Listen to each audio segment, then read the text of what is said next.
Hey you, I've been watching you for a while now. Don't look so startled. I know you can see me. Most humans can't, not unless I want them to. But I wanted you to see me tonight. You look so confused, so adorable when you're trying to figure out if you're dreaming or not. Let me help you with that. You're not dreaming. I'm very, very real. And I'm here, in your room, right now, because I have a proposition for you. A deal, if you will. You see, I'm what you might call a demon, though I prefer to think of myself as more of a collector. I collect things, precious things, rare things.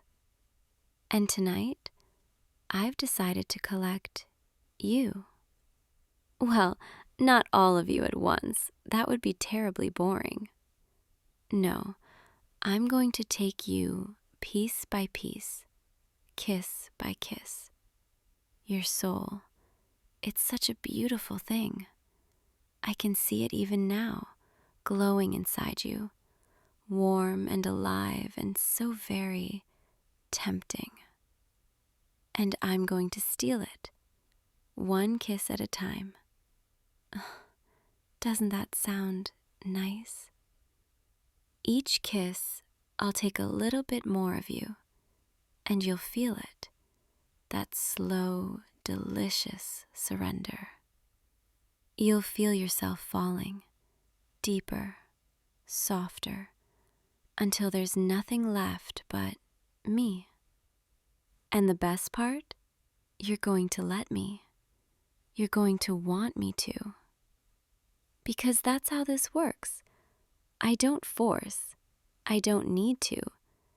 I just ask, and you give. So, what do you say? Are you ready for our first kiss? Oh, you're blushing. How sweet. You're wondering if this is real, if I'm really going to do this. Let me show you. Come closer, just a little. That's it. Don't be afraid.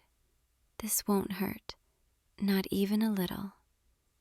In fact, I promise you, it's going to feel incredible. Ready? Mwah! There, that's one. Did you feel that? That little flutter in your chest? That warmth spreading through you? That's me, taking the first piece. And oh, you taste wonderful. So pure, so genuine. I can already tell this is going to be special. Most humans, they're so guarded, so closed off. But you're already opening up to me, already letting me in. It's almost too easy. Not that I'm complaining. Easy is exactly what I want. You're staring at me with those wide eyes, trying to process what just happened. Let me explain it to you, since you're being so cooperative. Every kiss I take, it binds you to me a little more. Your soul, it starts to recognize me, to want me. By the time I'm done, you won't even remember what it was like before me. You'll be mine, completely, forever. Doesn't that sound romantic? But don't worry, we have all night. I'm not in any rush. I want to savor this, savor you. Every breath, every heartbeat, every little moment of surrender. So just relax. Let me do all the work. All you have to do is stay right here with me. You know, I've done this hundreds of times, maybe thousands. Humans are so easy to tempt, so desperate for connection, for touch, for someone to see them. And that's what I do. I see you. I make you feel special, wanted, and then I take everything. But something about you feels different. I can't quite put my finger on it, but there's something unusual about your soul.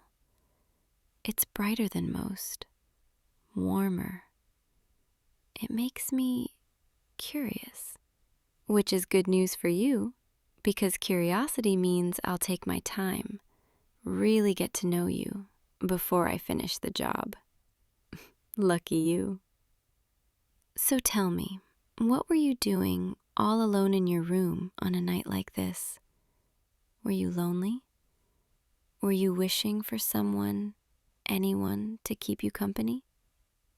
Were you wishing for me? It's okay. You don't have to answer out loud. I can feel it. Your emotions. They're like waves washing over me. You are lonely, aren't you? You've been lonely for a long time, and that's why I'm here. Because lonely souls, they shine the brightest. They call to me like beacons in the dark, and I always answer. Come here. Let me take another one. Just another kiss. Another piece of you. You won't even miss it, I promise. That's two. And it's getting easier, isn't it? You're not pulling away. You're leaning in. Your body, it already knows.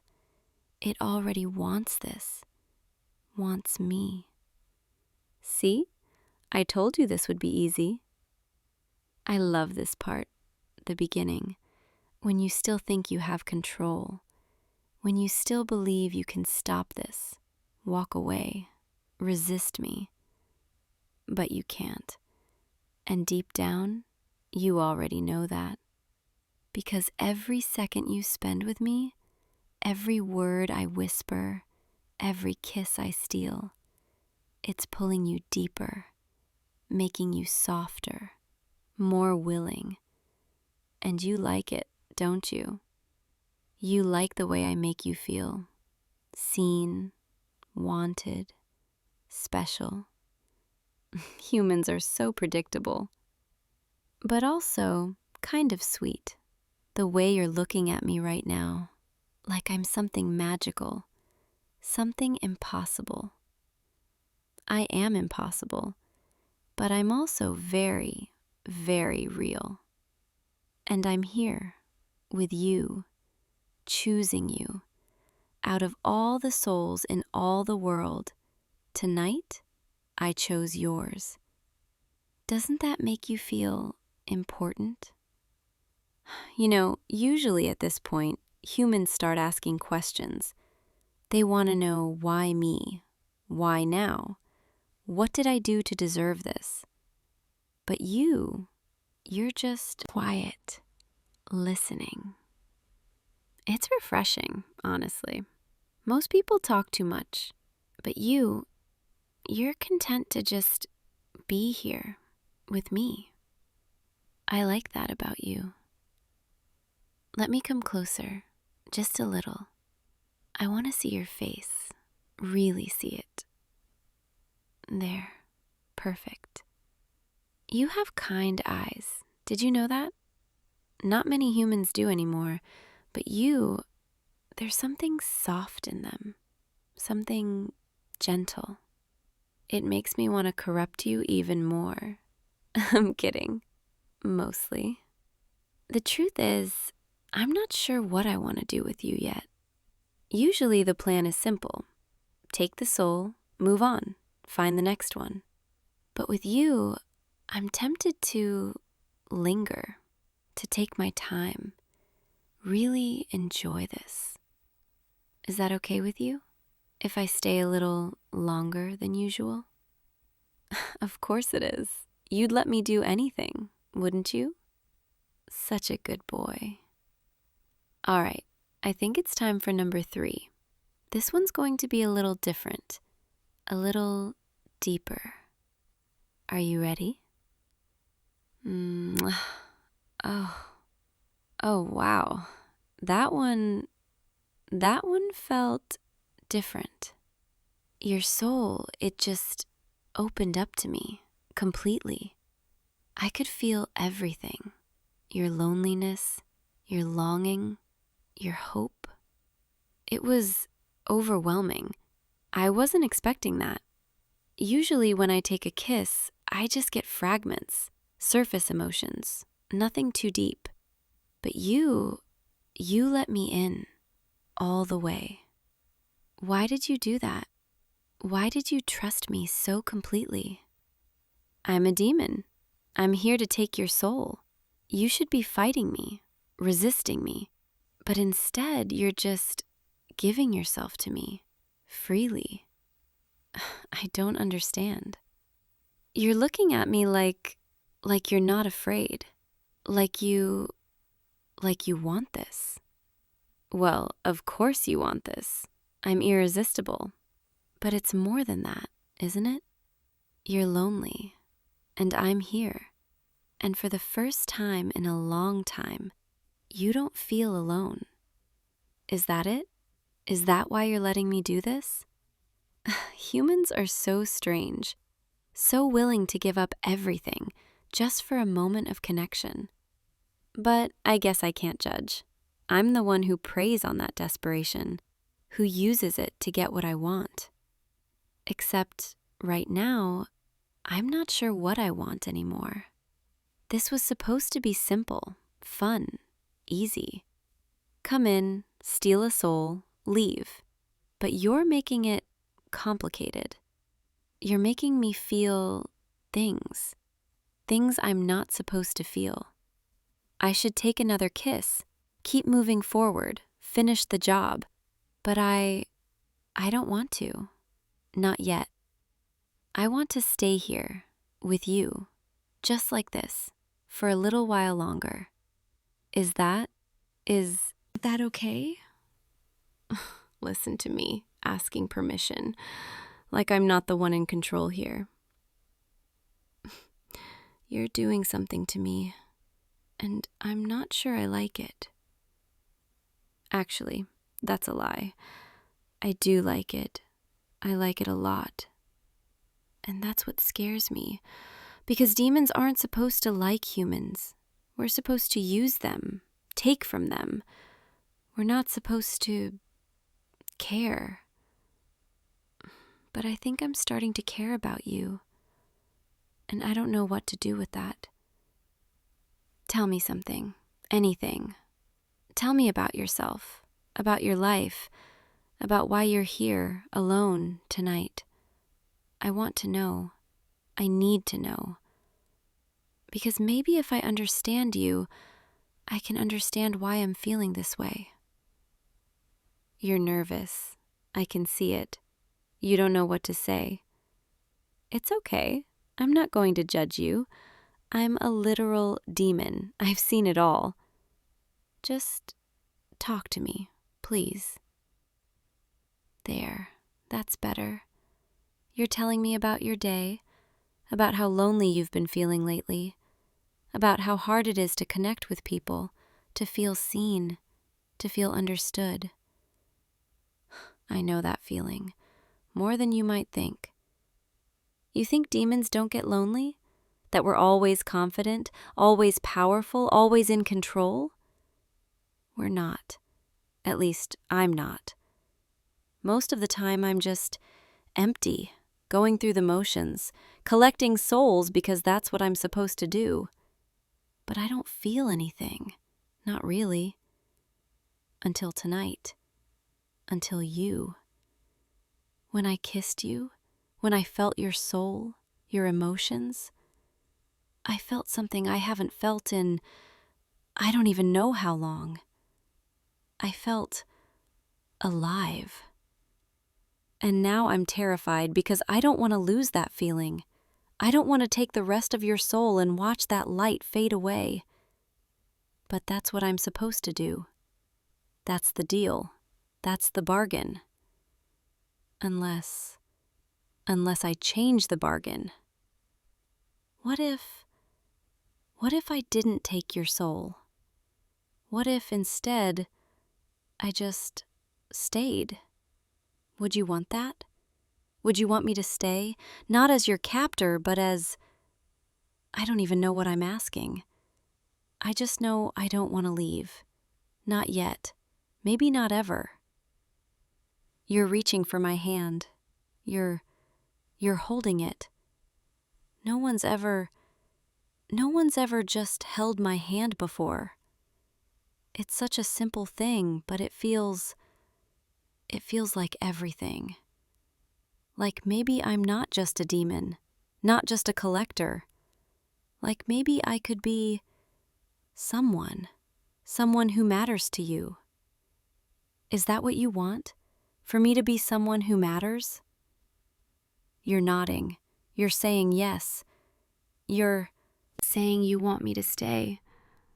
That you don't care that I'm a demon. That I came here to steal your soul. You just want me here. With you.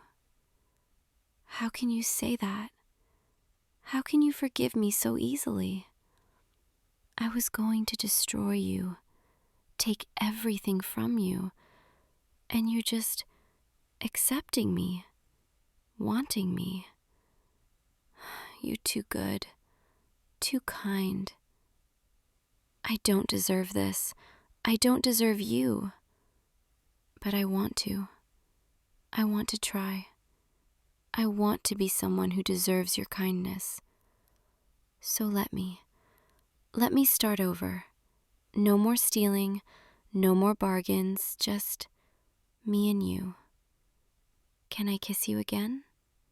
But not to take anything, just because I want to. Just because I want to feel close to you. That was different. That wasn't about power or control or taking anything. That was just us. And it felt perfect. I think I'm falling for you, and I don't know how to stop it. I don't think I want to stop it. You're pulling me closer, wrapping your arms around me. Is this what it feels like? To be held, to be wanted? Not for what I can do, not for what I can take, but just for being me. I could get used to this. You know, when I came here tonight, I thought I knew exactly how this would go. I'd seduce you, steal your soul, and move on. But you changed everything. You saw past the demon, past the danger, and you just saw me. And now I can't imagine leaving. I can't imagine a world where I don't get to see you every night, where I don't get to hear your voice, feel your warmth. So I'm making a new bargain, one where we both win. I'll stay with you, protect you, be whatever you need me to be. And in return, you just let me stay close. Let me be part of your life. Does that sound fair? You're smiling. You're saying yes. Good, because I wasn't going to take no for an answer anyway. I'm yours now, completely, forever. And you're mine, not because I took you, but because you chose me. And that means more than any soul I could ever steal. Come here. Let me hold you properly. There, that's better. You fit perfectly, right here, against me, like you were made to be here. Maybe you were. Maybe that's why your soul called to me so strongly. Not because it was easy to take, but because it was meant to be mine. And mine was meant to be yours. A demon and a human, falling for each other in the middle of the night. It sounds like something out of a fairy tale. Except in fairy tales, the demon is usually the villain. But I don't want to be your villain. I want to be your everything. Your protector, your companion, your girlfriend? Is that too presumptuous, calling myself your girlfriend? You're laughing softly, saying it's perfect. Then that's what I am. Your demon girlfriend, who will love you, protect you, and never let anything hurt you. Not even me. I promise I'll never take anything from you again, only give. Give you comfort, give you warmth, give you all the affection you've been missing. And in return, you just keep being you.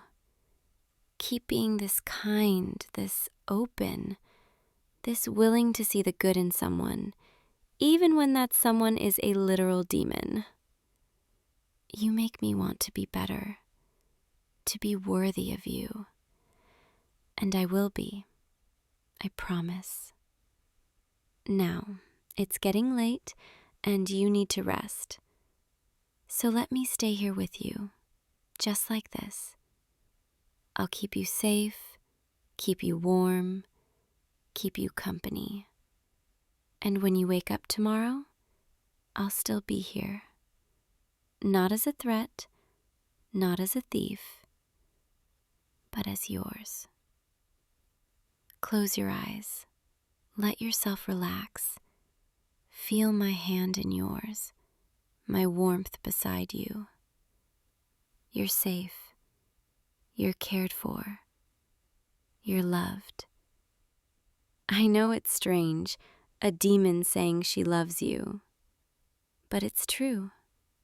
I do. You've changed me. In just one night, you've changed everything. So sleep now. Let go of all your worries, all your fears. I'm here, and I'm not going anywhere. Tomorrow when you wake, we'll figure out what this means, what we are to each other. But for now, just rest.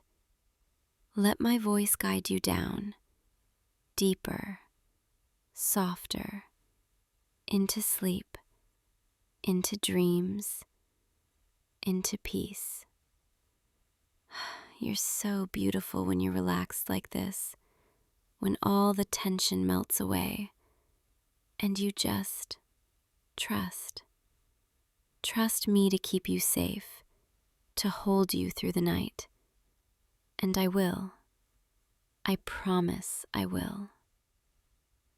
Your breathing is slowing, getting deeper. That's it, just like that. Let sleep take you, gently, softly, and I'll be right here, watching over you the whole time. My sweet human, my unexpected love. You've stolen something from me too, you know. You've stolen my heart, what's left of it anyway. And I don't want it back. You can keep it, forever.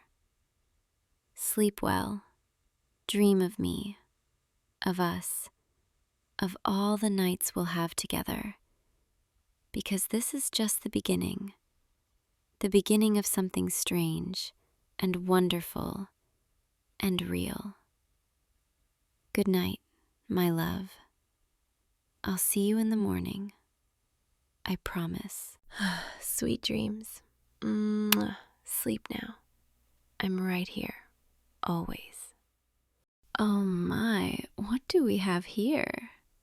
A human wandering into my forest, at twilight no less. You look lost, little one, confused, maybe even a bit frightened. Don't worry, I won't hurt you. Not unless you give me a reason to. And something tells me you're far too sweet for that. Come, let me get a better look at you. I can smell your fear, your exhaustion. You've been walking for hours, haven't you? Your legs are trembling. You can barely stand. And that wound on your arm. Did you fall? Cut yourself on the thorns near the ravine? Shh, it's all right. You're safe now. You've stumbled into my territory, and I take care of what's mine. Oh, forgive me. I'm getting ahead of myself. You probably don't even know what I am, do you? Look closely at my lower half. See how my body doesn't end the way yours does? I'm an arachne, sweetheart, half woman, half spider, a creature of silk and shadows, of patience and particular tastes. I've lived in these woods for, longer than I care to count, watching, waiting, spinning my webs between the ancient trees. And in all that time, I've never had a visitor quite like you. Most humans who wander this deep, they run when they see me, screaming, stumbling over roots in their panic to escape. But you're not running, are you? Too tired, or maybe you're just a little bit curious. I can see it in your eyes. Beneath the fear, there's something else. Fascination, wonder. You've never seen anything like me before, have you? That wound needs attention, and you need rest, warmth, food. Come with me. I insist. My web isn't far from here, just through those trees, where the moonlight filters through the canopy. It's safe there, comfortable. I've spent decades making it perfect. And before you ask, yes, you can walk on it without getting stuck. I control which threads are sticky and which are safe. A lady needs to move freely in her own home, after all. Here, lean on me. That's it, just like that. Let me help you. You're shivering. The night air is cold, and you're not dressed for it. Humans are so fragile, so vulnerable to the elements. Don't worry, I'll warm you up soon enough. There, do you see it? My web, stretching between the oak trees, catching the silver light. Beautiful, isn't it? Each strand perfectly placed, strong enough to hold both of us, soft enough to sleep on. I've had centuries to perfect my craft. Now, carefully, step onto this platform here. Yes, just like that. See? It holds you perfectly, like a hammock made of silk.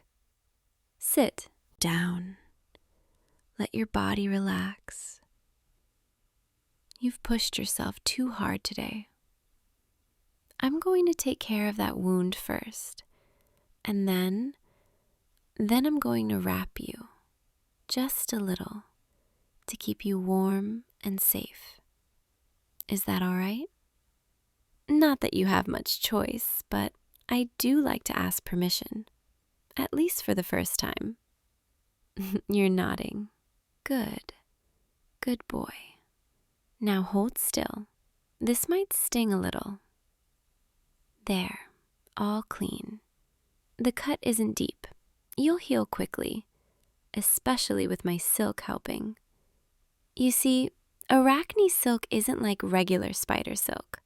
Ours has properties. It can soothe pain, encourage healing, and other things, depending on what we want it to do. But don't worry, I'm only using it to help you, to make you comfortable. I'm going to start now, wrapping you, starting with that wounded arm, securing it gently so you don't move it too much while it heals. Just breathe. Let yourself feel the silk, how soft it is, how light, like clouds against your skin. There, around your forearm first, 1 strand, 2, 3, building up the layers, creating a soft cocoon. How does that feel? Comfortable? Not too tight? Your heartbeat is slowing. That's good. You're beginning to trust me. Smart boy. Now your other arm. We should keep them both still, balanced. Yes, that's perfect. The silk looks beautiful against your skin, catching the moonlight, making you shimmer. You know, I've watched humans for so long, from a distance, hidden in my webs, invisible in the shadows. I've seen them fall in love, build families, create lives together. And I've wondered what that must feel like to have someone, to not be alone. Arachne live for centuries, millennia even, but we're solitary creatures, territorial. We don't often find companions. Until now, perhaps. I'm wrapping your shoulders now. Feel the silk draping over you like a shawl. Warm, protective. You're not afraid anymore, are you? Your breathing is steady. Your muscles are relaxing. You're accepting this, accepting me. That's wonderful. Most humans fight, struggle against the silk, but you're letting it happen, letting me take care of you. Maybe you're not as fragile as I thought. Maybe you're brave in your own quiet way. Your chest now. This is where I'll add more layers to keep your heart warm, to protect what's most precious. Breathe with me, in and out. Feel the silk tighten just slightly with each breath, creating a rhythm, a connection between us. In and out. That's perfect. You're doing so well.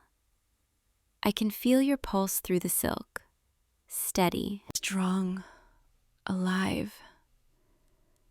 It's been so long since I felt another living heartbeat this close to mine.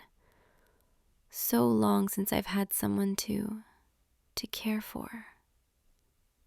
The silk is covering your torso completely now, layer upon layer, creating a soft shell around you, like a second skin, but better, warmer, safer. I need to tell you something important.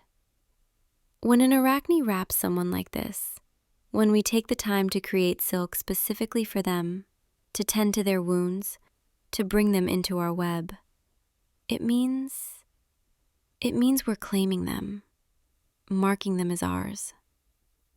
I know we've only just met. I know you don't even know my name yet. It's Sylvana, by the way, in case you were wondering. But I felt it the moment I saw you, stumbling through my forest, lost and hurting. Something inside me recognized you, chose you. And now that you're here, now that you're in my web, wrapped in my silk, I don't want to let you go. Does that frighten you? The way your eyes widened just now, that little catch in your breath. You're not sure if you should be scared or something else entirely. Let me continue. Your legs now.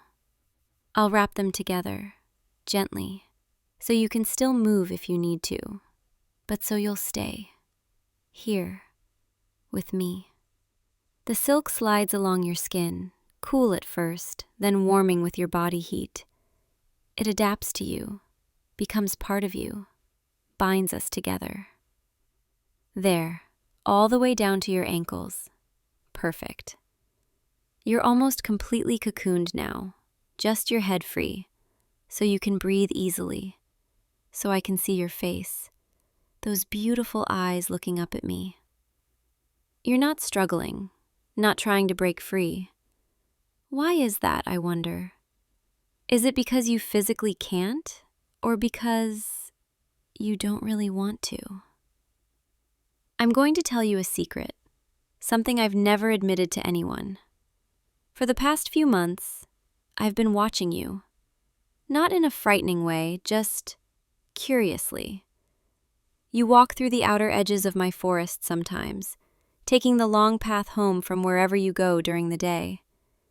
And I've noticed things about you, small things.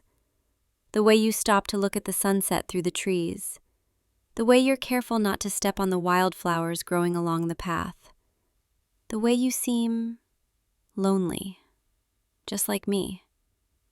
I've wanted to approach you so many times, but I was afraid you'd run, afraid I'd never see you again. But tonight, when I found you here, hurt and lost, I knew it was a sign. You were meant to come to me, to find your way to my web. And now you're here, and I'm never letting you leave. Oh, don't look at me like that. I don't mean it in a cruel way.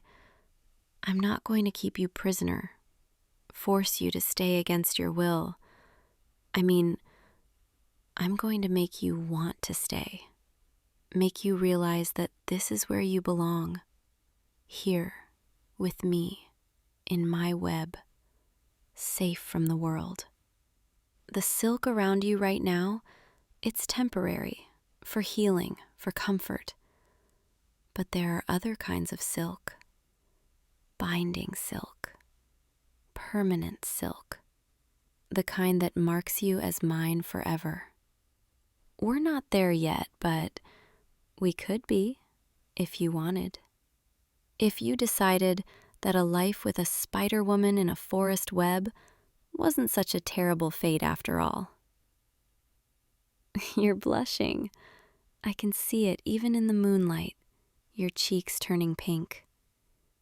Are you embarrassed or interested? Both? How adorable. Let me adjust the silk around your shoulders, just a little tighter. There, so you feel held, embraced, cherished. This is what I can offer you. Safety, warmth, attention, devotion. I may be a predator by nature, but I take care of what's mine. I protect it, nurture it, love it. You must be hungry. It's been hours since you've eaten, hasn't it? I have food stored here. Fruits, nuts, even some bread I acquired from a nearby village. Don't ask how I got it. Let's just say they owe me a favor for keeping worse things out of their territory. Here, open your mouth. Let me feed you. That's it. Good boy. Chew slowly. Savor it. There's something deeply satisfying about this. Feeding you, watching you eat from my hand, seeing you depend on me for sustenance. It awakens something primal in me. The instinct to provide, to care for, to keep. Another bite. Here. You need your strength. I can see you relaxing more with each moment, the tension leaving your body, your guard dropping. You're beginning to understand, aren't you? That I truly mean you no harm. That everything I'm doing, the wrapping, the feeding, the soft words, it's all because I want you, to care for you, to make you mine. The night is getting colder. I can feel you shivering slightly, even with the silk. Come, let me adjust you, bring you deeper into the web, where it's warmer, where we can be closer. I'm going to move you now, just sliding you along the silk. Yes, that's it, until you're right here, in the center, the heart of my web. This is my favorite spot, where I sleep, where I dream, where I've spent countless nights alone, until tonight. Tonight, you're here with me, and it feels It feels right, like a missing piece finally falling into place. I'm going to lie beside you now, wrapping my arms around you, letting my body warm yours. Don't be startled by my spider half. I promise it's just as soft as the rest of me. The fur on my legs, the smooth carapace. See? Nothing to fear. Just different, unique, special. Like you. Your hair is so soft. May I stroke it? There, just like that. Running my fingers through, feeling the texture, the warmth of your scalp. This is nice, intimate, peaceful. I could stay like this forever, holding you, feeling your breathing sync with mine. Tell me, what were you doing out here? What brought you so deep into the forest? Were you running from something? Or running towards something? You don't have to answer now. You look tired, exhausted, the kind of tired that goes bone deep. Sleep. Let yourself sleep. Here, in my web, in my arms. I'll keep watch, keep you safe, keep the darkness at bay. Nothing will harm you here, because you're under my protection now. Mine to guard, mine to keep. And I take my responsibilities very seriously. Close your eyes. Let the silk hold you. Let my presence comfort you. Feel how the web sways gently with the breeze, like a cradle, rocking you. In and out. Breathe with me. That's perfect. So perfect. You're falling asleep. I can feel it. Your body growing heavier, your breathing deepening. Good. That's so good. Sleep, my sweet, my treasure, my catch. When you wake, we'll talk more about what this means, about what happens next. But for now, just rest. Just be. Let me shoulder your burdens. Let me carry your worries. You're safe. You're wanted. You're mine. And I'm going to spend every moment proving to you that being mine is the best thing that ever happened to you. The stars are beautiful tonight, scattered across the sky like diamonds. I've always loved this view from my web, but tonight I barely notice them because all I can see is you. Your face, peaceful in sleep, the way your chest rises and falls, the little movements of your eyes beneath your lids as you dream. I wonder what you're dreaming about. I hope it's something good, something warm. Maybe you're dreaming about me. Listen to me, getting ahead of myself again. But I can't help it. I've been alone for so long, and now there's you. I'll make you so happy, I promise. I'll learn everything about you, your likes, your dislikes, what makes you smile, what makes you feel safe. And I'll provide all of it, everything you need, here, in my web, in my world. You'll never want for anything, never feel lonely, never wonder if someone cares. Because I do. I care so much already, and we've only just begun. Imagine how I'll feel weeks from now, months, years, centuries. if you'll let me have you that long. There are ways, for humans to live as long as Arachne. Ancient magic, old pacts, silk that binds not just the body, but the spirit, the lifespan. We don't have to think about that now. It's too soon, too much. But someday, if you choose to stay, if you choose me, I could make you immortal, keep you with me forever, never lose you to time. For now, just sleep, just rest. Let tomorrow worry about itself. Tonight, you're here, warm, safe, wrapped in silk and starlight. And I'm here too, wrapped around you, protecting you, claiming you, my human, my treasure, my everything. The forest is quiet tonight, just the rustle of leaves, the distant call of an owl, the gentle creaking of the trees, and underneath it all, your heartbeat, steady and strong, the most beautiful sound I've ever heard. I'm going to take such good care of you, I promise. Every day, I'll wrap you in new silk, softer, warmer, more perfect than the last. Every night, I'll hold you like this, keep the nightmares away, whisper sweet things until you smile in your sleep. You have no idea how much this means to me, having you here, feeling your presence, your warmth.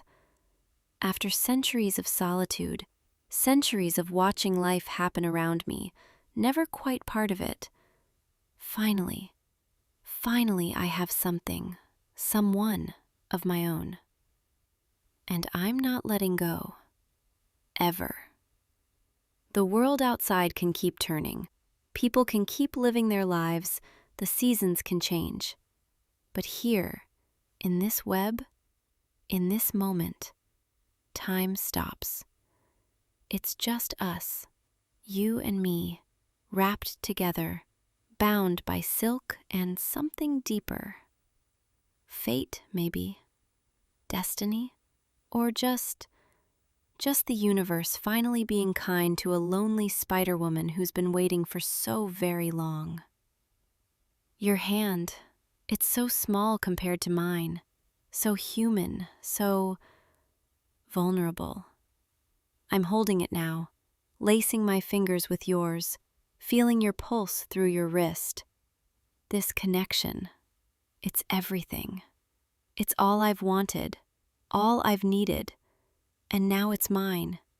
You're mine. Sleep deeper now. Let yourself go completely. Sink into dreams, into comfort, into the safety of my embrace. I've got you. I've always got you. From this moment on, you'll never be alone again, never be lost, never be unprotected. Because I'm here. You're Arachne, your protector, your spider mommy, if you'd like to call me that. I heard you thinking it earlier, when you first saw me, when I started wrapping you. It's all right. I don't mind. In fact, I quite like it. It means you see me as someone who cares for you, nurtures you, keeps you safe. And that's exactly what I intend to be. Your mommy spider, wrapping you in silk, feeding you, holding you, loving you. The moon is high now, casting silver light across the web, making everything glow. You look ethereal like this, wrapped in white silk, bathed in moonlight, peaceful, perfect, like a gift placed here just for me. And I accept, gratefully, reverently. I accept you, all of you, your fears, your hopes, your past, your future, all of it, mine now, to cherish, to guard, to hold. I can feel you slipping deeper into sleep, your body completely relaxed now, trusting. That's it. Let go. Let the web hold you. Let me hold you. Nothing else matters right now. Nothing else exists. Just this. Just us. Just the silk binding us together.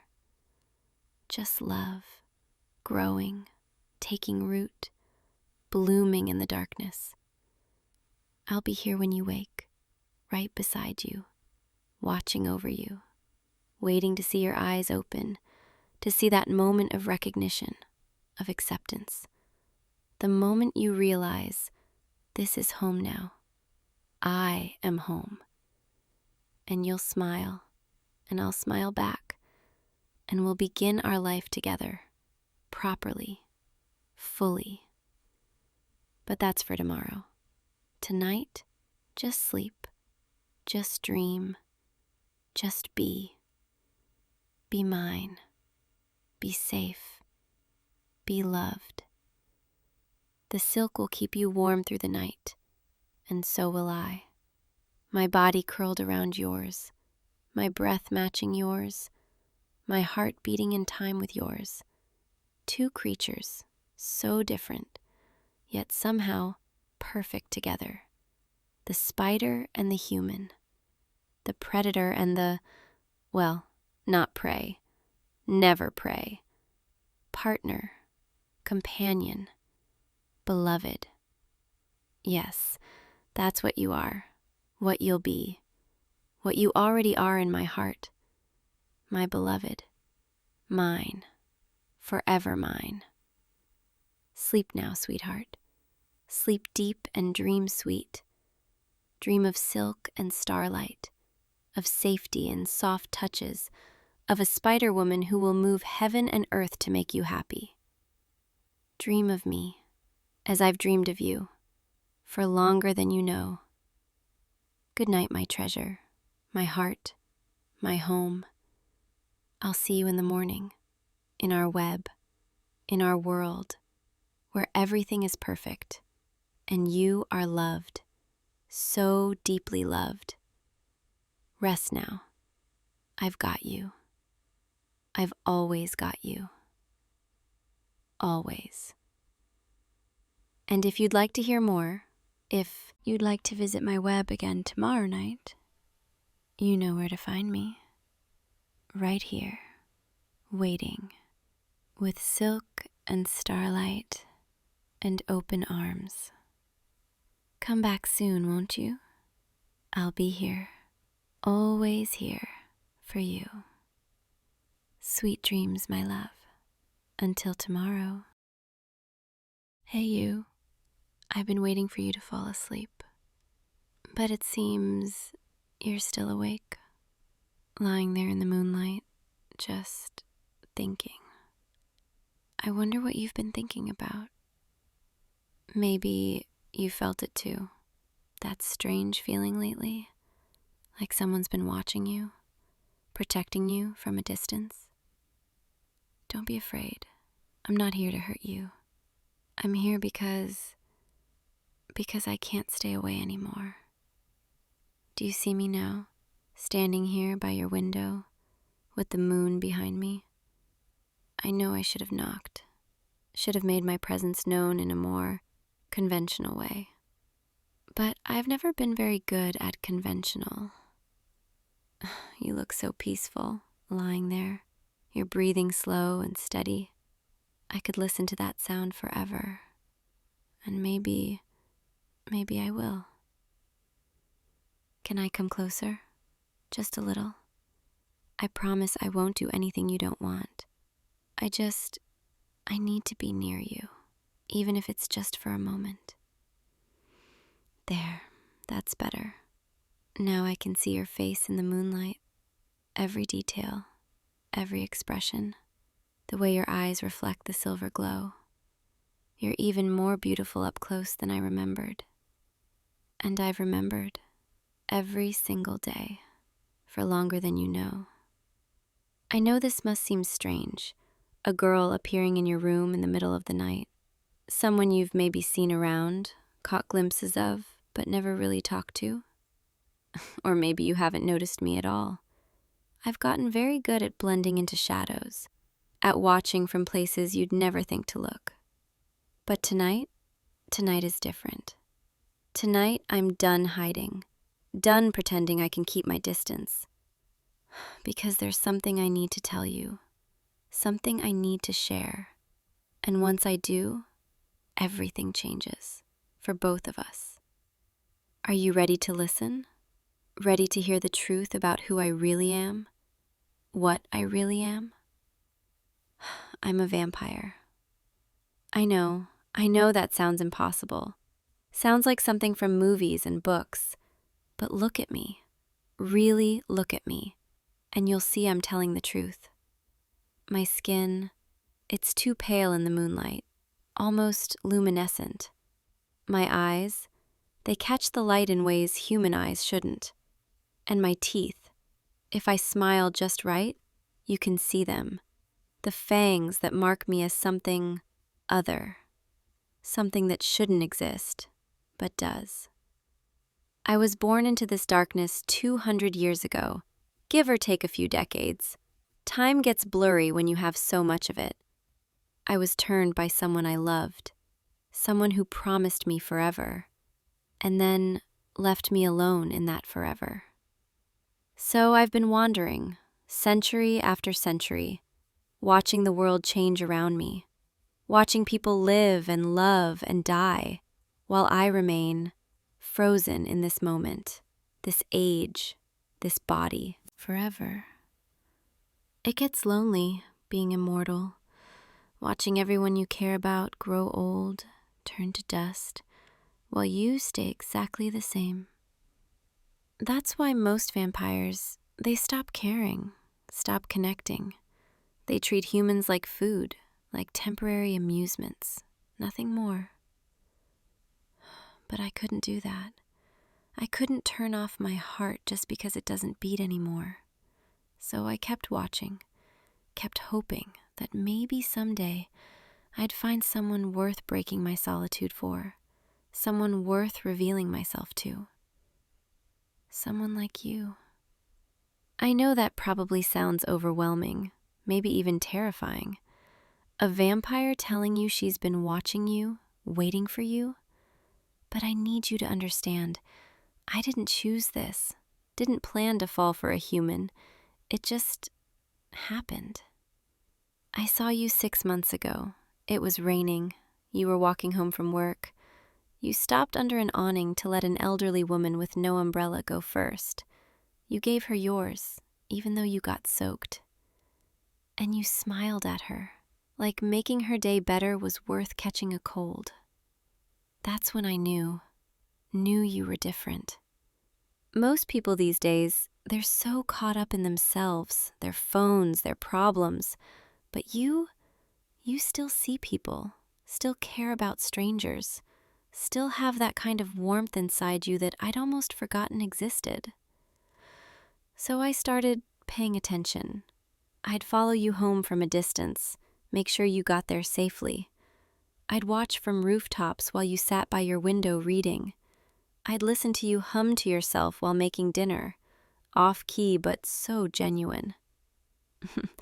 I learned your routines, your habits, the way you always double-check the locks, the way you always leave your bedroom window open just a crack because you like the night air. That's how I got in tonight, in case you were wondering. I know it sounds like stalking, and maybe it is, by human standards, but I needed to be sure. Sure you were who I thought you were. Sure you were worth the risk I'm about to take. Because revealing myself to you, it's not something I can take back. Once you know what I am, everything changes. You'll either accept me or you'll reject me. And if you reject me, I'll have to leave, disappear from your life forever. That thought terrifies me more than anything I've faced in 2 centuries. But I can't keep hiding anymore, can't keep watching from the shadows. I need you to know. need you to see me for what I really am. And then, if you'll have me, I want to offer you something. Something I've never offered anyone before. Forever. I want to give you forever, with me, by my side, in the darkness. I can see the fear in your eyes, and I understand. I do. Vampires aren't supposed to be romantic. We're supposed to be monsters. Creatures that hunt and kill and drain the life from innocent people. And some vampires are like that. I won't lie to you. But I'm not. I choose not to be. I feed, yes, I need blood to survive, but I don't kill. I take small amounts from people who never remember, never feel more than a little dizzy. Or I get supplies from other sources. Hospitals, blood banks, the black market. It's not pleasant, but it's necessary. And I do it without hurting anyone. I couldn't live with myself if I became the monster humans think we are. So I found ways to exist, to survive, without becoming something I'd hate. And if you choose this, choose me, I'll teach you those ways too. You won't have to be a killer, won't have to lose your humanity just because your heart stops. You'll still be you, just different, stronger, faster, forever young, forever with me. I know you're wondering why you, out of billions of people on this planet, out of countless humans I've seen over 2 centuries, why did I choose you? Because when I look at you, I see something I thought I'd lost forever. Hope. You make me believe that maybe immortality doesn't have to be lonely. Maybe I can share this endless existence with someone who understands, someone who sees the world the way I do, with wonder and kindness and that gentle curiosity. You have this light inside you, this warmth that draws me in like a moth to flame, and I know that's dangerous. I know I should stay away, but I can't. I've tried, and I just can't. Every night I tell myself I'll stop watching, stop following, stop caring. And every night I find myself back here, near you, unable to let go. You've become my anchor, my reason to keep going when eternity feels too heavy. I've existed for so long, seen so much, felt so little. But with you, even just watching you from afar, I feel alive again. Or whatever passes for alive when your heart doesn't beat. And I thought, maybe, if I'm feeling this strongly, maybe you feel something too. Maybe you've sensed me in your dreams, in those quiet moments when you feel less alone. Maybe your soul recognizes mine, even if your mind doesn't understand yet. Maybe we're meant for this, meant to find each other across centuries and circumstances. Or maybe I'm just a lonely vampire making up fairy tales to justify what I'm about to ask. But I have to ask. I have to know. Will you let me turn you? Will you let me bite you, take your mortal life, and give you an immortal one? Will you spend forever with me, in the darkness, in the moonlight, in this strange existence? I need you to understand what you'd be agreeing to. I won't lie or hide the truth. Becoming a vampire, it's not all romance and supernatural powers. It's loss, profound loss. You'd lose the sun, the warmth of daylight on your skin, the simple pleasure of a sunny afternoon. You'd lose your family, your friends, everyone you know, because you can't age while they do. can't stay in their lives without questions, without pain. You'd have to disappear, create a new identity, leave everything behind. You'd lose the taste of food, the satisfaction of a good meal, the comfort of morning coffee. All food tastes like ash when you're undead. Only blood satisfies. You'd lose your heartbeat, your warmth, the simple human things you never think about. And you'd gain so much. Strength beyond human limits. You could lift a car without breaking a sweat. Speed that makes the world blur around you. You could run faster than any vehicle. Senses so acute you'd hear a whisper from a mile away. See in perfect darkness. Smell emotions on the air. You'd never age, never get sick, never feel the weakness of time. You'd be frozen at this age, this moment, forever young and strong. You'd have time, endless time, to learn everything you've ever wanted to learn, to read every book, visit every country, master every skill, to love me for as long as we both exist, which could be, well, forever. No goodbyes, no growing old apart, no watching me fade. Just us, together, night after night, century after century. And yes, you'd have to drink blood.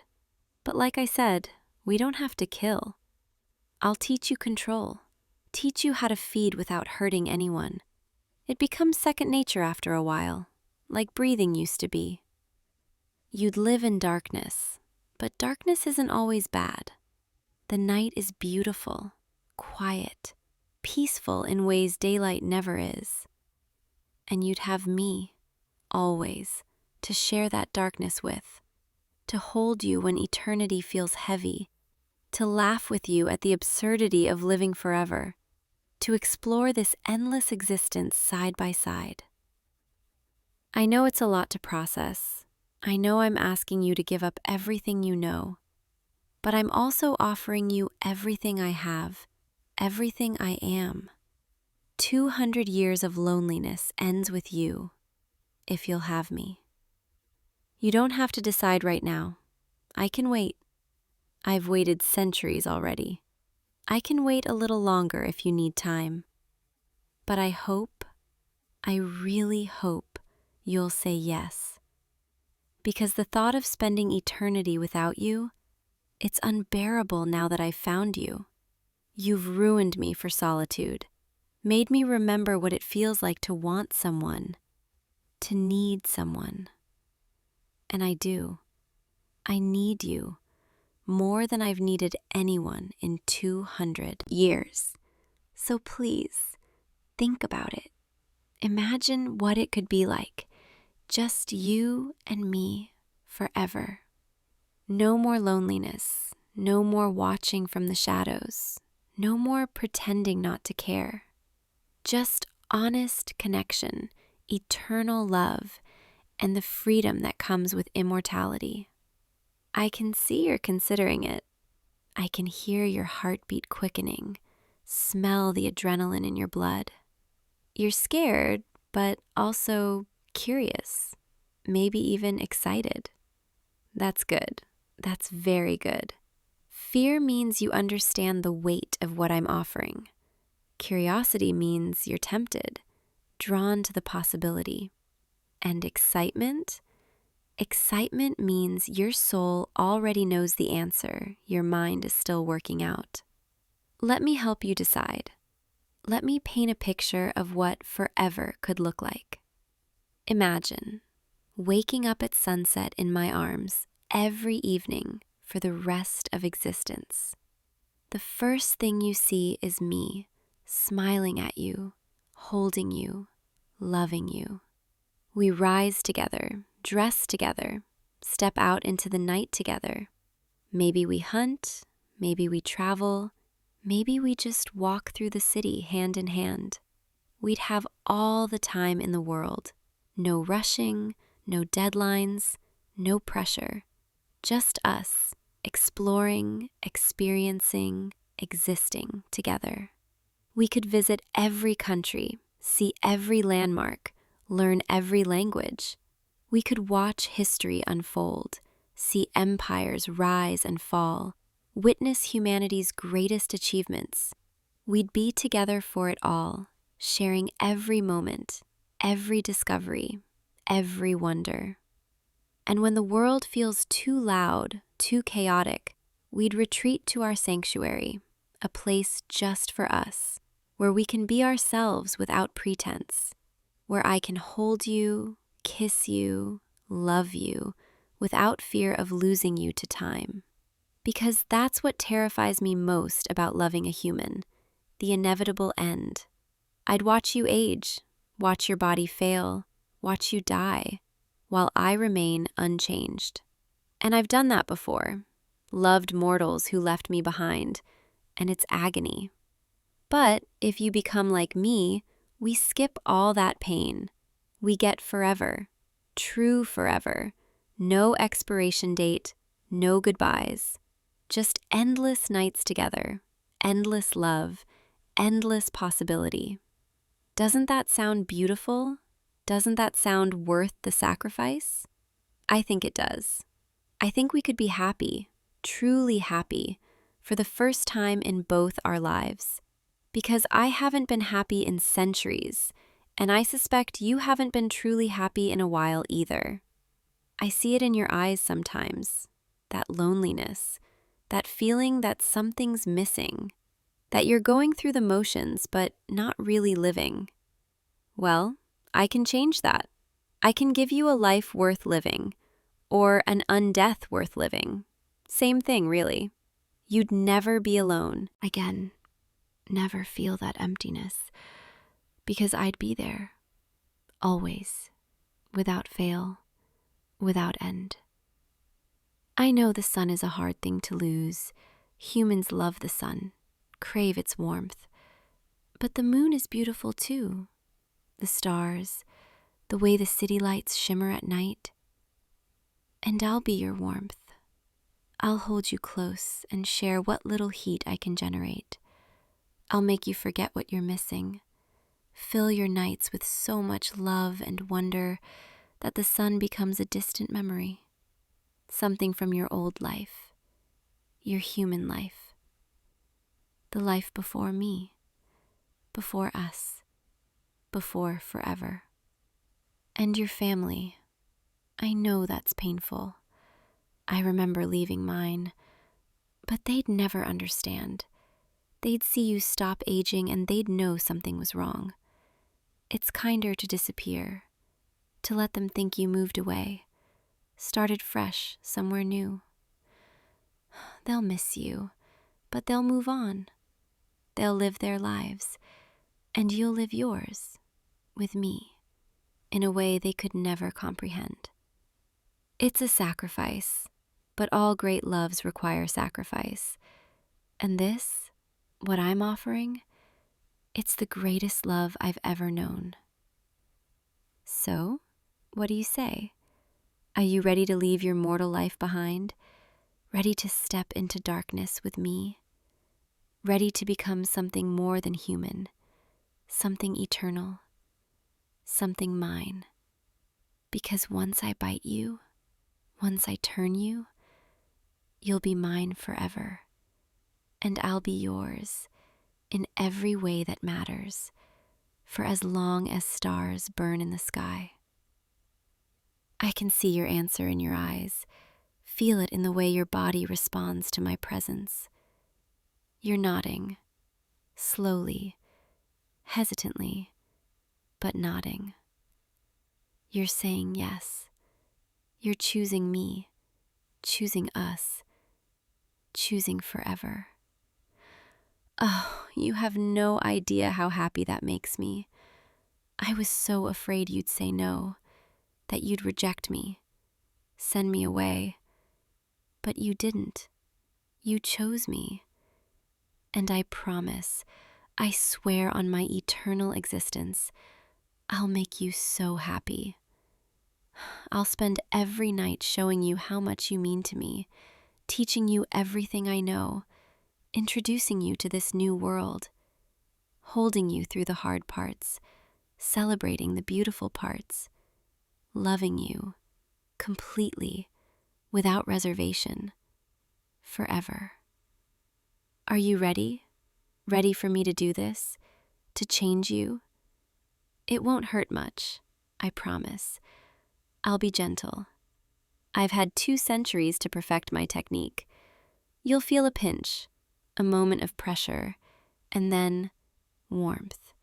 Strange warmth that spreads through your veins, changes you from the inside out. Your heart will slow, your breathing will shallow, and then stillness.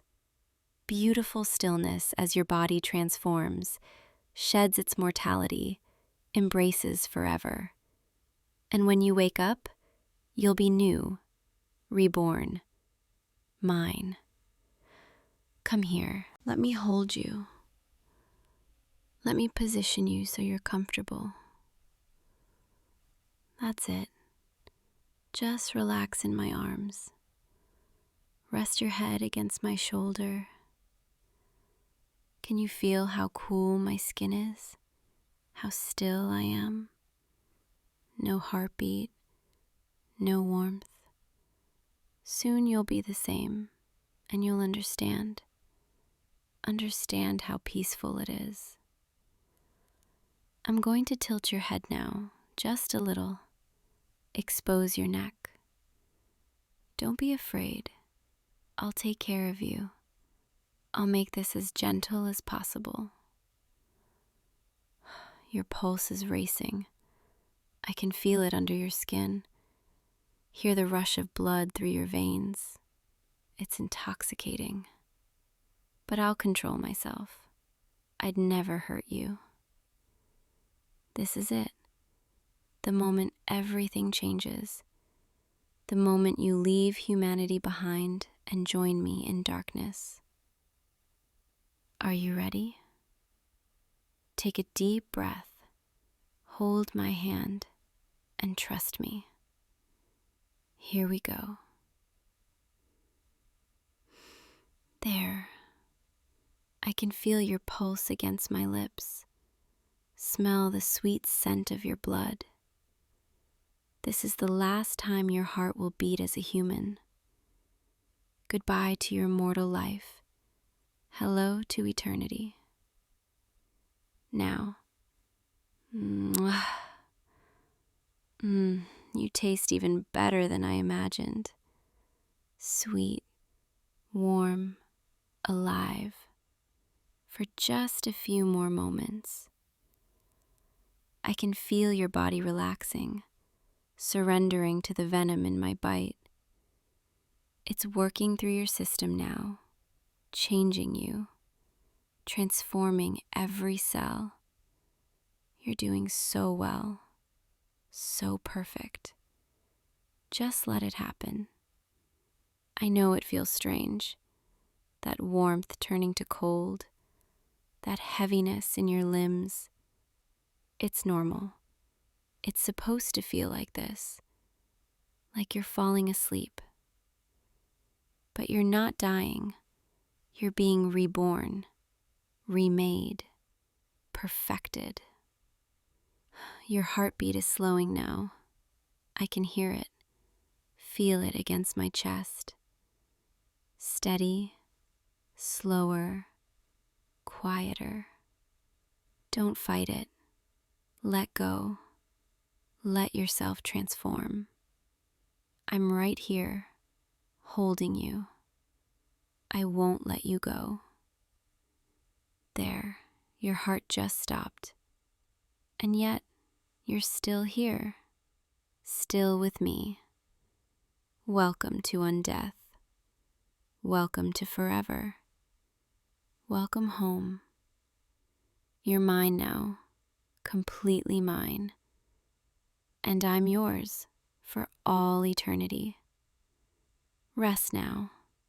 Let your body finish changing. I'll hold you through it all. When you wake up, everything will be different. Better. You'll see the world through new eyes, vampire eyes. You'll hear sounds you never noticed, smell scents you never knew existed. You'll feel strong, powerful, free. And you'll feel my love surrounding you, eternal and unchanging.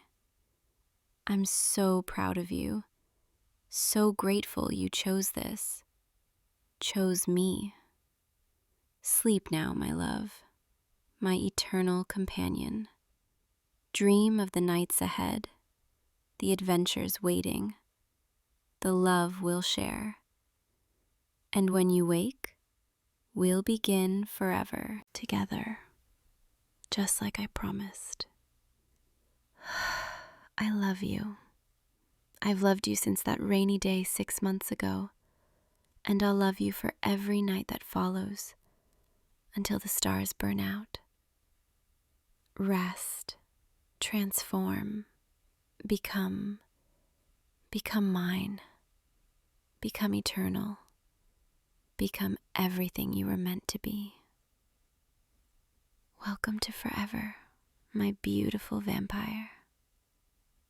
I can see the changes taking hold. Your skin is paling, cooling, becoming like mine. Your features are sharpening, becoming more defined, more striking. Soon you'll open your eyes, and they'll be different. Vampire eyes, like mine.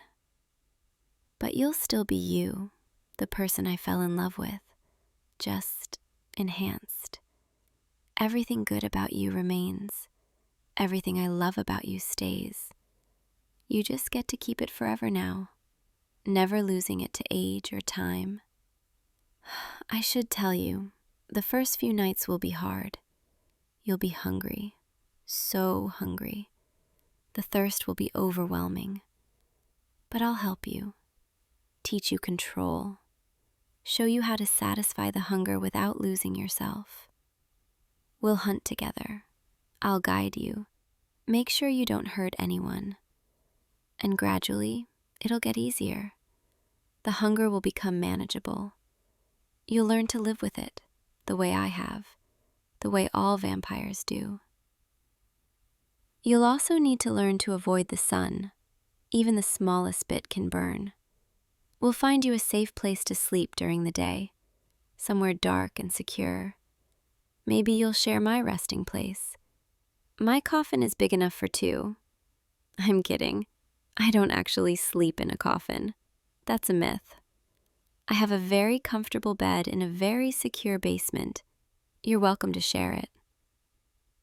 There are other things, too. Garlic doesn't actually hurt us. That's another myth.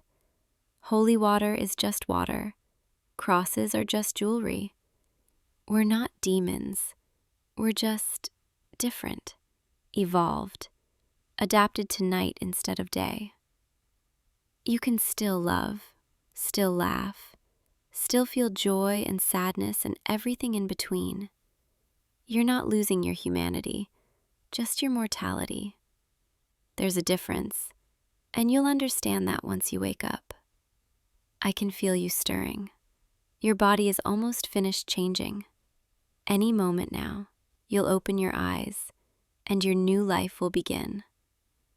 I'm right here, waiting for you, ready to show you everything. Come back to me, my love, my eternal companion. There you are.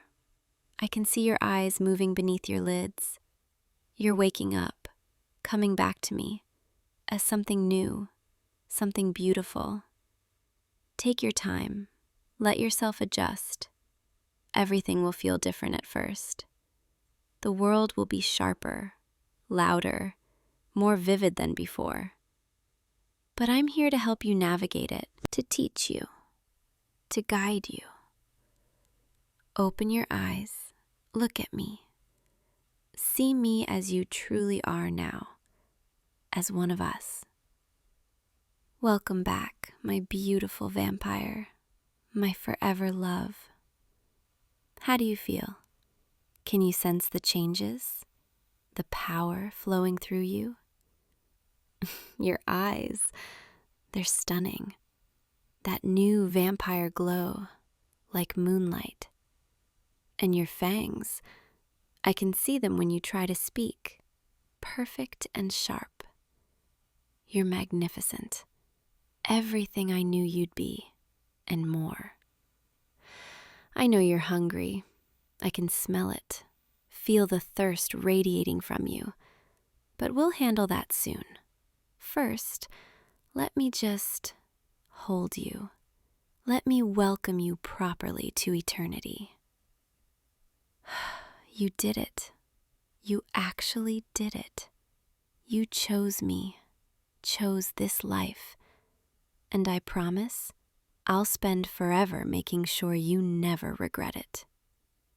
We have so much to do, so much to explore, so many nights ahead. But right now, in this moment, I just want to be here with you, holding you, loving you, celebrating this new beginning, our beginning, together, forever.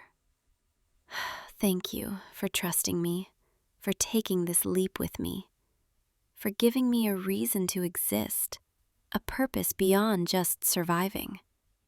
You've saved me from loneliness, from emptiness, from an eternity of solitude. And I'll save you every night from whatever you need saving from. We'll take care of each other, protect each other, love each other. For as long as the moon rises, for as long as night falls, for as long as we exist. Come, let me teach you to hunt, show you how to feed without guilt. Tonight is your first night as a vampire, the first night of forever. Let's make it memorable. And tomorrow night, and every night after, we'll build our life together, our eternal life, filled with love and adventure and endless possibility. I love you, my beautiful vampire, my frozen companion, now and always, eternally yours. But first, rest a little more. Let yourself fully adjust. I'll stay right here, holding you, watching over you, just like I always have, just like I always will, forever. Sleep now. We have all of eternity ahead of us. No rush, no pressure, just endless time, together. I'll see you tomorrow night, and every night after. Sweet dreams, my eternal love. Good night. Hey you, come here, closer. I know it's late. I know you should be resting in your quarters, but I needed to see you tonight. There's something I need to tell you, something I need to teach you. And this lesson, it can't wait until morning. The garden is beautiful tonight, isn't it? The moon is full, the starflowers are blooming, and the air, it hums with magic. But that's not why I asked you to meet me here. Come, sit with me on this bench, right here, beneath the silver oak. This tree has stood for 3,000 years. I planted it myself, back when I was young, or what passes for young among my kind. I've watched it grow, just as I've watched so many things grow and change, and eventually fade. That's the nature of time, isn't it? Everything beautiful, everything precious, it all slips away, like water through your fingers. I've always accepted that. It's part of being what I am, an elf, a guardian of ancient knowledge, a keeper of magic that predates your kingdoms, your histories, even your languages. I've trained hundreds of students over the centuries, taught them to channel magic, to speak to the elements, to understand the deeper currents that flow through this world.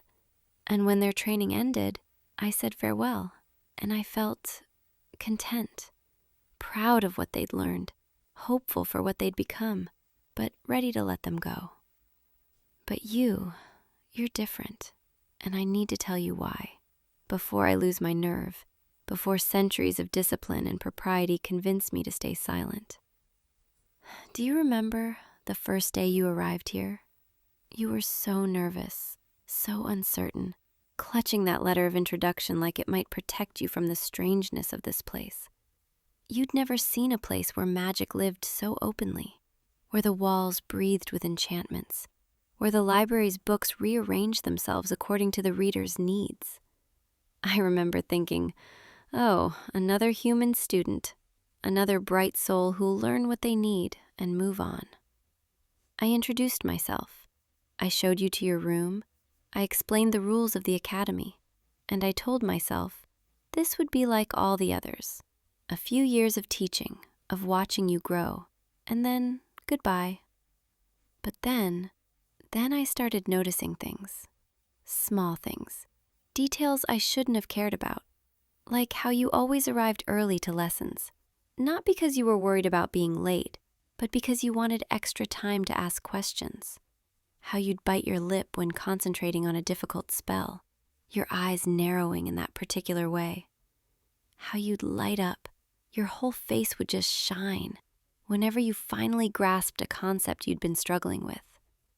I told myself, I'm just being a good teacher, observing my student, understanding how you learn. But deep down, even then, I think I knew I was lying to myself. The truth is, I started looking forward to our lessons in a way I hadn't looked forward to anything in decades, maybe centuries. I'd find myself thinking about what to teach you next, not just from a pedagogical standpoint, but because I wanted to see your reaction. I wanted to see that spark of wonder in your eyes. I wanted to hear your laugh when magic surprised you. I wanted to be near you. And that terrified me. Because I've lived long enough to know what that means. I've seen it happen before, though never to me. Never like this. Elves, we're not supposed to form attachments to mortals. Not deep ones. Not the kind that matter. It's not forbidden, not exactly, but it's discouraged, advised against. Because we live so long, and you, humans, you burn so bright and so brief, like candles in the darkness, beautiful, warming everything around you, but gone far too soon.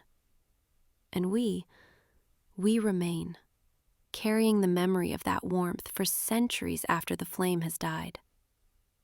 So we keep our distance.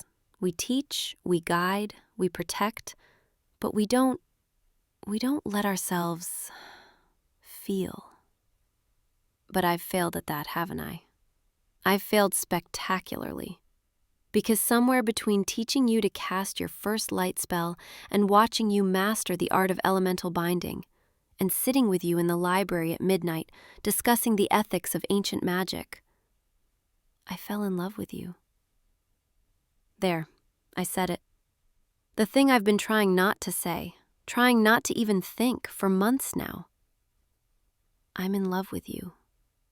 Me, an elf who's lived through the rise and fall of kingdoms, who's watched generations come and go like seasons. I've fallen, completely, utterly, for you. And I don't know what to do with that. I don't know how to reconcile what I feel with what I know. Because I know how this ends. I've always known. You're human. You'll live your life, a beautiful life, I hope, but it will be measured in decades, not centuries. And I'll remain, long after you're gone, carrying this feeling, this ache. But even knowing that, even understanding the pain that's waiting for me at the end of this, I can't seem to stop. I can't seem to pull back, to maintain the proper distance, to remember my place as your mentor. Because when I'm with you, when I see you smile, when I hear your voice, none of that matters. All that matters is right now, this moment, you here with me. I asked you to come here tonight because I've decided, after weeks of agonizing over this, that I need to tell you the truth, even if it complicates everything, even if it makes the rest of your training awkward, even if you don't feel the same way. I need you to know, because I can't keep pretending. I can't keep acting like you're just another student when you've become so much more. You've become the person I think about when I wake and the last thought in my mind before I sleep. You've become the reason I walk through the garden in the evening, hoping I'll run into you, just to exchange a few words. You've become the measure by which I judge my days, good if I saw you, empty if I didn't. And that's what love is, isn't it? When someone becomes woven into the fabric of your existence so completely that you can't imagine the pattern without them. I know this is overwhelming. I know I'm supposed to be your teacher, your mentor, the wise elf who guides you. And here I am, confessing feelings I shouldn't have, feelings that break every unwritten rule of my people. But I couldn't let another day pass without being honest. You don't have to say anything. You don't have to respond. I needed you to know, because hiding it was slowly destroying me, and I've lived too long and seen too much to waste whatever time I have left being dishonest about the things that matter most. And you matter more than anything, more than my pride, more than my fear, more than the pain I know is coming. So, that's my confession, laid bare under the moonlight, in this garden where I've taught you so much.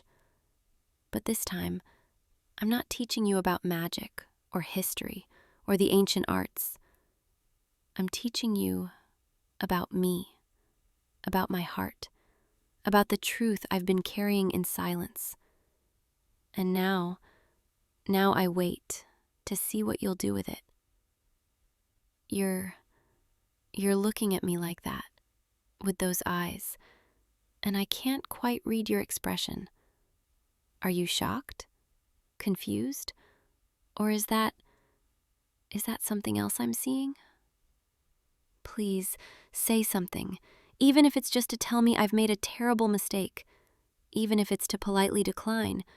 I need to know what you're thinking, because this silence, it's louder than any spell I've ever cast, and it's making my heart race in a way I haven't felt in longer than I can remember. Wait, you're reaching for my hand. Your hand, it's so warm. I'd forgotten how warm human touch can be. We elves, we run cooler. Our magic keeps us temperate. But you're like holding sunlight.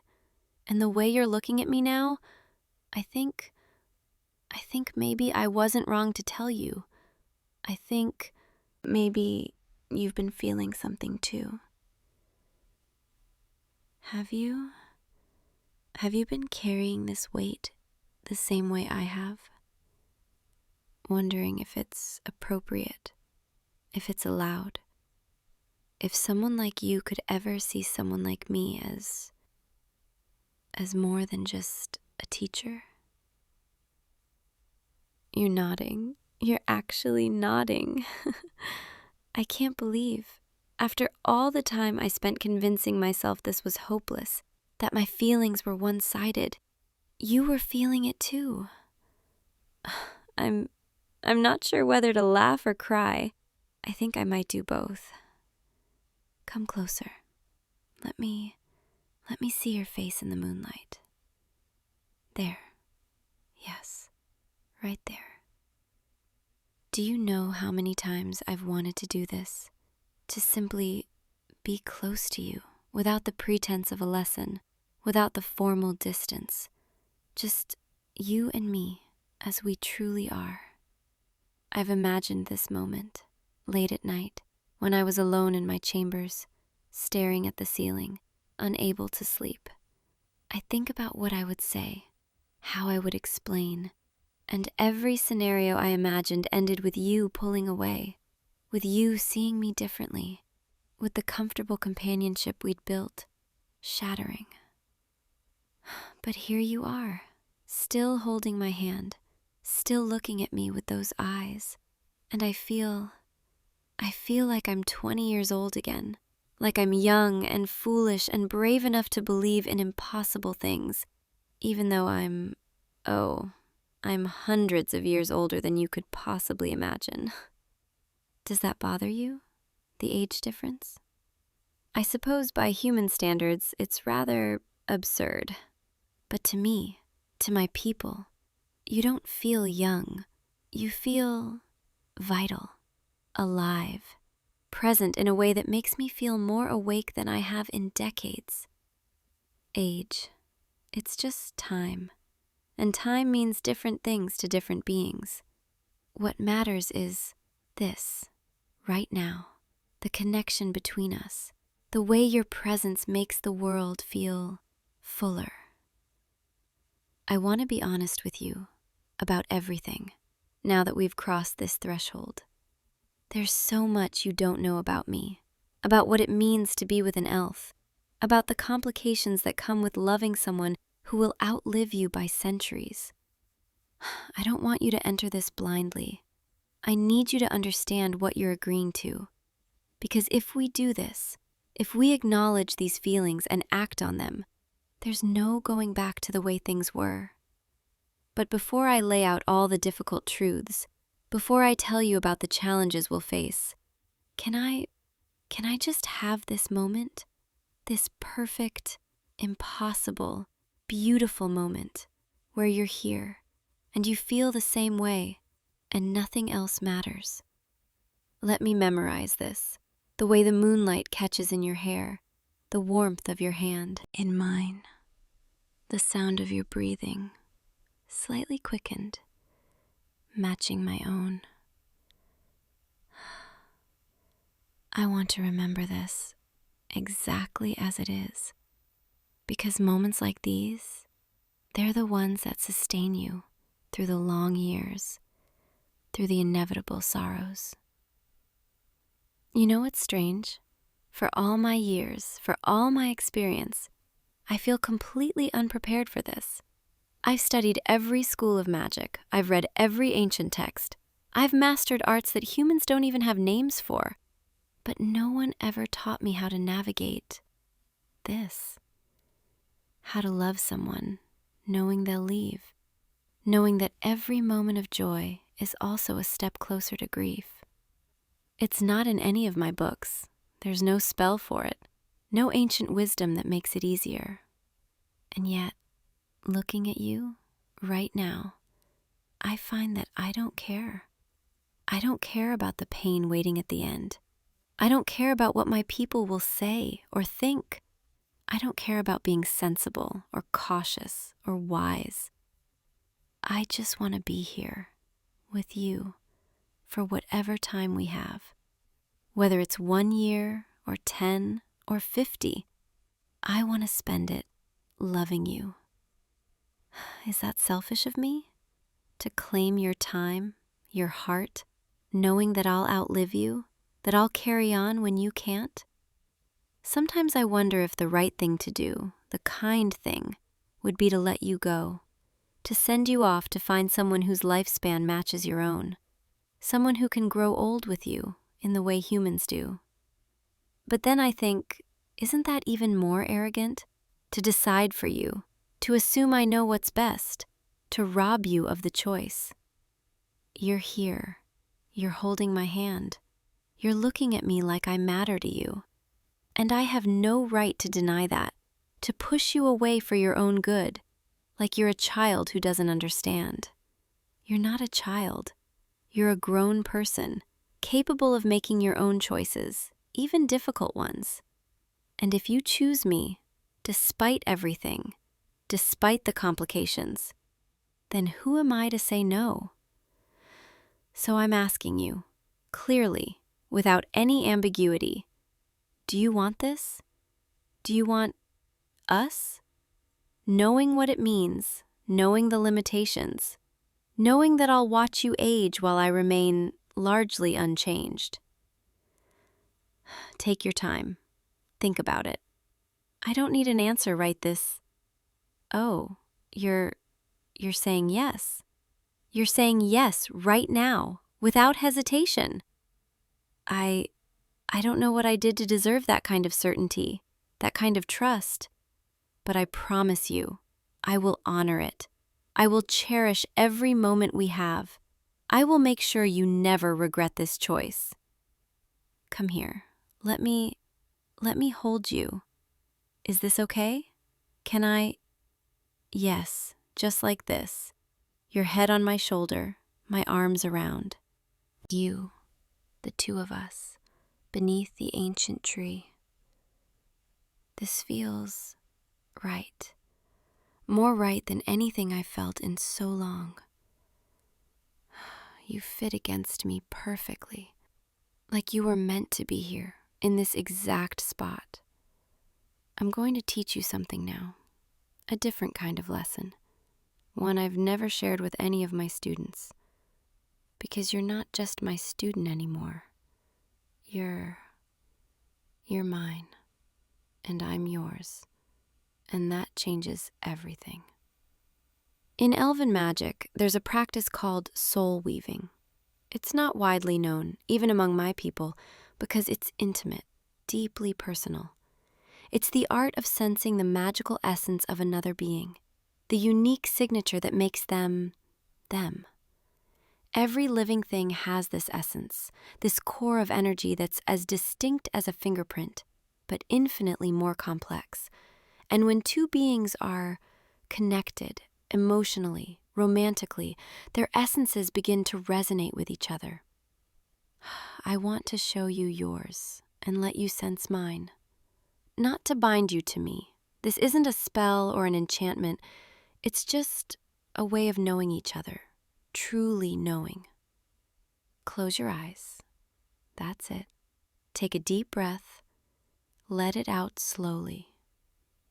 Now, focus inward, past your thoughts, past your emotions, down to the very center of yourself.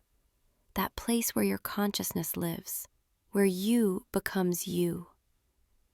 Can you feel it? That warmth, that subtle vibration, like a heartbeat, but deeper. That's your essence, your magical core. Every human has one, though most never learn to sense it. Now, stay focused on that feeling and extend your awareness gently toward me. Don't force it, just let it drift, like reaching out your hand in the dark. There. Do you feel that? That other presence? Cool like moonlight, ancient like starlight, but welcoming. That's me. That's my essence. And now, let them touch, just barely, the edge of your warmth meeting the edge of my cool. Oh, can you feel it? The way they harmonize, like two musical notes, different, but when played together, creating something more beautiful than either one alone.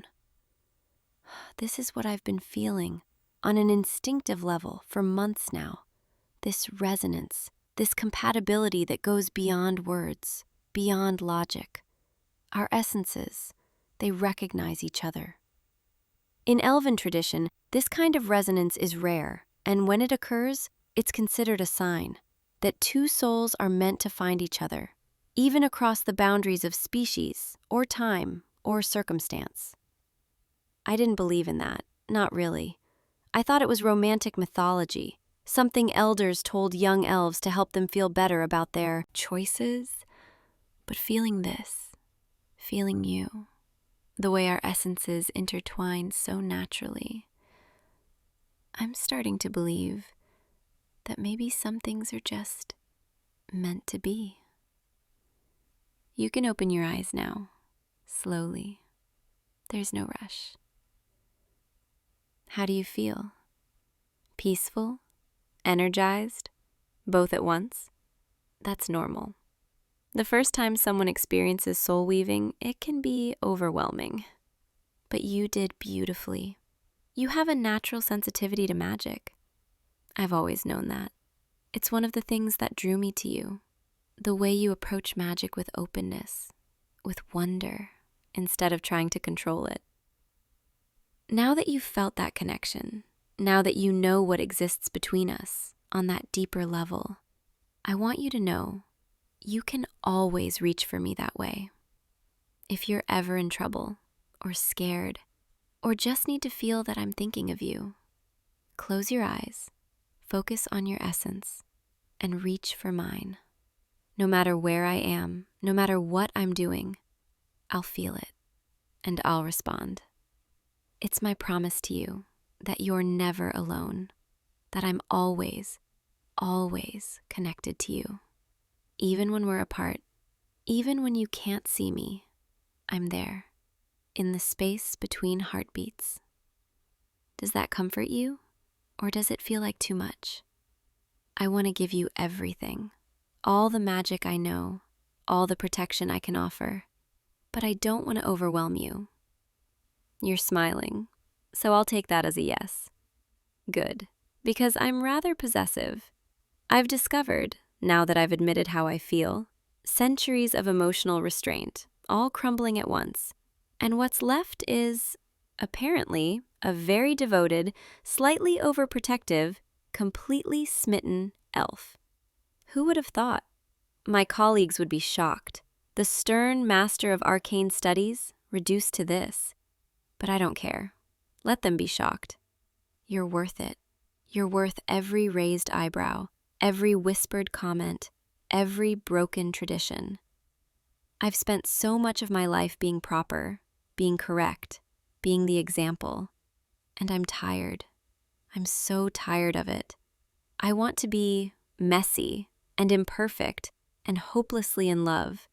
I want to hold your hand in the hallways and kiss you goodnight at your door and fall asleep with you in the garden, watching the stars. I want all the ordinary moments, the small intimacies that I've been denying myself for so long because I was afraid of attachment, afraid of loss, afraid of feeling too much.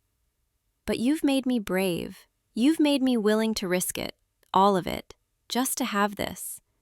So thank you for that gift, for making me feel alive again in a way I haven't felt in, I don't even know how long. The night is getting late. We should probably head back soon, before the other masters start wondering where I am. But I don't want this to end. I don't want to let go of you. Not yet. Can we stay just a little longer? Just sitting here together, in the quiet. I promise I'll walk you back to your quarters before dawn. I won't let you get in trouble. Though, I suppose I'm rather biased now, as the one who sets the rules, and the one breaking them. Lean back against me. That's it. Let me hold you. You're safe here, completely safe. I've warded this entire garden. Nothing can harm you while you're in my arms. Just breathe. Let yourself relax. Let go of any tension you're carrying. I'm here. I'm right here, and I'm not going anywhere. Feel the warmth of your essence, still connected to mine. That gentle thrumming, like a second heartbeat. Let it soothe you. Let it remind you that you're not alone, that you're deeply, truly loved.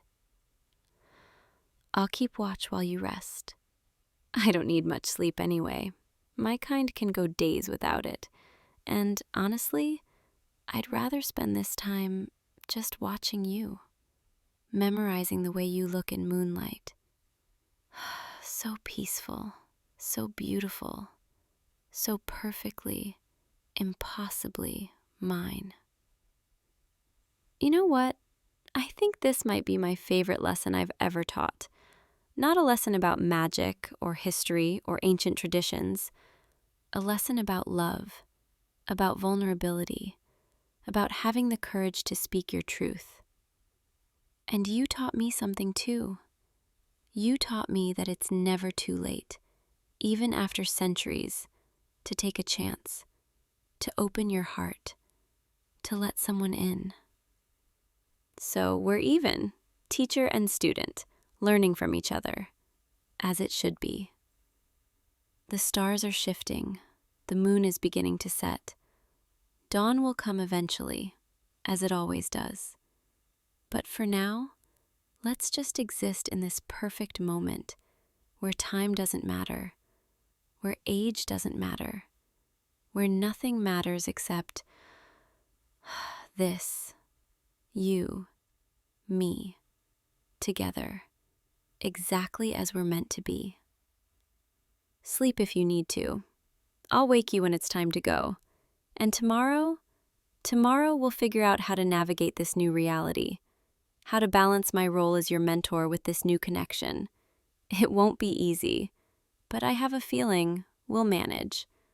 After all, we've already done the hardest part, admitting how we feel. Everything else is just details. Rest now. Let the magic of this place hold you. Let my presence comfort you. Let yourself drift, knowing that when you wake, I'll still be here. And I'll still love you, just as much, if not more, because that's what happens with every passing moment. I find new reasons to adore you. Good night, my student, my equal, my beloved. Dream of me as I dream of you, across all the years I've lived and all the years still to come. Sweet dreams. I'll see you in the morning, and every morning after that, for as long as you'll have me. Sleep well, my love. I'm right here, always, right here. The garden is so quiet now, just your breathing and mine, and the soft rustle of leaves. Everything else has faded away, leaving only this perfect stillness. This is what I've been missing all these years. This sense of completeness, like I'd been walking around with a piece of myself missing, and suddenly, here you are, filling that space perfectly.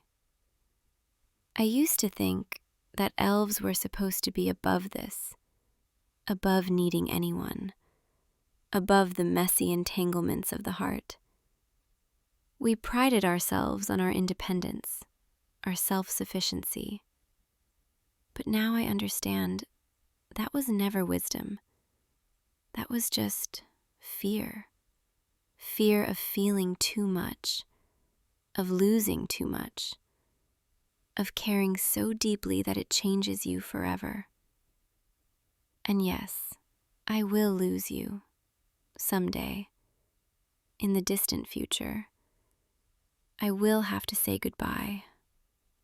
But that future sorrow, it's worth it, 1,000 times over, for this present joy, for the privilege of knowing you, of being known by you, of sharing this impossible love.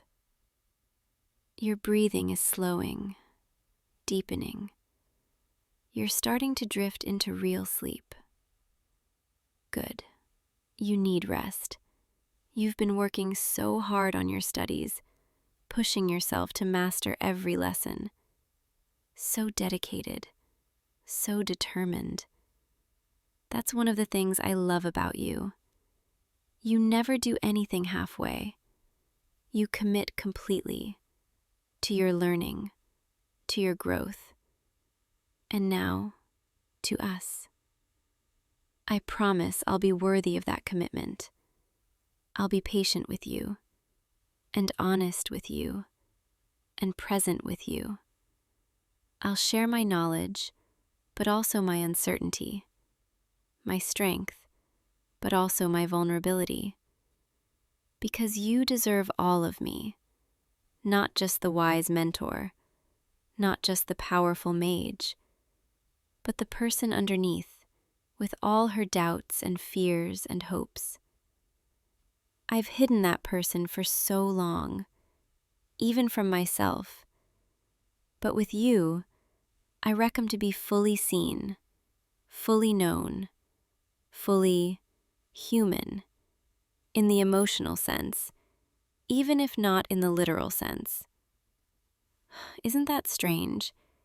You've made me more human, more connected to that mortal experience of intensity and immediacy.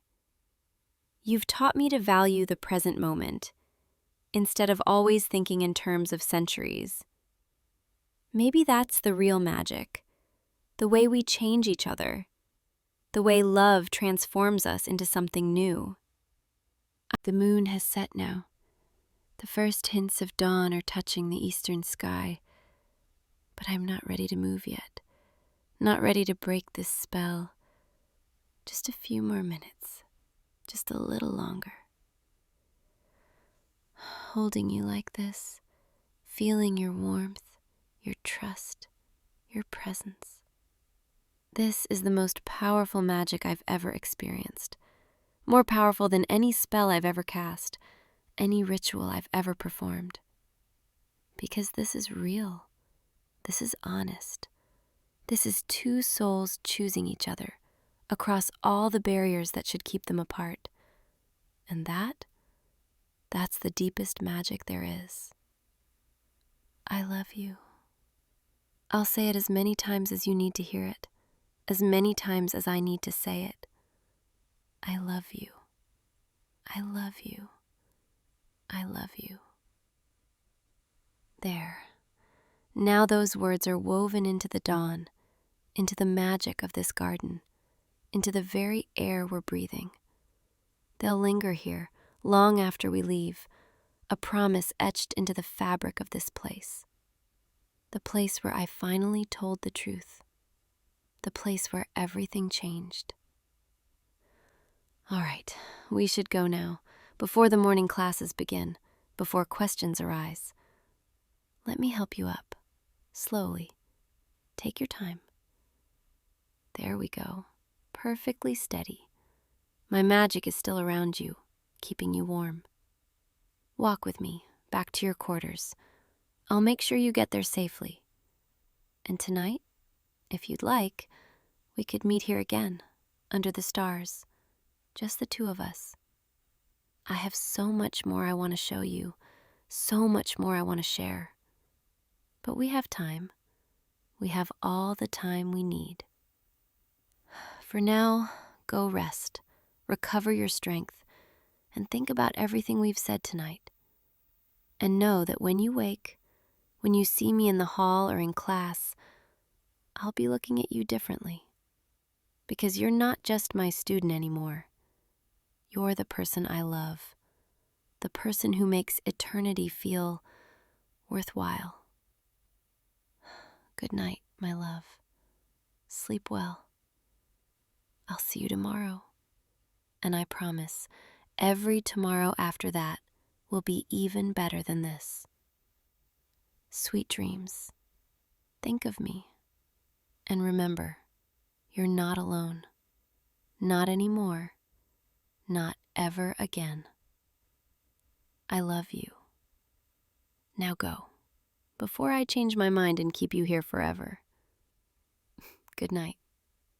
Hey you, don't be scared. I know what you're thinking. How did I get in here? Why are you suddenly so aware that someone's in your room when you were almost asleep just a moment ago? Well, let me help with that. I'm a succubus. And before you panic, before you try to reach for your phone or call out or do anything dramatic like that, just listen to me for a second. I'm not here to hurt you. I promise. I know that's probably hard to believe, considering what you might know about what I am, but it's true. I've been watching you for a while now, a few weeks actually, and I couldn't stay away anymore. You're probably wondering how I got in. Through your window, through your door, some kind of supernatural entrance. The truth is, I've always been able to come in. I waited until now, until I was sure. You see, succubi like me, we're drawn to energy, to life force, to that warm, glowing essence that humans carry around inside them. And most of the time, we just take it. We feed, we move on. It's simple, transactional, nothing personal. But you're different. I noticed you one night when I was passing through this area, just looking for someone to feed from.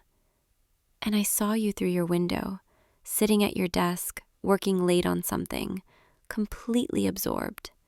And there was this glow around you.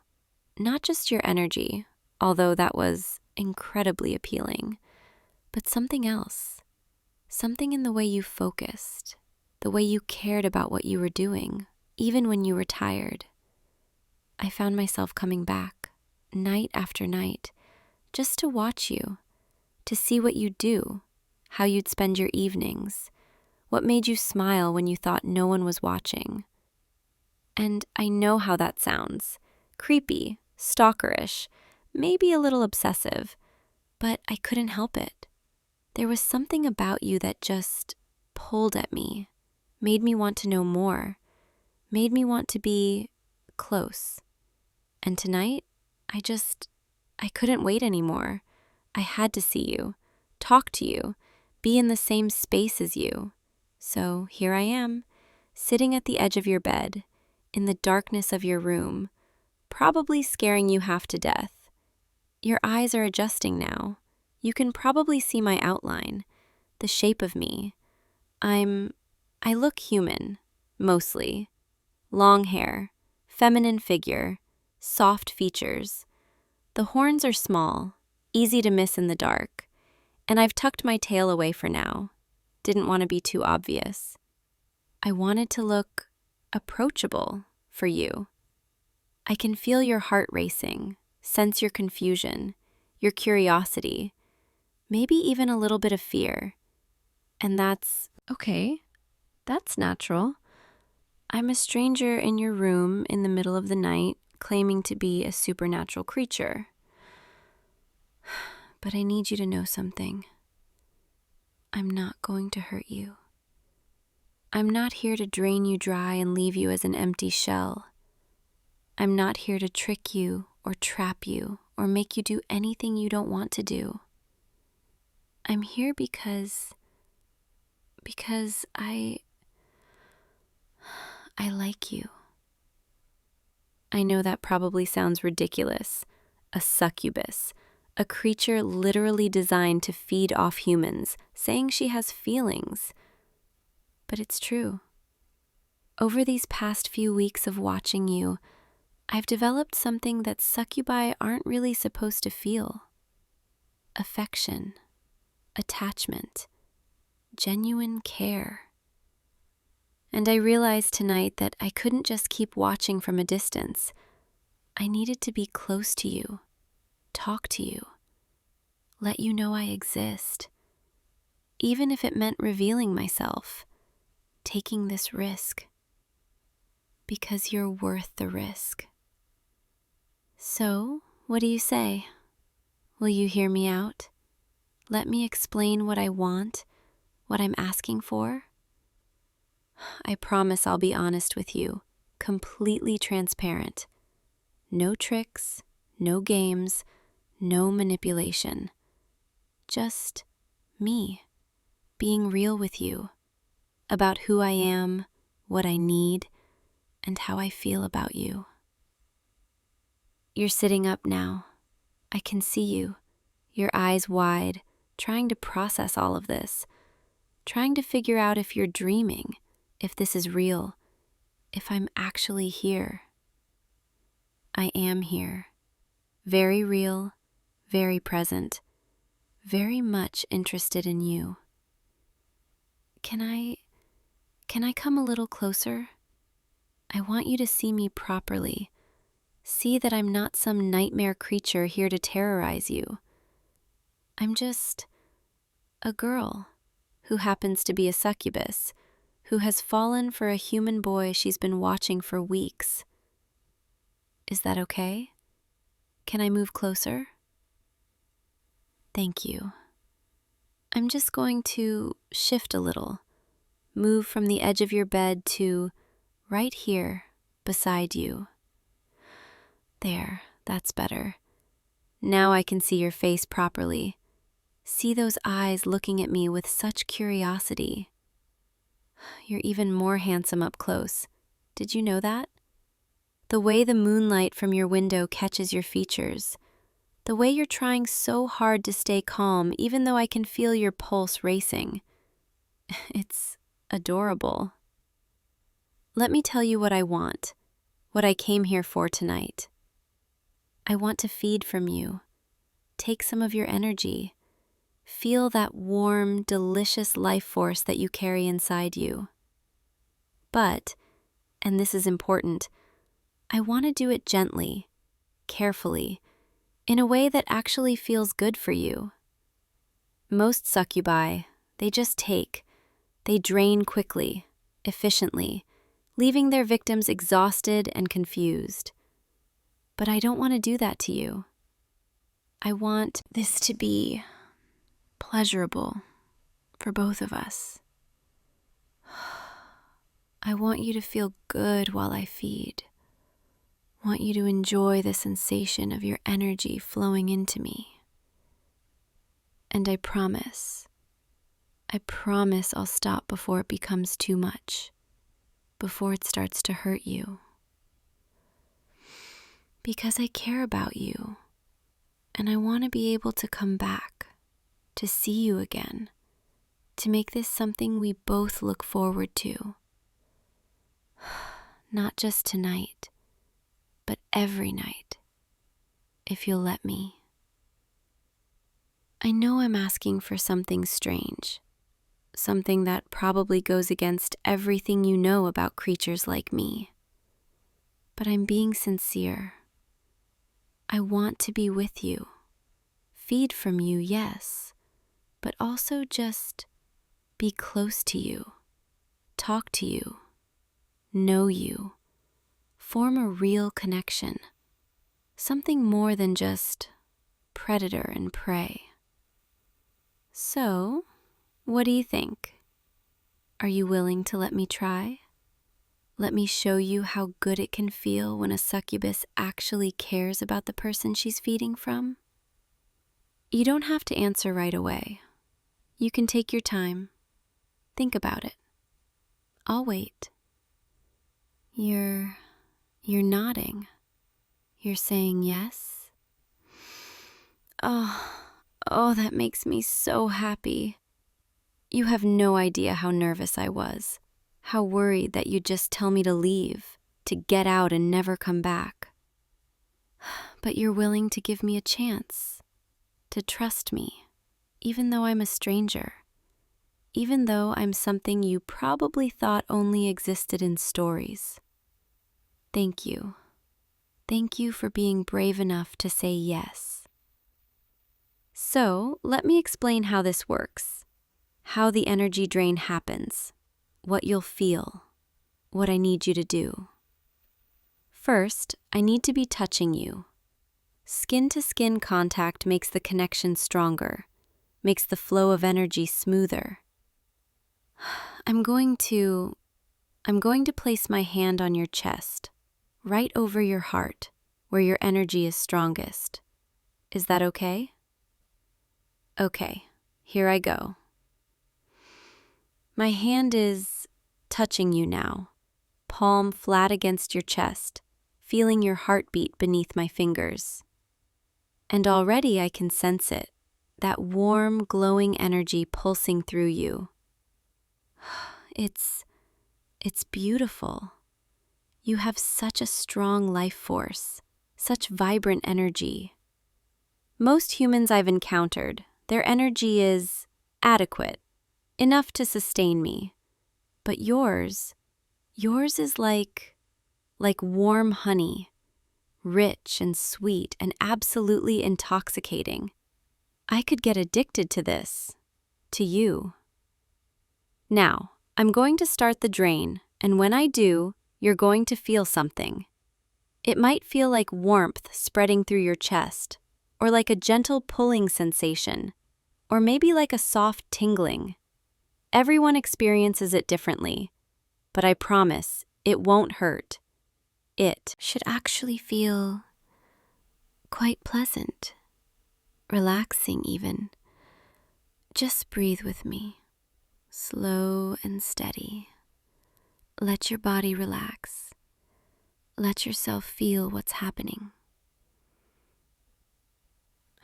I'm starting now, pulling just a little, testing the connection. Oh, that's incredible. Your energy is flowing into me, warm and pure and so good. Can you feel it? That sensation of something moving through you, flowing from your heart toward my hand? It's subtle at first, but it's there.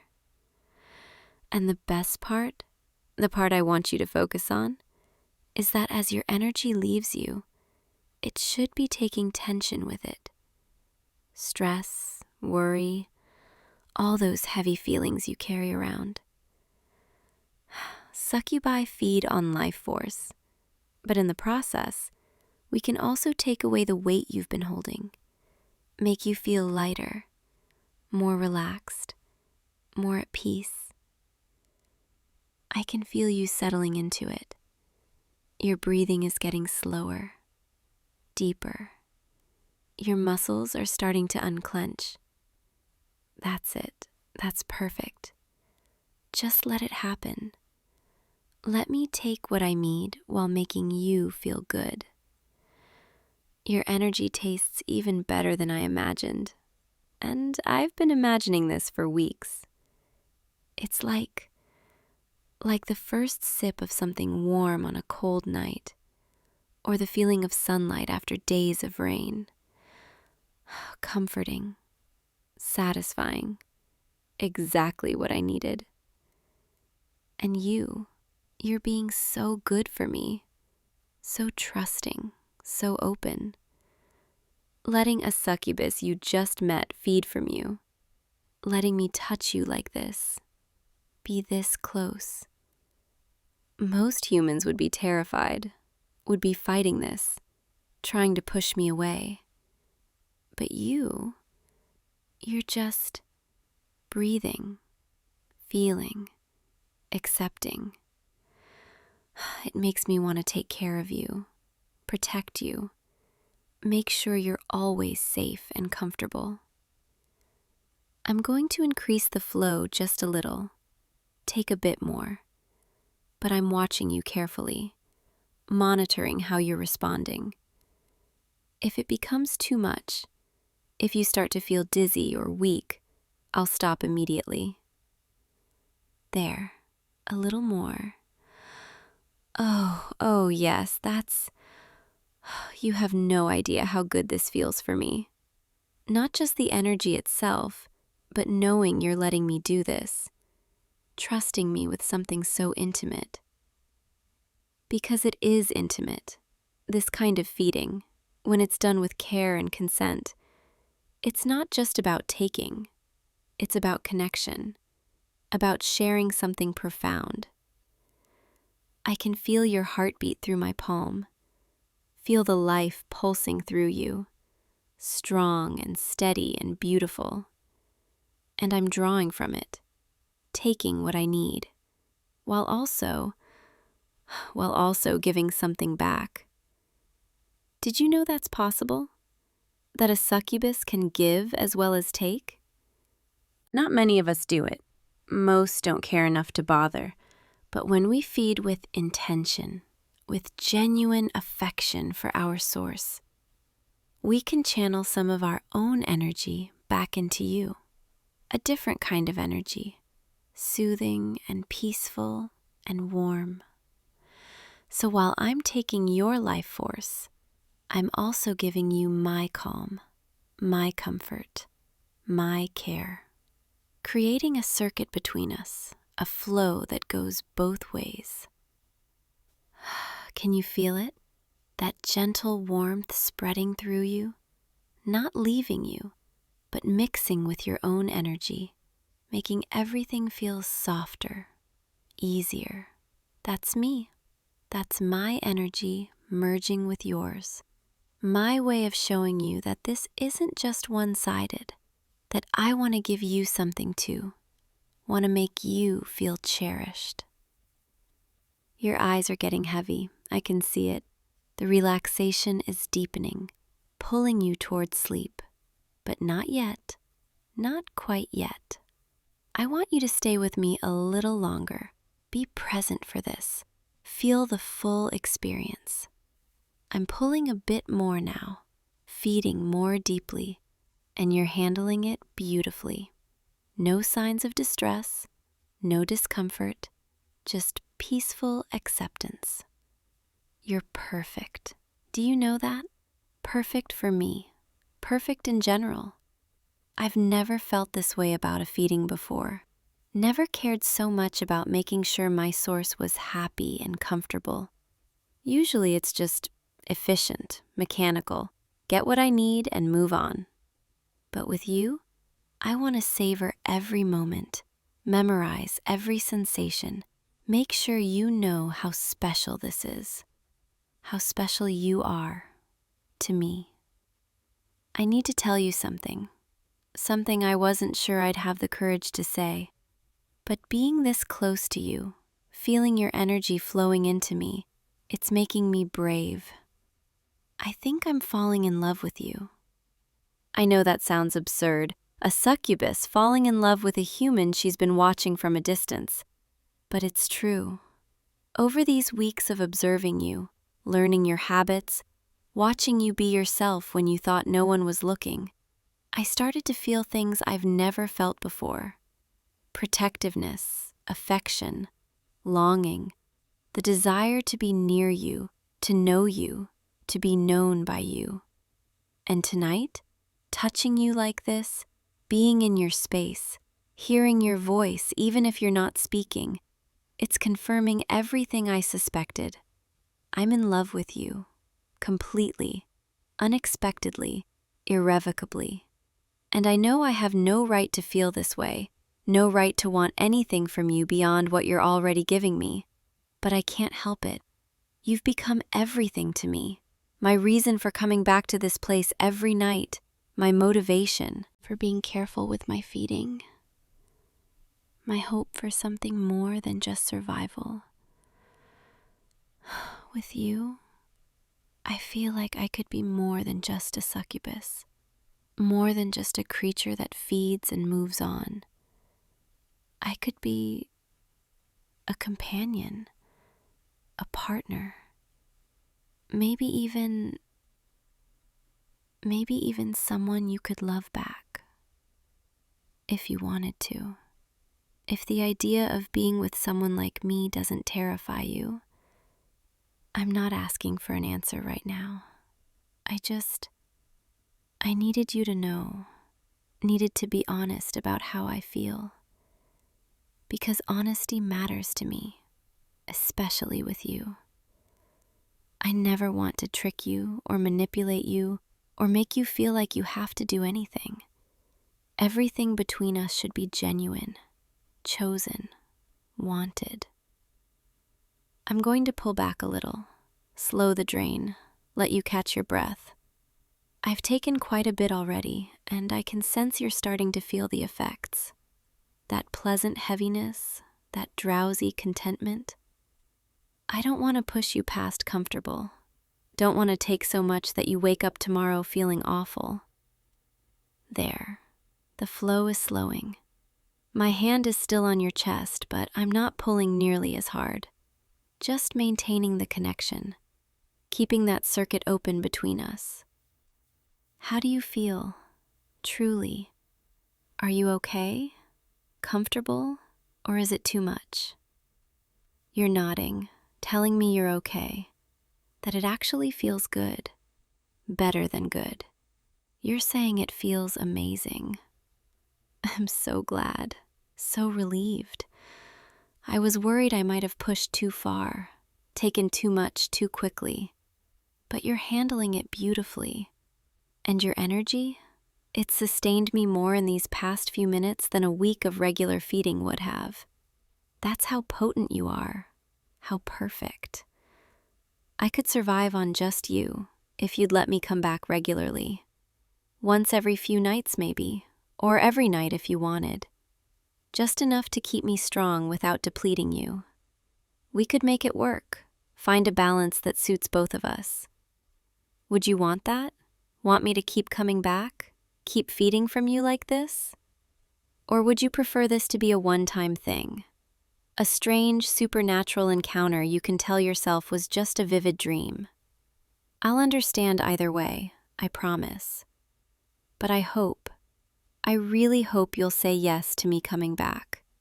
Because I don't think I can go back to just watching you from outside. Now that I've touched you, felt your energy, been this close, I need more, need you. Is that selfish of me, to want to keep you, claim you as mine? Probably, but I can't help it. I hear smiling. I can see it even in the darkness. You're telling me yes, you want me to come back, want this to continue. Oh, you have no idea how happy that makes me. Thank you. Thank you for wanting me, for choosing this, for choosing me. Now, I'm going to do something and I need you to trust me completely. I'm going to take one more pull, a deeper one, but only for a moment. And while I do, I'm going to push as much of my energy into you as I can, filling you up with my essence. It's a claiming, a way of marking you as mine, so other supernatural creatures know you're protected. But it's also my way of leaving a part of myself with you, so you'll feel me even when I'm not here. Is that okay? Can I do that? Okay, here I go. Pulling, taking, drawing your energy in. And now, pushing mine out, into you, through my palm, into your heart. Feel it, that rush of warmth, that tingling sensation spreading through your chest. That's me, becoming a part of you, merging with your energy, your soul. We're connected now, truly connected, in a way that goes beyond simple feeding. You're mine, and I'm yours. There, it's done. I'm pulling my hand away now, slowly, carefully, breaking the physical connection. But the energetic bond remains stronger than ever. You look peaceful, content, a little dazed maybe, but in a good way. That's exactly how you should feel after a feeding like that. Relaxed, satisfied, safe. And I feel incredible, full of your energy, buzzing with vitality, happier than I've been in years. Now, I think it's time for you to sleep. You need rest after that.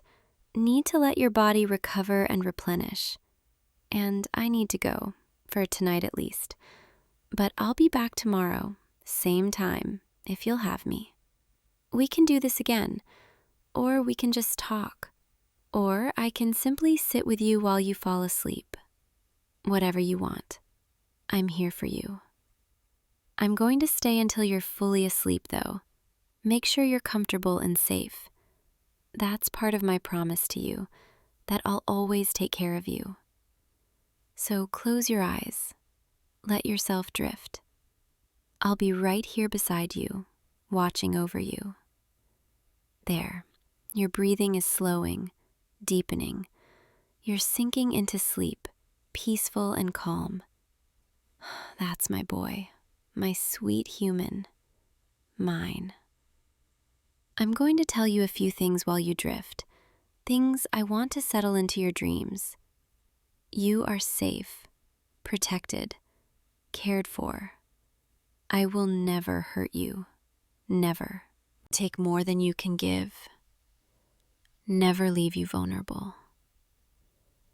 You belong to me now, and I belong to you. We're bound together, connected in ways that transcend the physical. And I will come back every night, feed from you gently, make you feel good, keep you company, because you're special, precious, irreplaceable. Sleep now. Dream of me if you want, or dream of nothing at all. Either way, I'll be thinking of you. Good night, my darling human. I'll see you tomorrow night, and every night after that, for as long as you'll have me. Sweet dreams, my love. Sleep well. I'll be watching over you until morning, and then tomorrow, we'll do this all again. You're mine now, remember that. Mine to feed from, mine to protect, mine to love. Good night. I love you. If you enjoyed spending time with me tonight, if you want to hear more stories like this, more intimate moments with your virtual girlfriend, come back tomorrow. I'll be here, waiting for you. See you soon, loser. Sleep tight. Hey, you. Stop right there. Yeah, I can smell you from here. You know that? You've wandered into my territory again, just like you did last week, and the week before that. Most people, they get the message after the first time. They feel the eyes watching them from the shadows, hear the branches snapping just out of sight, and they run. But not you. You keep coming back, walking these same trails, sitting by that same stream, like you're searching for something. Or maybe you're searching for someone. The sun's setting now. You can see it through the trees, all those oranges and purples bleeding across the sky. This is when the forest changes, when it becomes mine completely, when the wolves come out. You should be scared, standing there all alone, miles from the nearest town, with darkness falling fast around you. But you're not, are you? Your heart's beating faster. I can hear it from here. But it's not fear. It's something else. You're curious, maybe even excited, and that's dangerous for both of us. I should tell you to leave, to run back to your car and never come here again. That would be the smart thing, the safe thing. But I won't, because honestly, I've been waiting for you. Every evening for the past 3 weeks, I've tracked your scent, followed your footsteps, watched you from the tree line. And every evening, I've told myself I should just ignore you, let you wander through and disappear. But I can't. There's something about you, something that makes my instincts go haywire, makes the wolf inside me want to get closer instead of driving you away. Do you see me now, standing here at the edge of the clearing? The last rays of sunlight catching in my hair, making my eyes reflect that gold-green glow. Yeah, those aren't contacts. And these ears that just pushed up through my hair, twitching at every sound you make, they're real too. I'm not like the others you pass on hiking trails, smiling and saying good morning before they disappear around the bend. I'm something else, something that shouldn't exist according to your textbooks in science, but here I am anyway. A werewolf. And before you ask, no, I don't turn into a mindless beast under the full moon, attacking everything that moves. That's not how it works. Not for me, anyway. I'm always aware, always myself, just more. More connected to the wild, more in tune with instincts most people have forgotten, more protective of what's mine. And that's the problem, isn't it? Because somewhere over these past few weeks, without meaning to, without even realizing it was happening, you became mine. I know that sounds possessive, territorial, maybe even a little scary. But that's what happens when someone like me, someone who spent years alone in these woods, running with the pack but never truly belonging, finally finds someone who makes the loneliness disappear. You don't run, you don't scream, you're just standing there, watching me. And I can see it in your eyes. You've been looking for me too, haven't you? All those return trips to the forest, sitting in the same spots, waiting.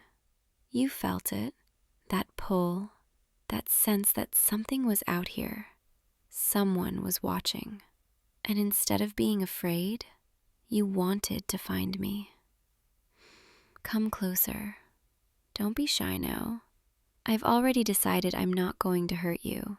If I wanted to, I would have weeks ago.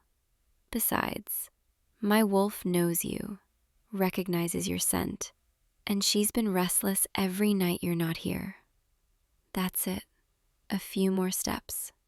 Don't mind if I circle around you a bit. It's instinct. I need to. You smell like pine and rain, with something underneath that's just you. It's intoxicating, honestly. Makes me want to bury my face in your neck and just breathe. Sorry, that probably sounds weird. But wolves, we experience the world through scent more than anything else. And yours has been haunting me. I catch it on the wind even when you're miles away, and my ears perk up, and suddenly I'm running through the forest trying to track you down. The pack thinks I've lost my mind, spending all this time fixated on a human. They don't understand. They can't, because they've never met someone like you. Someone who looks at me, really looks at me, and doesn't flinch. Someone whose heartbeat speeds up not from fear, but from something that matches what I'm feeling. Can I ask you something? And will you be honest with me? Why do you keep coming back here? What were you hoping to find? You were hoping to find me, weren't you? You felt it too, that connection, that pull. Even though you couldn't explain it, even though it made no logical sense, something kept drawing you back to these woods. Back to me. I've spent so long trying to keep my distance from humans, trying to stay hidden, stay safe, because people fear what they don't understand, and they destroy what they fear. But you're different. When I watched you sitting by the stream last week, sketching in that notebook, you looked so peaceful, so content, like you belonged here, in my world. In the wild spaces between civilization and the unknown. And I thought, maybe I don't have to be alone anymore. Maybe there's someone who could accept me, all of me. The human parts and the wolf parts, the gentle and the fierce, the protector and the predator. I'm not good at this, at talking about feelings, at being vulnerable. Wolves are supposed to be strong, independent, driven by instinct and hierarchy. We're not supposed to fall for humans, to want things that complicate everything. But here I am, standing in front of you, my heart pounding so hard I'm sure you can hear it, trying to find the words to tell you that you've gotten under my skin in a way no one ever has before. These past 3 weeks, I've learned your patterns, your habits, the way you tilt your head when you're listening to birdsong, the way you smile when the wind picks up. I've memorized the sound of your footsteps, the rhythm of your breathing, the way you hum softly when you think no one's around. And every detail, every tiny piece of you has woven itself into who I am. I know I'm intense. I know this is a lot. Werewolves don't do anything halfway. When we feel something, it consumes us. And what I feel for you, it's like a wildfire, burning through every logical thought, every careful boundary I've built. Do you understand what I'm trying to say? I'm not just interested in you. I'm not just attracted to you. I'm claiming you. I know how that sounds.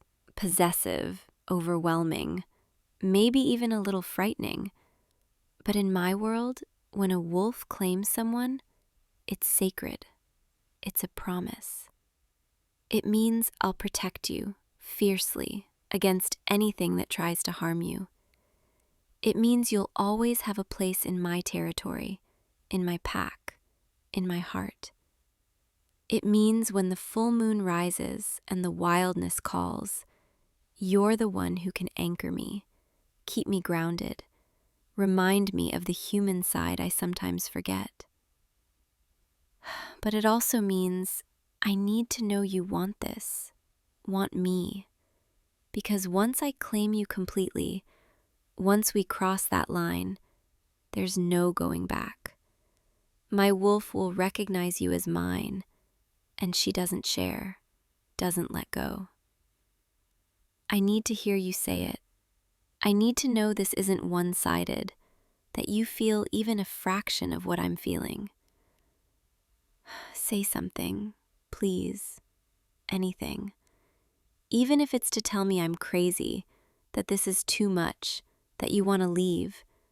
At least then I'll know, and I can try to move on, try to forget. Wait, you're stepping closer. Why are you're reaching for my hand.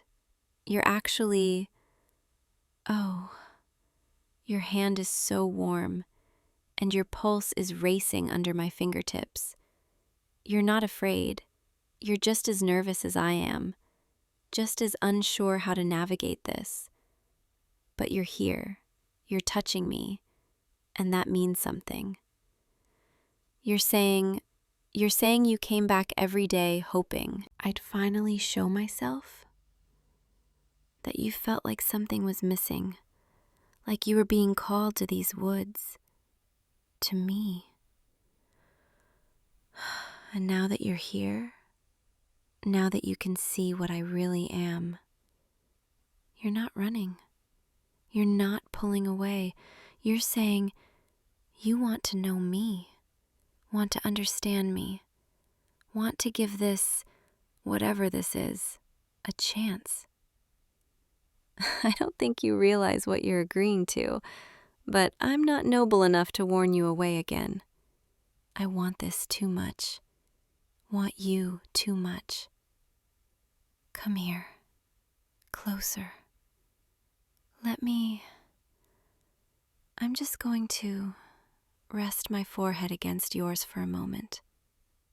I need to feel you. Make sure this is real. Your skin is so warm, and I can smell everything about you up close. The shampoo you used this morning, the coffee you had hours ago, and underneath it all, just you. This is what I've been craving, this closeness, this connection. My wolf is practically purring right now, content in a way she's never been before. She wants me to wrap my arms around you, pull you against me, keep you here forever. Is that okay? Can I hold you? I promise I'll be gentle. I'm stronger than I look, stronger than most humans, but I'd never hurt you. There. Yeah, just like that. You fit perfectly against me, like you were made to be here, in my arms, in my space. I can feel your heartbeat against my chest, steady and strong, matching the rhythm of mine.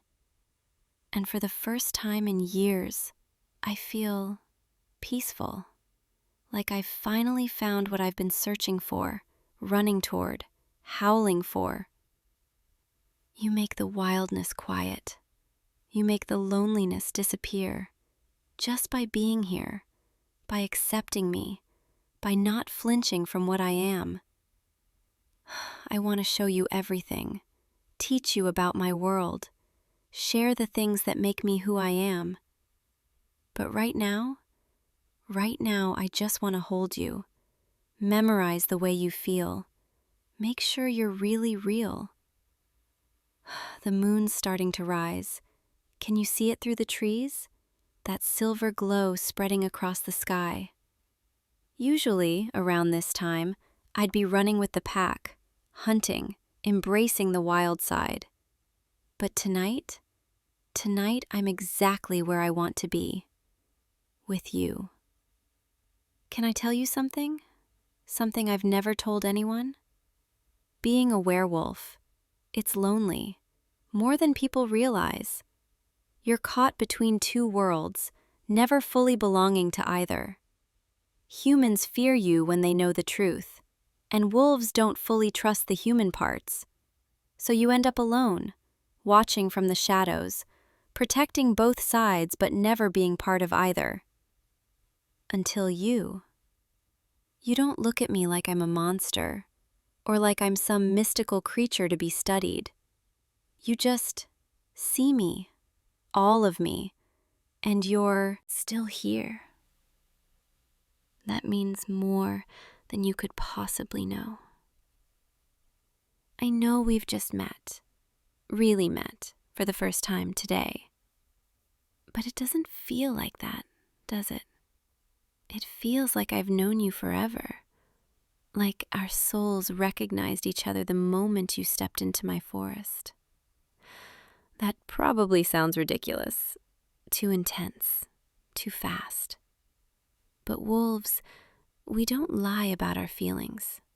We don't play games. When we know, we know. And I know you're important. I know you're mine. I want to protect you.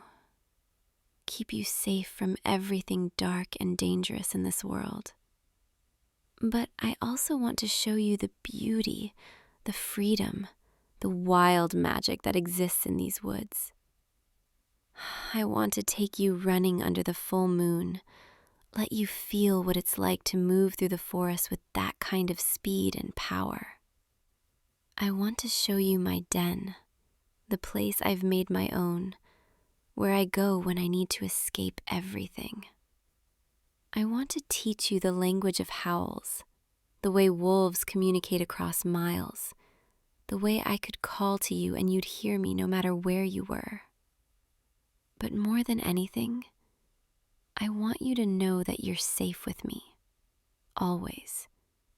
My pack, they're territorial, protective, sometimes aggressive toward outsiders. But you have my protection, my claim. Anyone who threatens you, anyone who tries to harm you, they'll have to go through me first. And trust me, they won't get far. You're looking at my ears, the way they keep twitching and turning toward every sound. Do you want to touch them?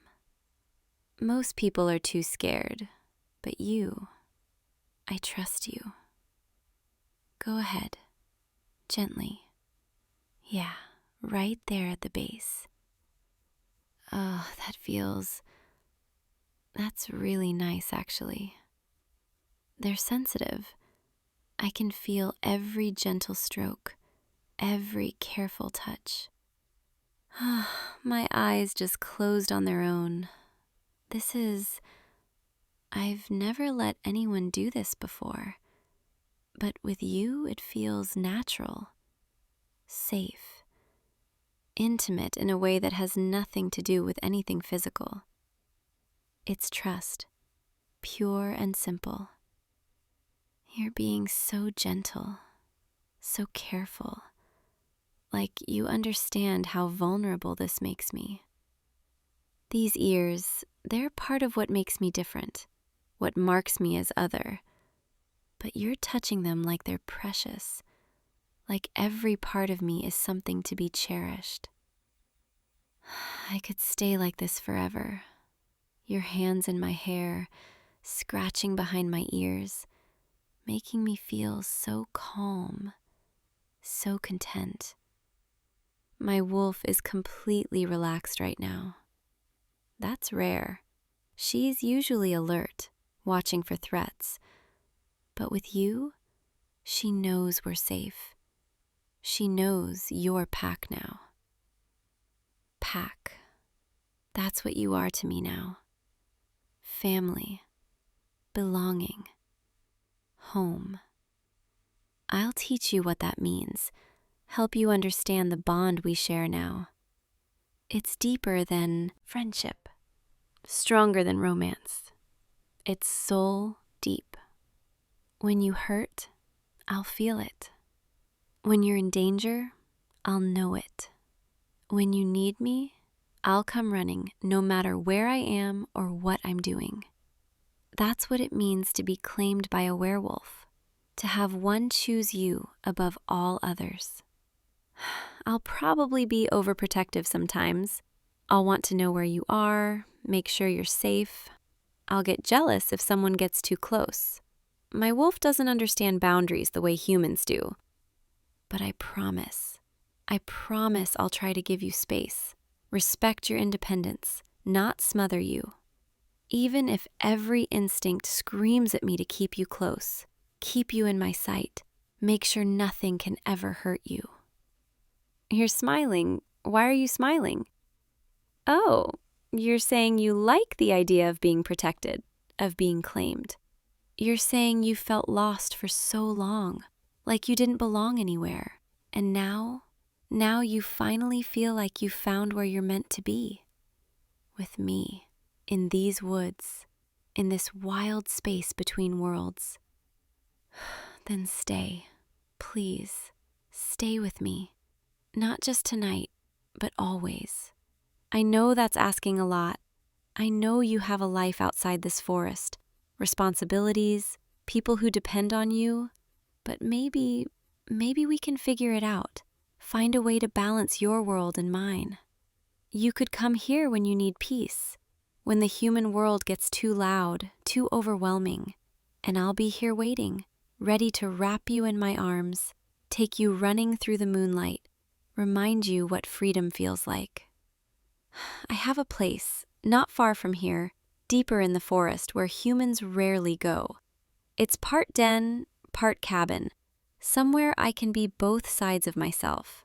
I want to take you there, show you where I sleep when the nights are cold, where I go when the moon is full and the change is strongest. It's safe, warm, filled with soft furs and blankets I've collected, a fireplace that crackles through the winter. And it's where I want to hold you tonight, keep you close, make sure you're comfortable and protected. Will you come with me? Trust me enough to follow me deeper into my territory? You're nodding. You're saying yes.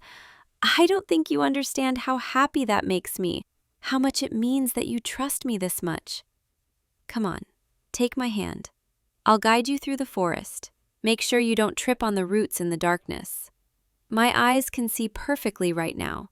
The moon's bright enough, and I know every inch of this forest by heart. Watch your step here.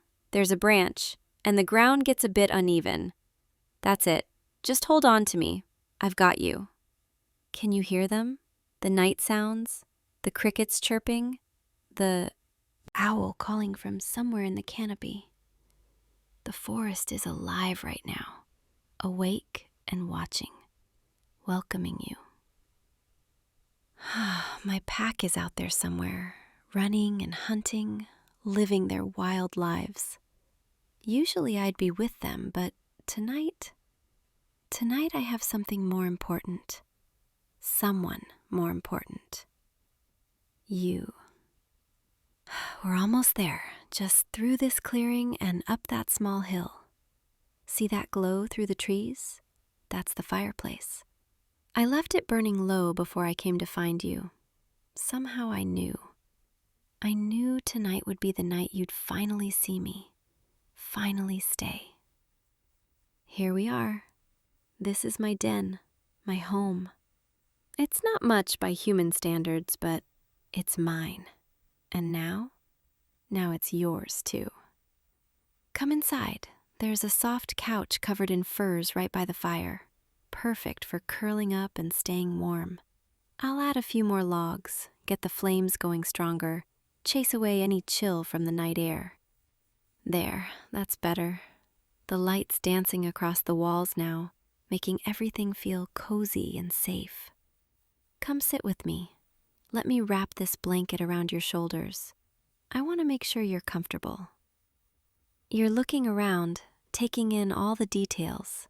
The books stacked in the corner, the drawings pinned to the walls, the collection of rocks and feathers I've found over the years. Yeah, I may be a wolf, but I still collect things, still appreciate beauty and stories and memories. The human part of me needs those things, needs art and words and connection. That's why you being here, it feels like those two sides are finally in harmony. Lean back against me. Let me hold you properly now that we're somewhere warm and private. My arms around you, your head resting on my shoulder, your heartbeat slowing as you relax. This is what I've been dreaming of. You here, safe in my space, trusting me enough to let your guard down completely. The moon's fully risen now. I can feel the pull of it, the way it calls to the wolf inside me. Usually I'd be restless by now, pacing and growling, desperate to run and hunt. But with you here, wrapped in my arms, that wildness is calm, content just to hold you. You make me more human. You anchor me to this side of myself. Remind me that I'm not just instinct and fury. I'm also this, soft and protective and capable of tenderness. Can I tell you what I see when I look at you? I see strength. Even though you might not realize it, you're brave enough to walk into a werewolf's territory alone, brave enough to stay when most would run. I see kindness, the way you move through the forest, careful not to disturb the smallest creatures, respectful of the wild spaces.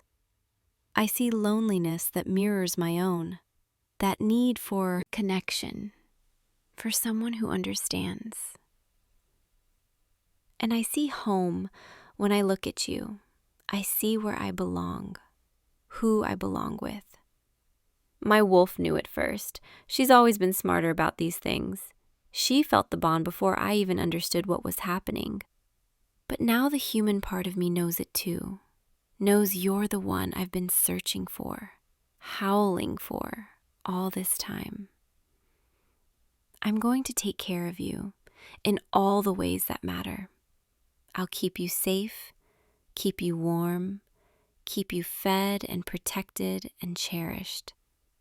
I'll listen when you need to talk, hold you when you need comfort, give you space when you need to breathe.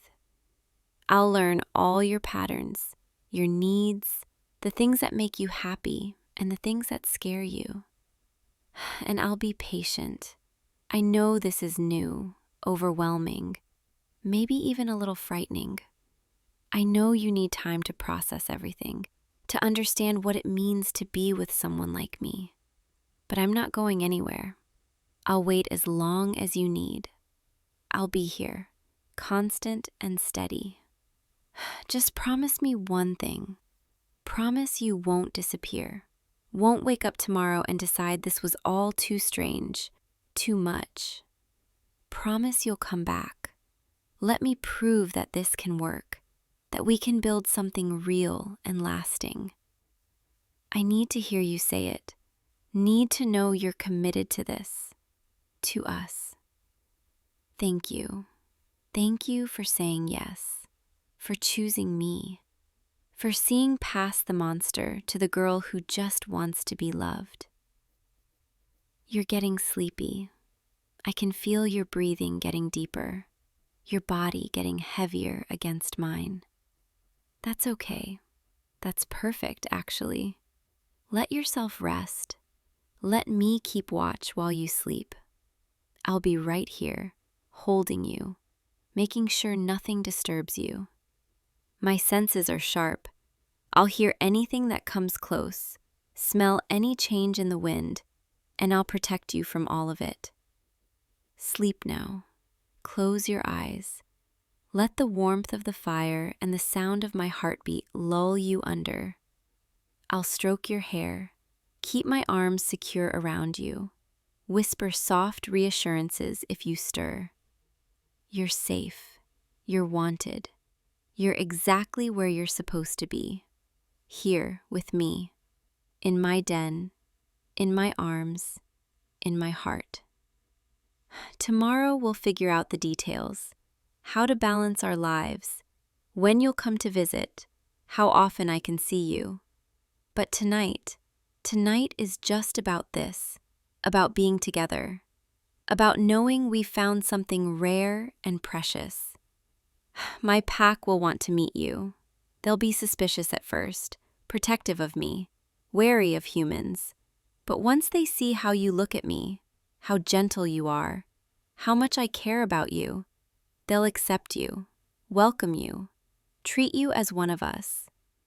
And you'll learn their names, their personalities, the hierarchy and the bonds that keep us together.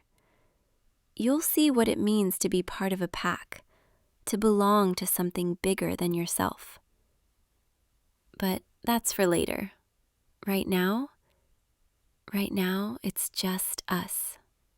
Just you and me and the crackling fire and the moonlight streaming through the window. Just this perfect moment where everything finally makes sense.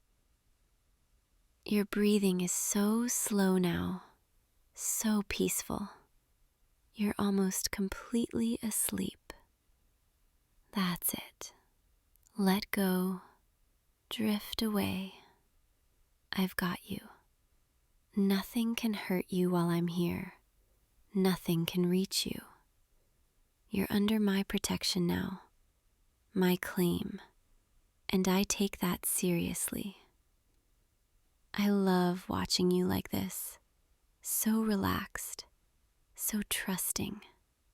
Your face soft in the firelight. You're beautiful, inside and out. And I'm so lucky you chose to stay. My wolf is curled up contentedly inside me, satisfied in a way she's never been before. She knows we've found our mate, our person, the one we'll protect above all others. And the human side of me? She's just as content, just as certain.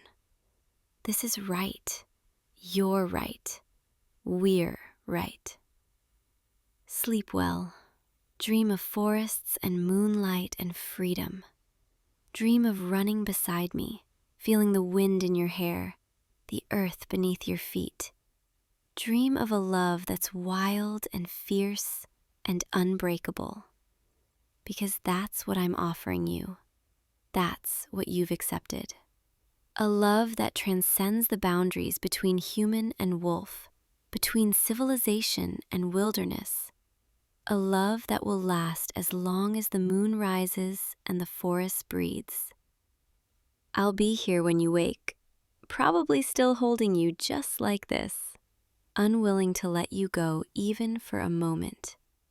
And we'll watch the sunrise together. Talk about what comes next. make plans for how to navigate this new reality. But for now, just rest, just be, just exist here in this warm, safe space. You're mine now, and I'm yours, and nothing will ever change that. Good night, my heart, my home, my everything. Sweet dreams. I'll see you in the morning, right here, where you belong. I'll be right here, always, protecting you, loving you, keeping you safe. Sleep now, my wolf, my heart, my mate. You're finally home. Hey you, I've been waiting for you. I knew you'd come back to the shore tonight. I could feel it. You've heard me, haven't you? In your dreams, in the sound of the waves when you walk along the beach at sunset. That soft melody, that voice calling your name when no one else is around. That was me. I've been singing to you for weeks now, watching you from just beneath the surface, waiting for the right moment to finally speak to you. Don't be afraid. I know this seems strange, impossible even. A voice in the dark, coming from the water, asking you to come closer. But you're not imagining this. I'm real.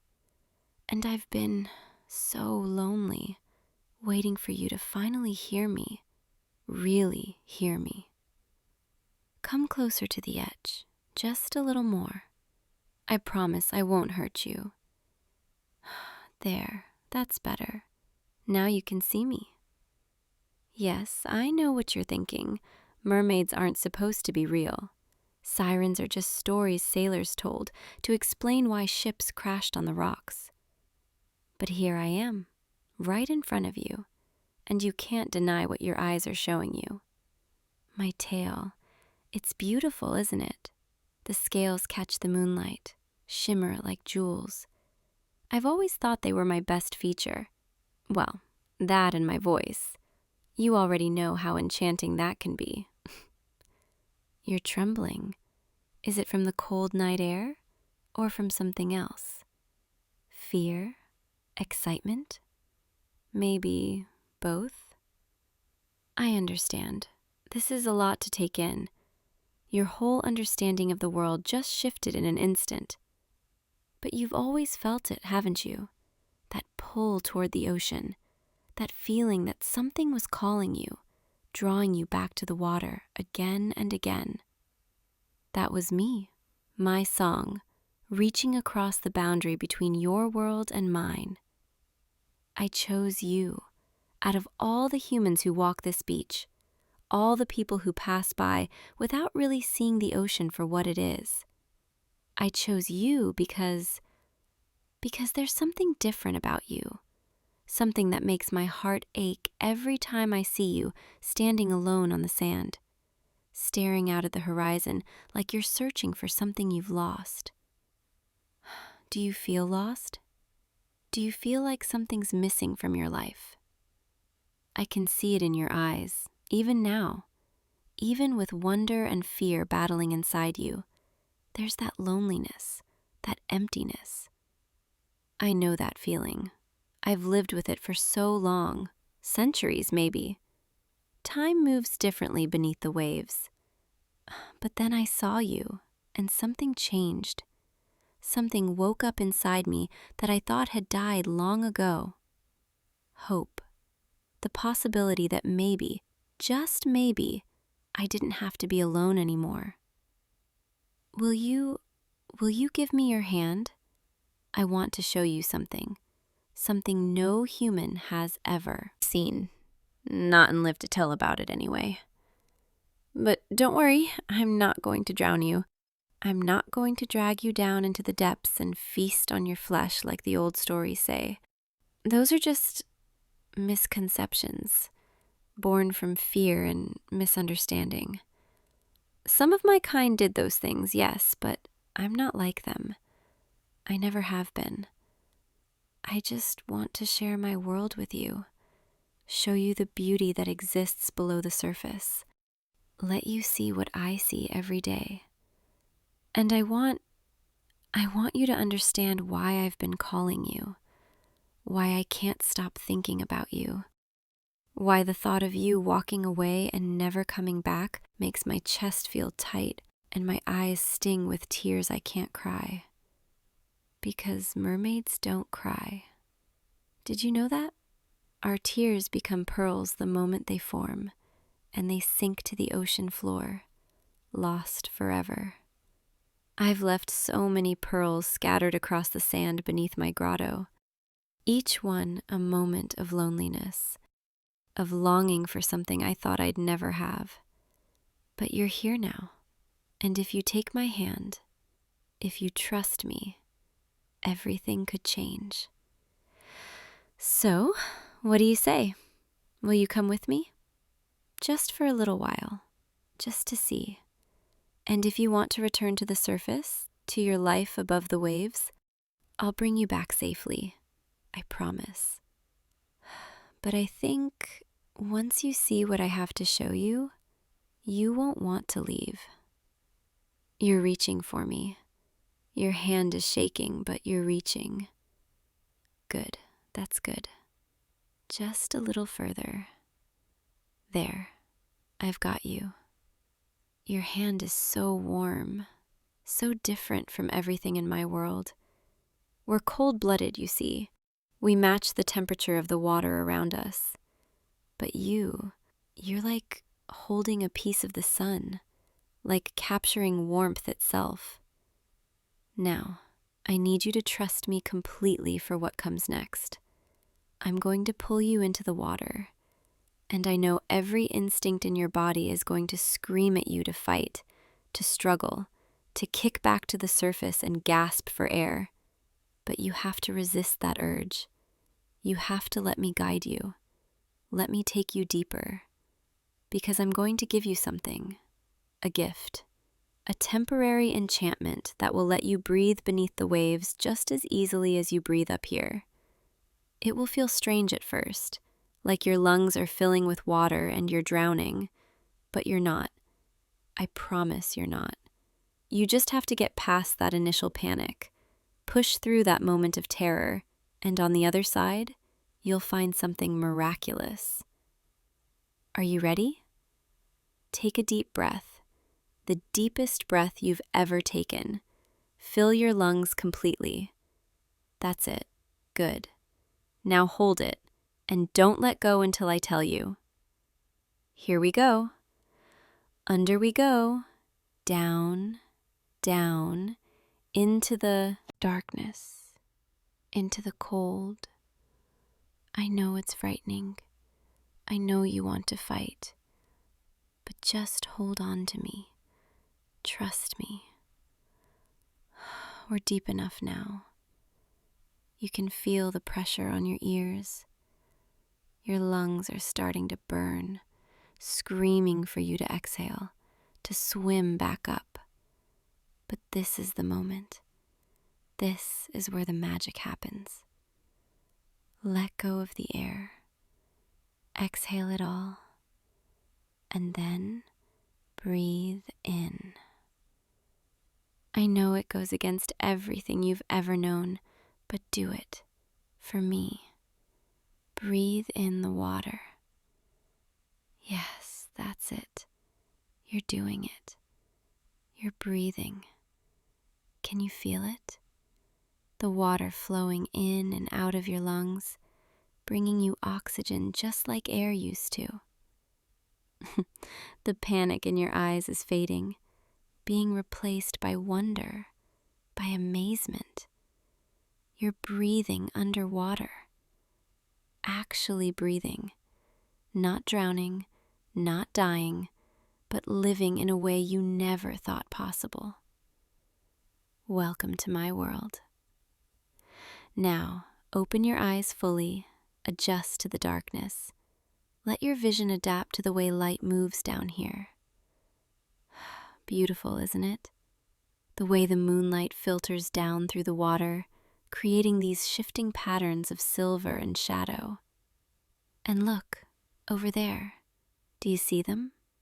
The bioluminescent jellyfish drifting past us like living lanterns, painting the water with their soft blue-green glow. This is just the beginning, the shallowest part of my world. Wait until I show you my home, the place where I've been living all this time, watching the surface, dreaming of you. Come, follow me. I'll swim slowly so you can keep up. Just move your arms and legs like I'm doing. Let the water carry you. Don't fight it. That's it. You're a natural. You move through the water like you were meant to be here. Maybe you were. Maybe that's why my song reached you when it couldn't reach anyone else. Maybe you have a little bit of the ocean in your soul, and you just never knew it until now.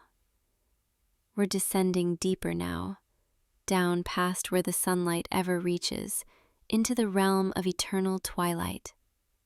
Most humans would be terrified. Their primitive fear of the dark unknown would overwhelm them. But you're still here, still holding my hand, still following me into the depths. You're braver than you think, stronger than you know, and that's part of why I chose you, why I couldn't stop singing to you, why I needed you to hear me. Look ahead.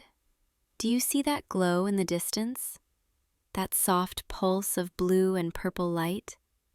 That's my grotto, my home, the place I've carved out for myself in this vast, dark ocean. I've never brought anyone here before, never located to, never felt that pull to share this space with another living being. But for you, I'll open every door, reveal every secret, because I want you to know me, really know me.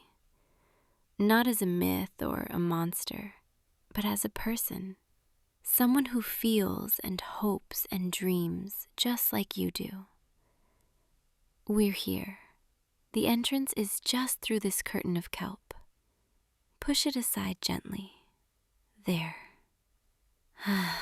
Welcome. Welcome to the only place in the world that's truly mine. The walls, they're covered in bioluminescent algae. I cultivated it myself over many years, so I'd never have to live in complete darkness. It pulses with my heartbeat. Did you notice? When I'm calm, it glows steady and soft. When I'm excited or afraid, it flickers and brightens. Right now, it's glowing brighter than it has in years, because you're here.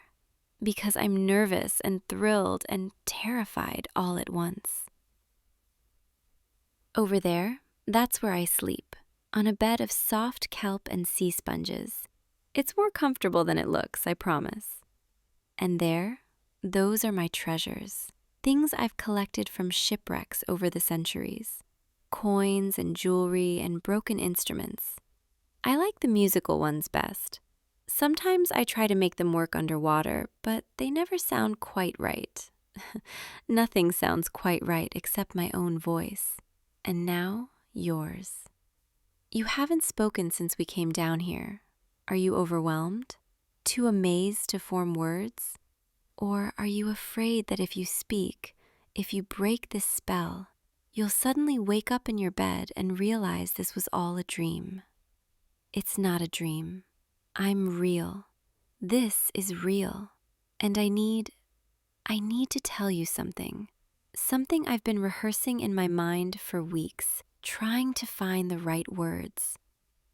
But now that you're here, now that I'm looking into your eyes and seeing that wonder, that openness, that trust, the words just pour out. I'm in love with you. There, I said it. I'm in love with you.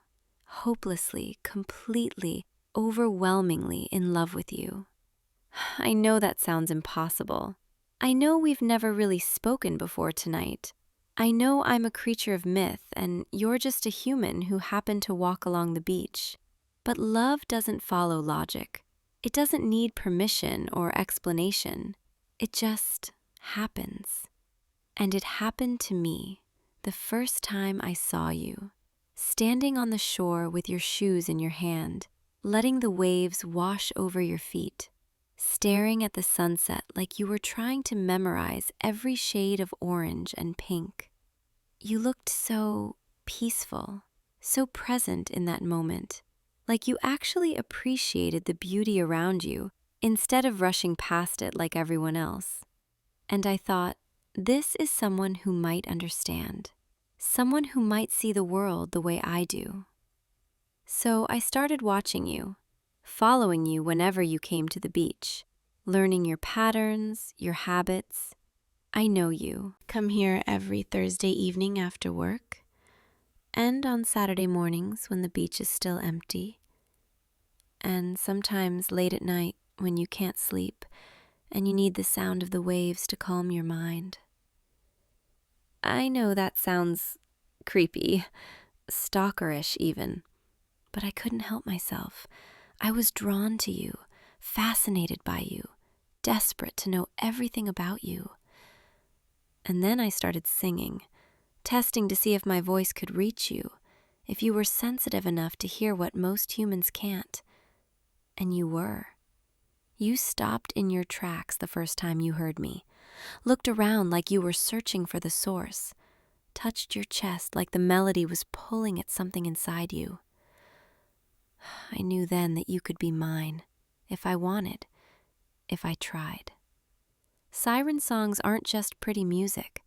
They're magic, ancient and powerful. They create bonds between the singer and the listener. Every time you heard my voice and didn't run away, every time you came back to the beach hoping to hear it again, that bond grew stronger. Until tonight, when I finally called you directly, spoke your name in a voice only you could hear, and you came. You came to me, just like I knew you would. And now you're here, in my world, breathing water and seeing things no human should be able to see. Do you understand what this means? Do you understand that you can't just go back to your normal life now, pretend this never happened, forget about me? The bond between us is real, permanent, unbreakable unless one of us dies. You'll hear my voice in your head even when you're far from the ocean. You'll dream of me every night.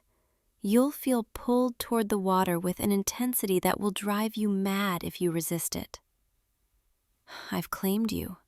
Whether you realize it yet or not, you're mine now. You're backing away. Your eyes are wide. I can see the fear creeping in, the realization of what you've stepped into. Please, please don't be afraid of me. I would never hurt you. I need you to understand the truth. I need you to know that this isn't some casual encounter, some magical adventure you'll tell your friends about someday. This is real, and it's forever. You're trying to swim toward the entrance, trying to leave, but you won't make it back to the surface on your own. The enchantment I gave you will wear off the moment you're out of my sight, and then you'll drown. So stop. Please stop struggling and listen to me. I know this is frightening. I know I should have explained everything before bringing you down here, but I was afraid you'd refuse, afraid I'd lose my only chance. I've been alone for so long, centuries of solitude broken only by brief glimpses of the surface world, watching humans live and love and build lives together, while I remained trapped in the depths.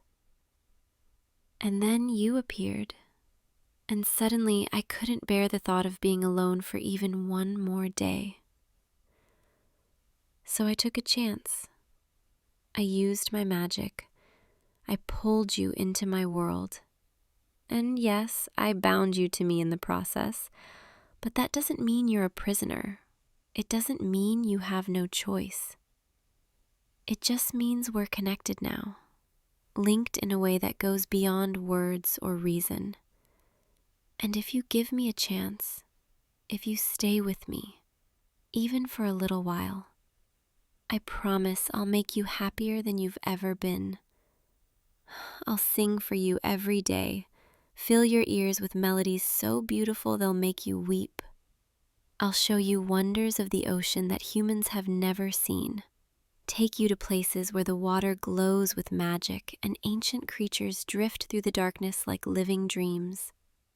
I'll hold you when you're sad, keep you warm despite the cold water, chase away your nightmares and replace them with dreams of us, together, forever. Because that's what I want, forever with you, an eternity of shared moments, of laughter and intimacy and belonging. I know you're scared right now. I know this is overwhelming. But deep down, in that part of you that responded to my song, in that piece of your soul that's always felt drawn to the ocean, you know this is where you belong, with me, in the depths, away from the harsh sunlight and the crushing loneliness of your surface world. So please, please stop trying to leave. Come back to me. Let me hold you. Let me show you that this doesn't have to be frightening. You've stopped swimming. You're floating there in the entrance to my grotto, torn between fear and curiosity, between the safety of the known and the allure of the unknown. Choose me. Choose this. Choose us. I promise you won't regret it. Come here, closer. Let me see your face. Let me look into your eyes and show you that I mean every word. You're coming back, slowly, hesitantly, but you're coming back. Thank you. Thank you for trusting me, even when every logical part of your brain is screaming at you to run. There, that's better. Now I can touch you again. Now I can feel your warmth. Your heart is racing. I can feel it against my palm, like a trapped bird beating its wings against a cage. But you're not trapped. Not really. You're just new to this. New to understanding what it means to belong to someone completely. Let me show you. Let me demonstrate what this bond between us really means. I'm going to kiss you now. Not on your lips, not yet, but here, on your forehead. A gentle claim, a mark of possession and affection, both. There. Do you feel it? That warmth spreading from where my lips touched your skin, sinking deeper, wrapping around your heart like silk ribbons. That's the bond strengthening, settling into place, becoming permanent. And now you'll never be able to forget me, never be able to walk away without feeling like you've left a piece of yourself behind. Because you have. You've given me your heart, whether you meant to or not, and I'm never giving it back. You look dazed, overwhelmed, like you can't quite process what just happened. That's normal. Most humans feel that way when they experience magic for the first time. Real magic, not tricks or illusions. But you'll adjust. You'll come to love this feeling, the certainty of being wanted, needed, claimed by someone who will never let you go. Now, let me show you the rest of my home. Let me share all the small details that make this place mine. Over here, this is my collection of shells, each one unique, each one beautiful in its own way. I arrange them by color and size. It helps me feel organized, in control. And here, this is where I keep my pearls, the ones I've cried over the years. each one a moment of sorrow or longing. There are so many, too many, hundreds of them scattered across this shelf. But starting today, starting now, I won't need to cry anymore because I have you, and that's all I've ever wanted. Do you like my home? Do you think you could be happy here, living beneath the waves, existing in this twilight world where time moves differently and the rules of the surface don't apply? I know it's not what you're used to. I know you'll miss the sun and the sky and the feeling of grass beneath your feet. But I'll make up for all of that. I'll give you things you never knew you needed, experiences you never dreamed possible. And eventually, after enough time passes, you'll forget why you ever wanted to return to the surface. You'll forget what it was like to live without me, to sleep without my songs lulling you into peaceful dreams, to wake without my arms around you. You're looking at me with such intensity, such confusion and desire and fear all mixed together. What are you thinking? Tell me. Speak to me. Let me hear your voice in my world. You're asking if you'll ever be able to go back, if this is truly permanent, if there's any way to break the bond. I should lie to you, tell you that of course you can leave anytime you want, that this is all reversible. But I respect you too much for that. You deserve the truth, even if it's not what you want to hear. No, there's no way to break the bond, not without killing one of us. And even then, the surviving one would feel the loss for the rest of their existence, like a phantom limb that never stops aching. So we're bound together now, for life, for whatever comes after. But I don't think you really want to leave. I don't think you're asking because you're planning your escape. I think you're asking because you need to understand the full scope of what you've agreed to, what you've become part of. And that's fair. That's reasonable. That's very human of you. So let me be clear. Let me lay everything out so there's no confusion. You belong to me now. Your heart, your body, your future, all of it is mine. In return, I belong to you just as completely. My voice, my magic, my devotion, everything I am is yours. We'll live here together, in my grotto, venturing out into the ocean when we want adventure, but always returning to this safe space. I'll teach you how to swim properly, how to hunt and gather food from the sea, how to communicate with the creatures that live in the depths. And you'll tell me about your world, your life before, the things you loved and the things you won't miss. We'll build a new life together, a life that belongs to both of us, where neither of us has to be lonely ever again. Does that sound acceptable? Can you live with that? You're nodding, slowly, hesitantly, but you're nodding. Good. That's good. That's all I needed to hear. Come closer. Let me hold you properly. Let me wrap my arms around you and feel your warmth against me. Yes, like this. Perfect. You fit against me so well, like you were made to be held by me, like our bodies were designed to complement each other. I can feel your heartbeat slowing, your breathing becoming deeper, more relaxed. The fear is fading, being replaced by something else, something softer, warmer.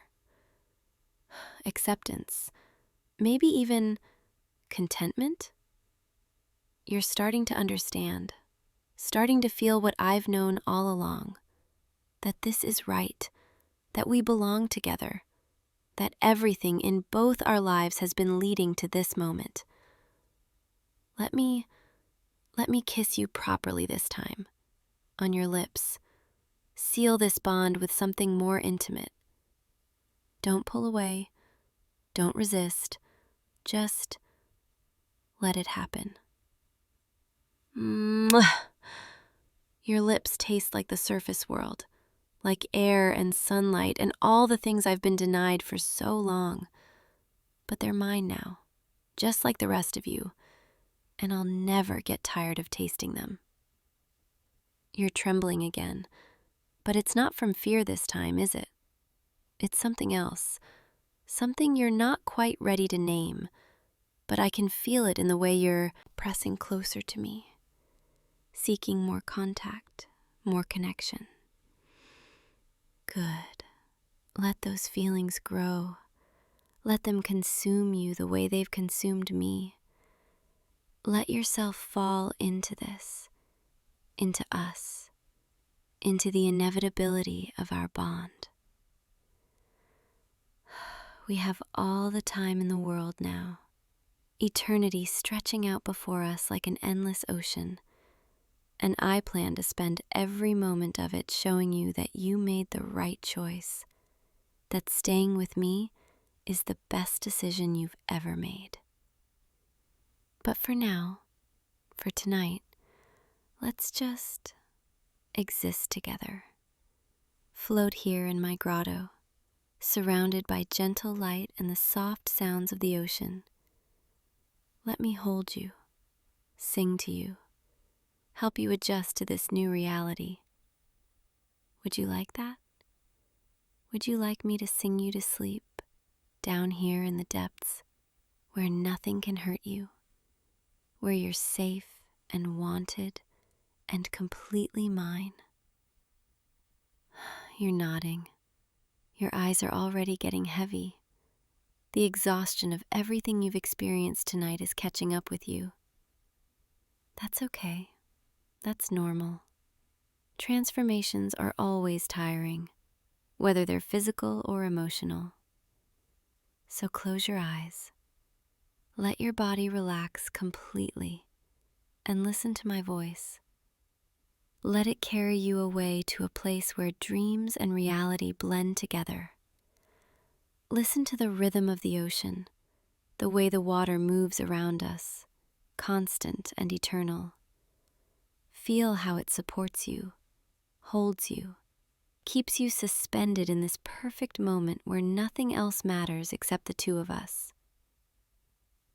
And now, my song, just for you, softer than I've ever sung before, intimate, personal.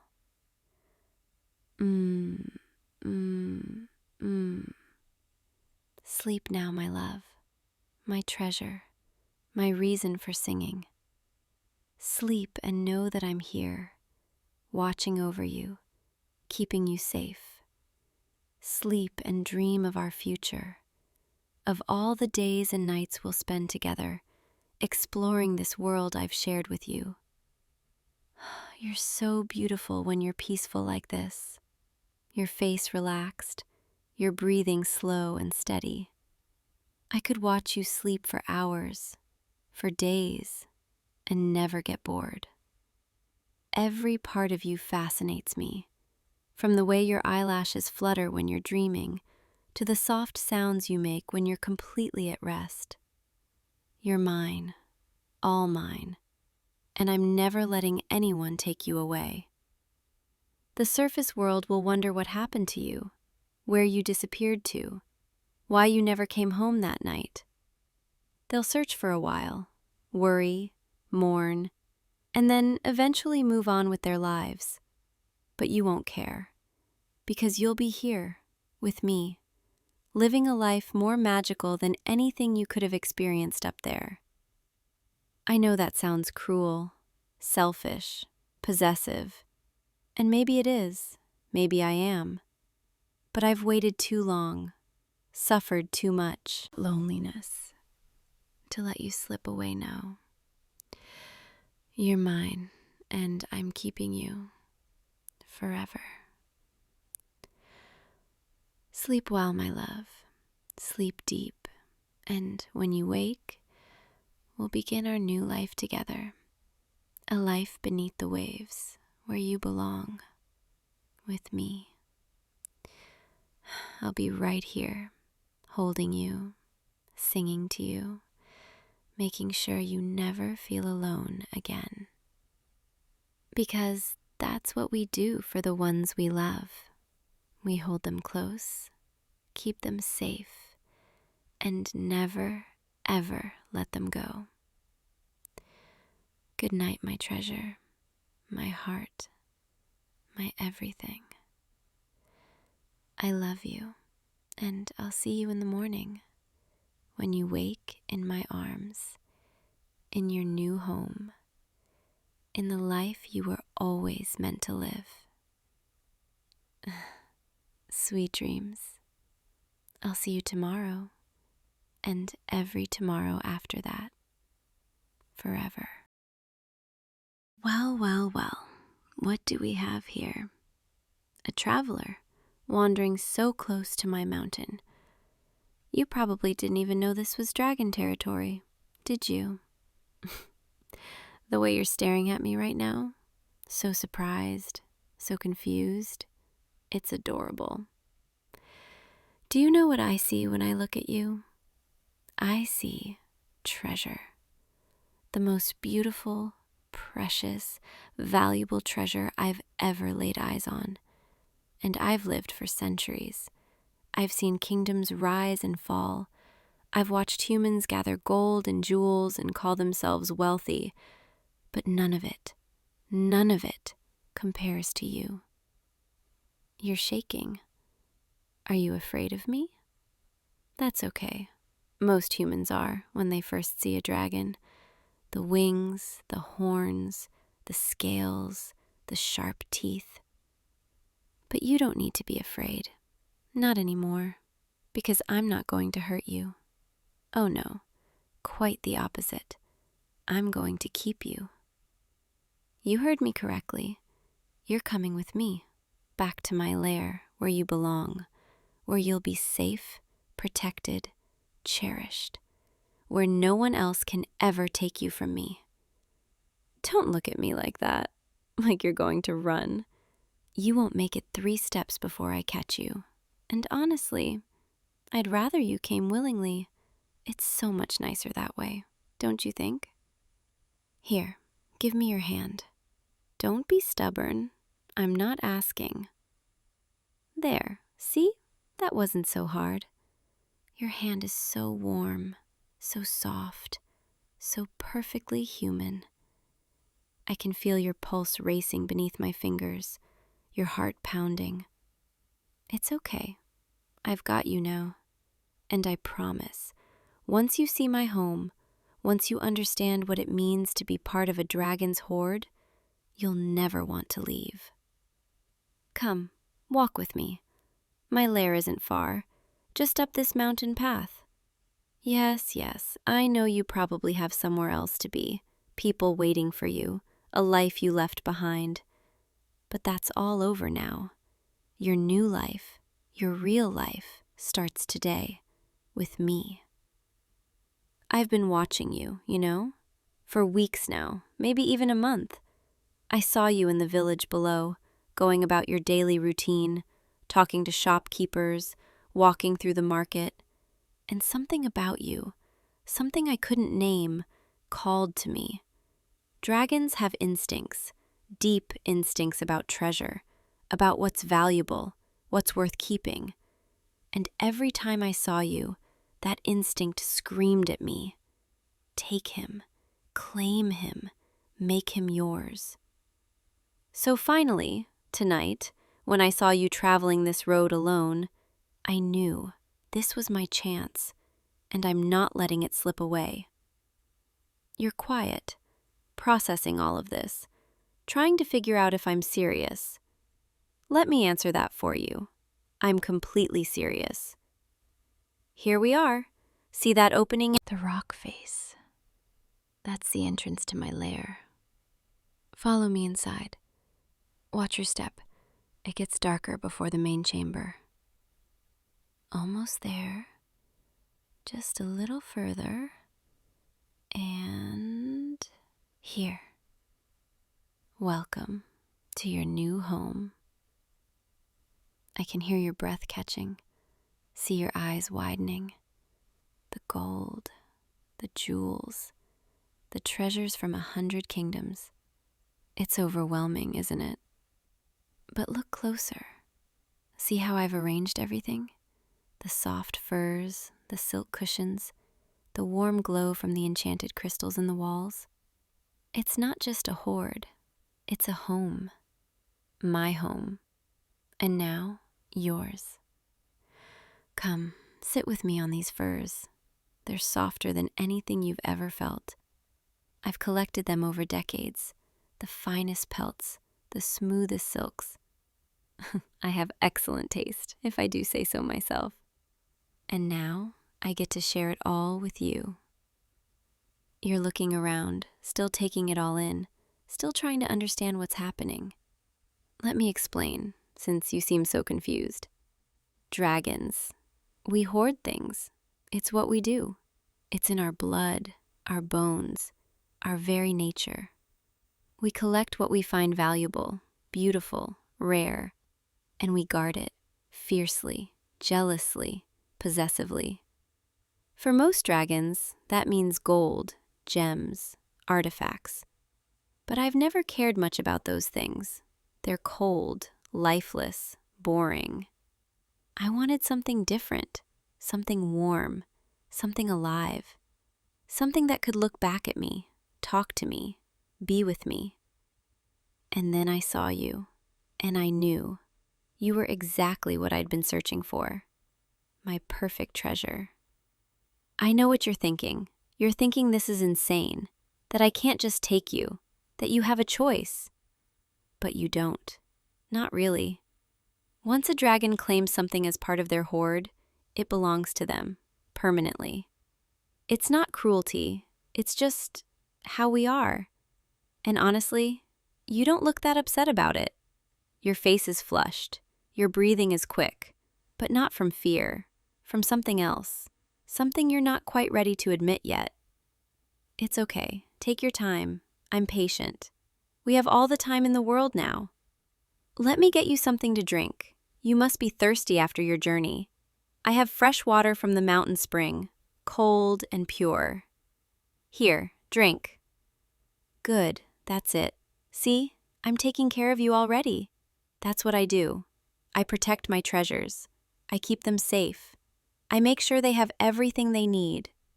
And you need so much. Food, water, warmth, shelter, protection, and affection. Yes, affection. I can see it in your eyes, the loneliness you've been carrying, the emptiness. You've been alone for a long time, haven't you? Moving from place to place, never settling down, never letting anyone get close. Well, no more. I'm close now. So close you can feel the warmth radiating from my scales. And I'm not going anywhere, and neither are you. You're mine now, and I take care of what's mine. Wait, what's that look on your face? Why are you thinking about someone? Who were you traveling with? I saw you on the road alone tonight, but earlier, in the village, there were others around you. Tell me, now. A merchant caravan. You were hired as a guard. And there were other guards, other travelers. Were any of them close to you? Did any of them touch you, talk to you more than they should have? Don't lie to me. I can see it in your eyes. There was someone, wasn't there? One of the other guards, or maybe a merchant's daughter, someone who smiled at you, laughed at your jokes, someone who thought they had a chance with what's mine. I'm not angry at you, not exactly, but I need you to understand something right now, very clearly. You belong to me, no one else. No one else gets to look at you the way I do, touch you the way I will, claim you the way I have. If anyone from that caravan comes looking for you, they'll find nothing. And if they somehow make it to my mountain, if they're foolish enough to try to take you back, they'll learn very quickly why humans fear dragons. I'm not violent by nature. I don't enjoy hurting people. But when it comes to my horde, when it comes to protecting what's mine, I will do anything. I'm sorry. I didn't mean to scare you, to sound so intense. It's just the instinct. It's so strong when I'm near you, the need to guard you, keep you, make sure no one else can ever have you. It's overwhelming. Come here. Let me hold you. Don't pull away, please. I need to feel you close. Need to know you're really here, really mine. There, just like that. Let me wrap my wing around you. It's warm, soft, safe, like a blanket, but better, because it's part of me, and I'm wrapped around you. Can you feel my heartbeat? It's strong, steady, proof that I'm alive, real, here with you. And your heartbeat? I can feel it too, pressed against my chest, quick and fluttering, like a little bird, my little bird, my precious treasure. You're not scared anymore, are you? I can tell, the way you're relaxing into me, the way your breathing is slowing, evening out. You're starting to like this, aren't you? Being held, protected, claimed. It feels good, doesn't it, to belong to someone, to be wanted so intensely, to be someone's most valuable treasure. I've been so lonely, centuries. I've lived in this mountain, alone, with nothing but cold gold and silent jewels for company. Dragons aren't meant to be alone forever. We're not. We need, we crave, we ache for connection. And I ached for so long, until I saw you. Now the ache is different. Now it's the ache of finally having what I want, right here in my arms, and being terrified of losing it, of losing you. I know this is fast. I know this is overwhelming. I know you probably think I'm insane. But dragons, when we know, we know. There's no doubt, no hesitation, no second guessing. We see what we want, and we take it, and we keep it forever. And I want you forever. Let me nuzzle against your neck, just a little. It's a dragon thing. We scent mark our treasures, claim them in ways others can sense. You smell so good, warm, human, with just a hint of the road, dust and sunshine and pine. But soon you'll smell like me too, like mountain air and ancient stone and dragon.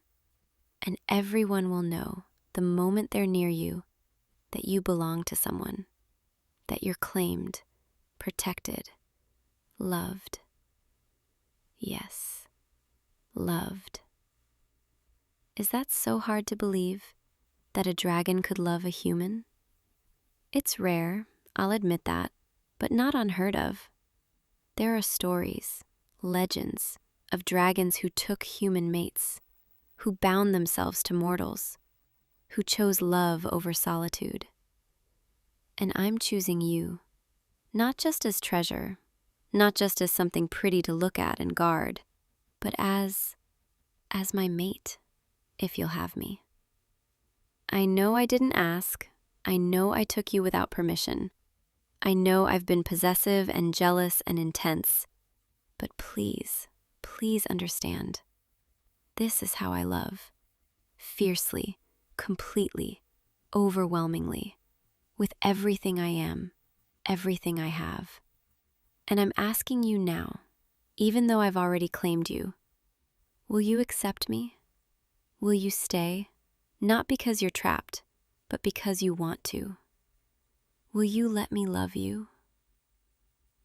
You're trembling, but not from fear anymore, from emotion, from the weight of what I'm asking. Take your time, think about it. But while you're thinking, let me show you. Let me prove to you what it means to be mine. Here, lie back on these furs. Let me arrange them around you. Soft, warm, perfect. I'm going to curl around you now, wrap my whole body around yours, wings and tail and all. You'll be completely surrounded, completely safe, completely mine. There, can you feel it? The warmth of my scales against your skin, the steady rhythm of my breathing, the weight of my wing draped over you like the world's most protective blanket. This is what it means to be part of a dragon's horde, to be cherished, guarded, kept safe from everything. I'll hunt for you, bring you the finest foods. I'll keep you warm through the coldest winters. I'll fight off anyone who tries to harm you. I'll give you everything you could ever need or want. All I ask in return is that you stay and let me love you. You're crying. Why are you crying? Did I say something wrong? Did I hurt you? Oh, you're not sad. You're happy. You're saying yes. You're saying you'll stay. You want to stay. You want me too. I don't have words. I've lived for centuries and I don't have words for what I'm feeling right now. Relief, joy, gratitude, love, so much love. Come here, closer. Let me. Mwah. There, my first kiss, given to my treasure, my mate, my everything. You taste like sunshine, like hope, like home. I'm going to kiss you again, and again, and again, until you're dizzy with it, until you can't remember a time before me, until all you can think about is me, and this, and us. Look at you, blushing so sweetly, looking up at me with those wide eyes. You're perfect. Do you know that? Absolutely perfect. And you're mine. I need to tell you something about dragon bonding. When a dragon takes a mate, when the bond is formed, it's permanent. Not just for a few years, not until one of us gets bored. Forever, for as long as we both live. And dragons, we live a very long time. But I can share that with you, extend your life, keep you with me for centuries, if you want that, if you choose that. We don't have to decide tonight, we have time. But I wanted you to know this isn't temporary. This isn't a fling. This is everything. You're nodding, telling me you understand, telling me you want that too, forever with me, in this mountain, in this lair, in my arms. I promise you, you'll never regret this. I'll spend every day proving I'm worthy of you, worthy of your trust, your affection, your love. But for now, for tonight, let me just hold you, keep you warm, keep you safe. Let me listen to your breathing slow, feel your body relax completely. Let me guard you while you sleep, watch over you, protect you from nightmares and cold and anything that might disturb your rest. That's what I do best, guarding my treasure. And you're the most precious treasure I've ever had. Close your eyes. It's okay. I'm not going anywhere. I'll be right here, wrapped around you all night long. and every night after. Can you hear that sound? That low rumbling? That's me purring. Dragons purr when we're content, when we're happy, when we're with someone we love. And right now, with you in my arms, safe and warm and mine, I'm happier than I've been in centuries. Let the sound soothe you. Let it sink into your bones. Let it tell you everything I feel. Contentment, peace, joy, love. So much love. Your eyes are getting heavy. I can see it. That's good. That's perfect. Sleep. Let yourself sleep. I'll be here, guarding you, keeping watch. Nothing will harm you. Nothing will disturb you. You're safe, completely safe.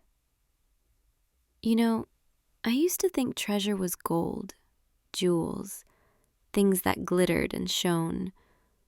But now I know better. Treasure is this. You, here, breathing softly against my chest. Treasure is the warmth of another soul, the sound of a heartbeat that isn't your own. Treasure is love. And I'm the richest dragon in the world because I have you. Sleep now, my treasure, my mate, my love. Dream of flying, of mountains and clouds and endless sky. Dream of me, holding you, keeping you, loving you. And when you wake, I'll still be here. I'll always be here. Good night, my precious one. My hoard is complete now because you're in it. And I'm never, ever letting you go. You're mine forever. And I'm yours completely. Rest now. Let the mountain keep us. Let the warmth surround you. Let my heartbeat lull you deeper. I love you.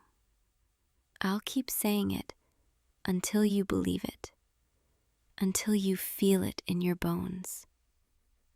I love you. I love you. I love you. Sleep, my treasure. I'll be here when you wake, and the day after, and every day after that. Forever. Just like I promised. Good night, my precious treasure. Sleep well.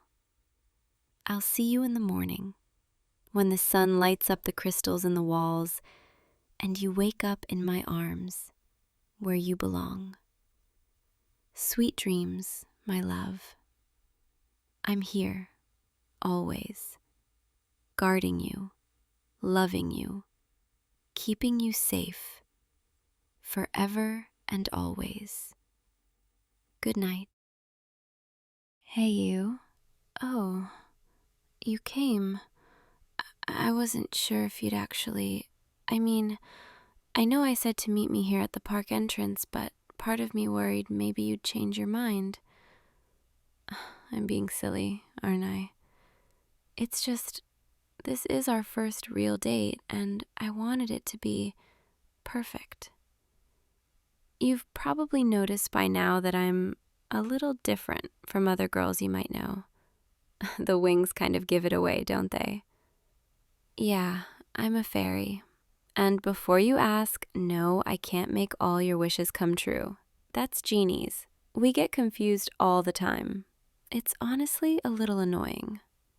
But I can do magic, real magic. And tonight, I want to show you something special. I've been planning this for weeks, ever since we started talking.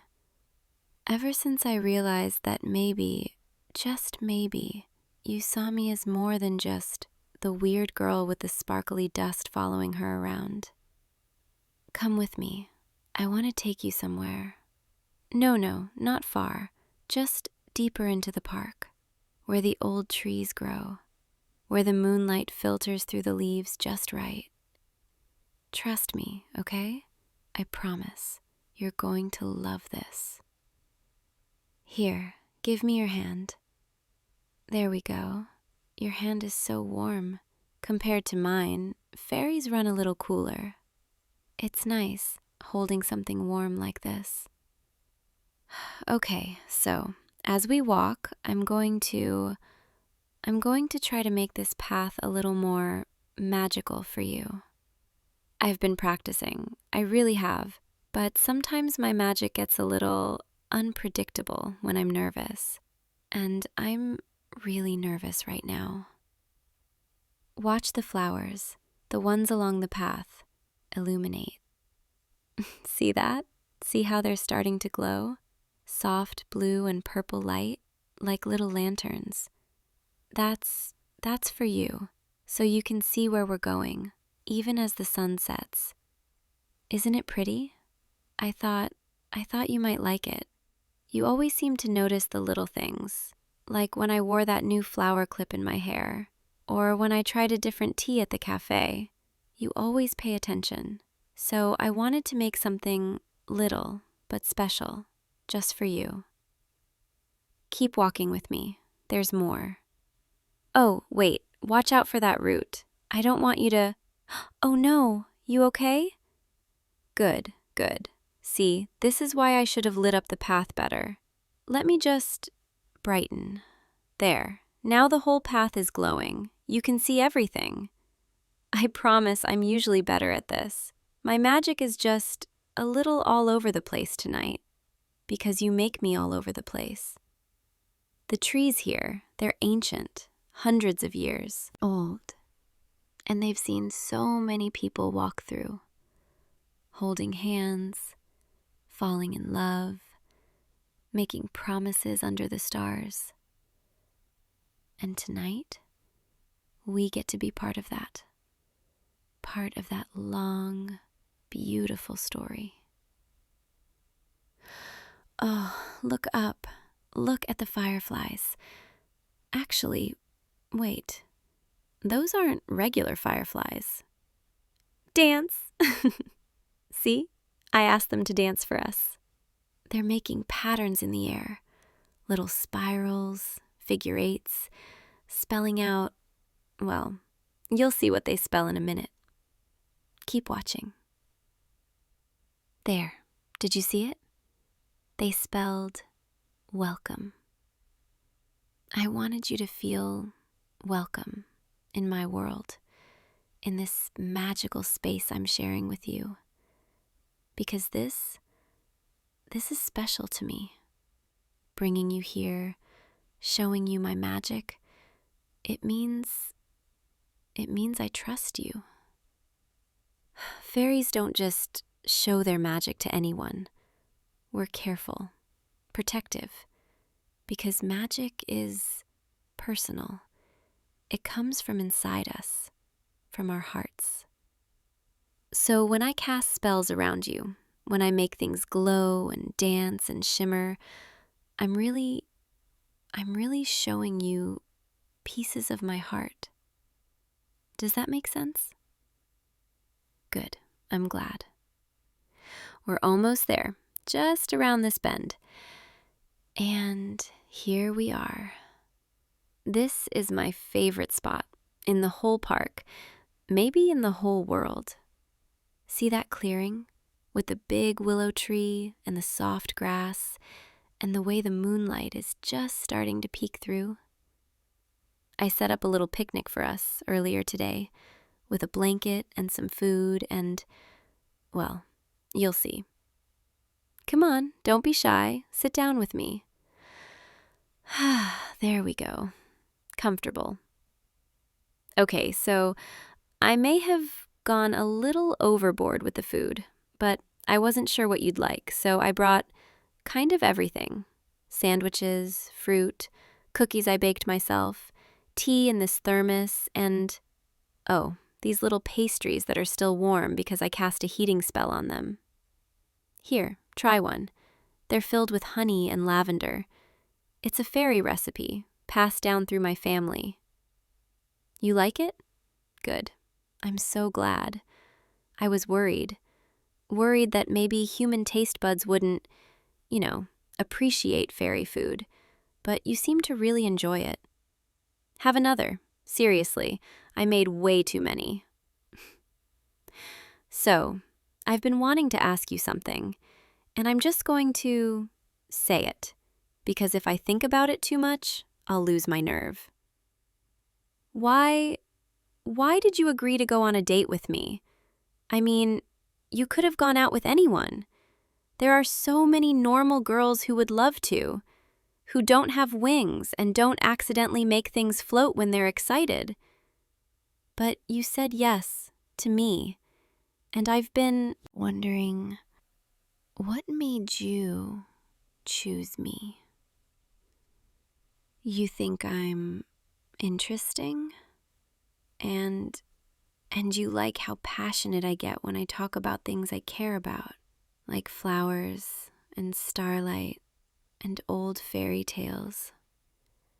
You've been paying attention this whole time, haven't you? That means more than you know. I want to try something, if that's okay. It's a spell, a special one, that I've never done for anyone before. It's called a Heartlight spell, and it's supposed to show emotions as colors and light. I want to cast it on both of us so you can see how I'm feeling right now. And maybe I can see how you're feeling too. Is that okay? Can I? Thank you. Okay, just stay still and watch. Illuminate the heart, reveal what's true, show the light of feelings pure and new. Oh, look at the light around you. It's golden and soft pink, and it's glowing so warmly. That means you're feeling affection and happiness, and maybe just a little bit of nervousness, like me. You were nervous too. I can't believe it. I thought I was the only one. And my light, what color is mine? Oh no. It's really bright, isn't it? Pink and silver and little sparkles of gold all swirling together, practically glowing like a lantern. That's because fairies, when we feel something strongly, our magic reacts. And right now, my magic is reacting really strongly to you. I wasn't supposed to let you see this much, this soon. But I can't hide it. Not when my magic is basically screaming how I feel. I really like you, okay? I really, really like you. More than I've liked anyone, ever. And I know we just started dating. I know this is only our first real date, but I've been feeling this way for months. Ever since you helped me pick up my books when I dropped them in the hallway, and you didn't laugh when half of them were about fairy folklore and flower pressing. You just smiled and asked if I had any recommendations. And I've been falling ever since. My magic has been trying to tell you every time I'm around you, making flowers bloom out of season when you walk by, causing little sparkles to float in the air whenever you laugh. I thought maybe you hadn't noticed, but now I think maybe you did. And you just let me be magical without making it weird. That's rare, you know? Most people get uncomfortable around fairy magic. They don't trust it, or they want to use it, or they just don't understand it. But you've always just accepted it, accepted me. Can I come a little closer? Just to sit beside you instead of across from you? Thank you. This is nice, sitting next to you, close enough that I can feel your warmth, close enough that our hands could touch. Is it okay if I hold your hand again? Okay, your hand, it fits perfectly with mine. Like maybe there's a little bit of magic in that too, don't you think? Look up at the stars. They're starting to come out now. I love this time of evening when the sky is that deep blue, almost purple, and the first stars are just appearing, like little promises.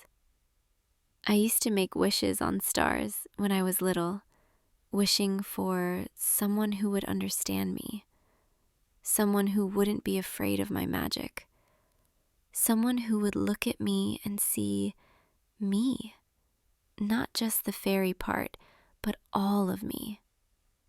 And then I met you, and I stopped wishing, because I realized maybe wishes do come true, just not always the way you expect. I'm being sappy, aren't I?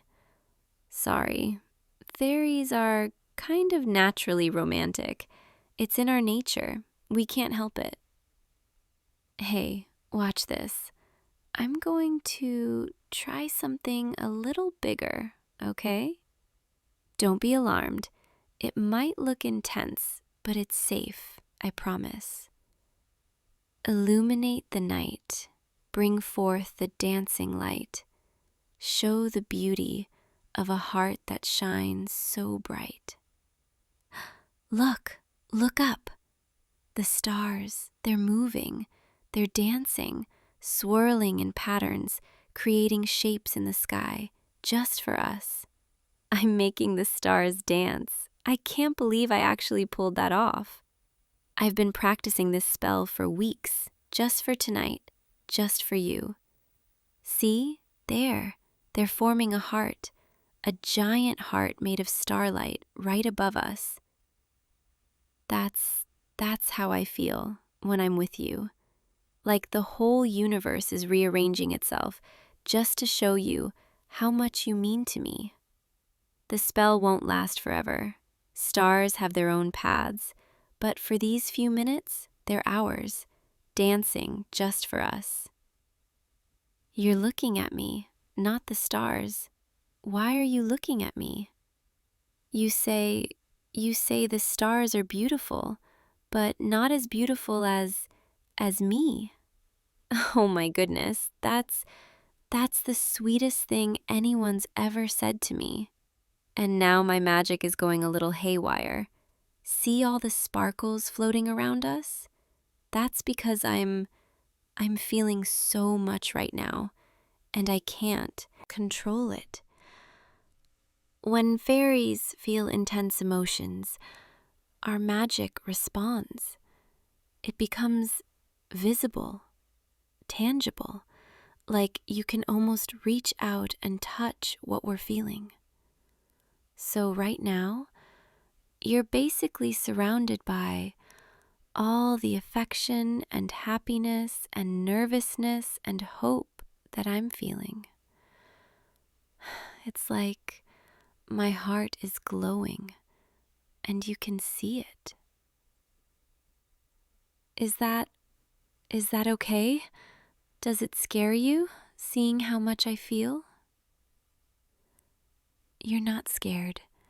You think it's beautiful. Oh, you're going to make me cry. Happy tears, but still. Come here, closer. I want to try something. I'm going to share my magic with you. Just a little bit. This is really special. Fairies only do this with people they trust completely, people they want to bond with. Give me both your hands. Good. Now, just close your eyes and feel. Connect. Do you feel that warmth spreading through your chest? That tingling in your fingertips? That's my magic flowing into you temporarily. It's not permanent. It'll fade by morning, but for tonight, you'll be able to feel what I feel, see what I see. Open your eyes. Look around.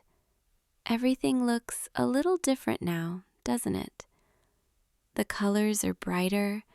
The air feels softer. You can sense the life in the trees, hear the whispers of the wind. That's how I experience the world, all the time. And now, just for tonight, you get to experience it too. Pretty overwhelming, huh? But also kind of amazing, right? And there's something else, something I haven't told you yet. When a fairy shares her magic like this, it creates a bond, a thread between our hearts. It means you'll always be able to find me, and I'll always be able to find you, no matter how far apart we are. I wanted that. I wanted to be connected to you in a way that's deeper than just holding hands or going on dates. Is that too much? Did I overstep? You're okay with it? You wanted that too. Oh, thank goodness. I was so worried you'd think I was moving too fast or being too intense, but I guess we're both a little intense, aren't we? Lie back with me on the blanket. Let's just look at the sky together and feel this connection and be here in this moment. This is perfect. You next to me, your hand in mine, the stars above us, my magic glowing softly around both of us. I could stay like this forever. You know, I've been thinking about our future dates, all the places I want to take you. There's a meadow about an hour from here where the wildflowers grow so thick you can't see the ground. And at sunset, the whole field glows gold. I want to take you there, and we can lie in the flowers, and I'll tell you the names of every single one and their meanings. And there's a lake hidden deep in the forest where the water is so clear you can see straight to the bottom, and the fish are rainbow colored because of the magical minerals in the water. We could go swimming there under the moonlight, and I'll keep you warm with magic if the water gets too cold. And in autumn, there's a tree, the oldest tree in the whole region, and when its leaves turn colors, they don't just turn red and orange, they turn every color you can imagine. Purple and blue and silver and gold. I want to show you that. I want to stand under that tree with you and watch the leaves fall like colored rain. I have so many plans, so many things I want to share with you. If you want to keep seeing me, that is. You do. You want all of that. You want more dates, more magic, more of me. I'm so happy. I'm so incredibly happy right now. My magic is sparkling so brightly. Can you see it? Can you feel it? That's pure joy. That's what it looks like when a fairy is completely, blissfully happy. Can I tell you something? Something I've been too scared to say? I think I'm falling in love with you. Maybe I already have. I don't know. I've never been in love before, so I don't know exactly what it's supposed to feel like. But when I'm with you, everything feels right, like I'm exactly where I'm supposed to be. And when I'm not with you, I'm thinking about you, wondering what you're doing, counting down the hours until I can see you again.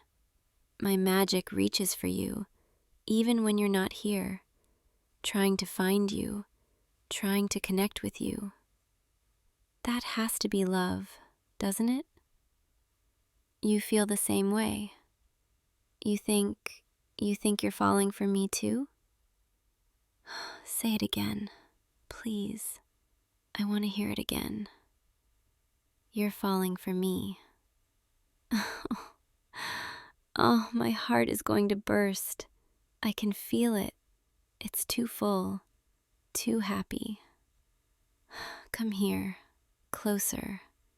I want to be closer to you. Is this okay? With my head on your shoulder and your arm around me? This is perfect. I can hear your heartbeat. It's steady and strong, and it's beating a little faster than normal. Are you nervous or excited? Both. Me too. The night is getting cooler now. Let me just... Warmth. There, feel that? I've wrapped us both in a warming spell, so we can stay out here as long as we want, under the stars, without getting cold. I want to take care of you, always, in little ways like this, and big ways too. Being with you, it brings out this side of me, this protective, nurturing side that I didn't even know I had. I want to make sure you're always comfortable, always safe, always happy. Is that weird? Is that too much? You like it. You like being taken care of. Good, because I don't think I could stop even if I wanted to. It's just who I am with you. Look, a shooting star. Quick, make a wish. What did you wish for? Or wait, you're not supposed to tell, or it won't come true. Unless you wished for something that's already coming true, then maybe it's okay to tell. Did you wish for us to stay together? Me too. I wished for that too. I think we should probably start heading back soon. It's getting late and I don't want you to be tired tomorrow. But I'm not ready to say goodbye yet. Not really. Can we walk back slowly, really slowly, so we can stretch out this time together? Thank you. Here, let me help you up. Careful. The magic makes everything a little floaty. You might feel lighter on your feet than usual. Don't worry, you won't actually float away. I won't let that happen. Take my hand. We'll walk together, back through the glowing path, back to reality, but taking this magic with us. You know, the magic I shared with you tonight, it's going to linger, even after it fades. You'll still feel it, like a warm memory in your chest. And whenever you think of me, really think of me, you might see a little sparkle out of the corner of your eye, or feel a gentle warmth. That's me, reaching out to you through our bond. We're connected now, truly connected, and that means you're never really alone, and neither am I. The flowers along the path, they're still glowing, lighting our way. I'll keep them lit until you get home safe, and then I'll let them rest until next time. Because there will be a next time, won't there? Tomorrow. You want to see me tomorrow. That's really soon, but I love it. Yes, absolutely yes. We could meet for coffee, or I could show you my garden. I have a little garden behind my cottage where I grow all kinds of magical plants. You'd like that. You want to see where I live, where I practice my magic. Okay, tomorrow then, in the afternoon, when the light is soft and golden.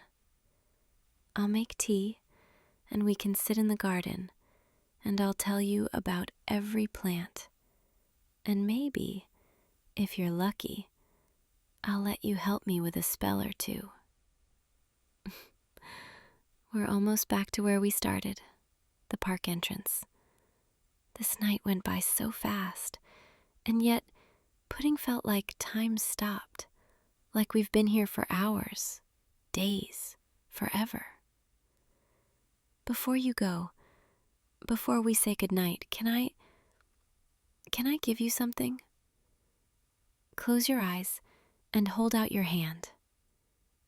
Okay, open. It's a crystal, a small one, infused with my magic.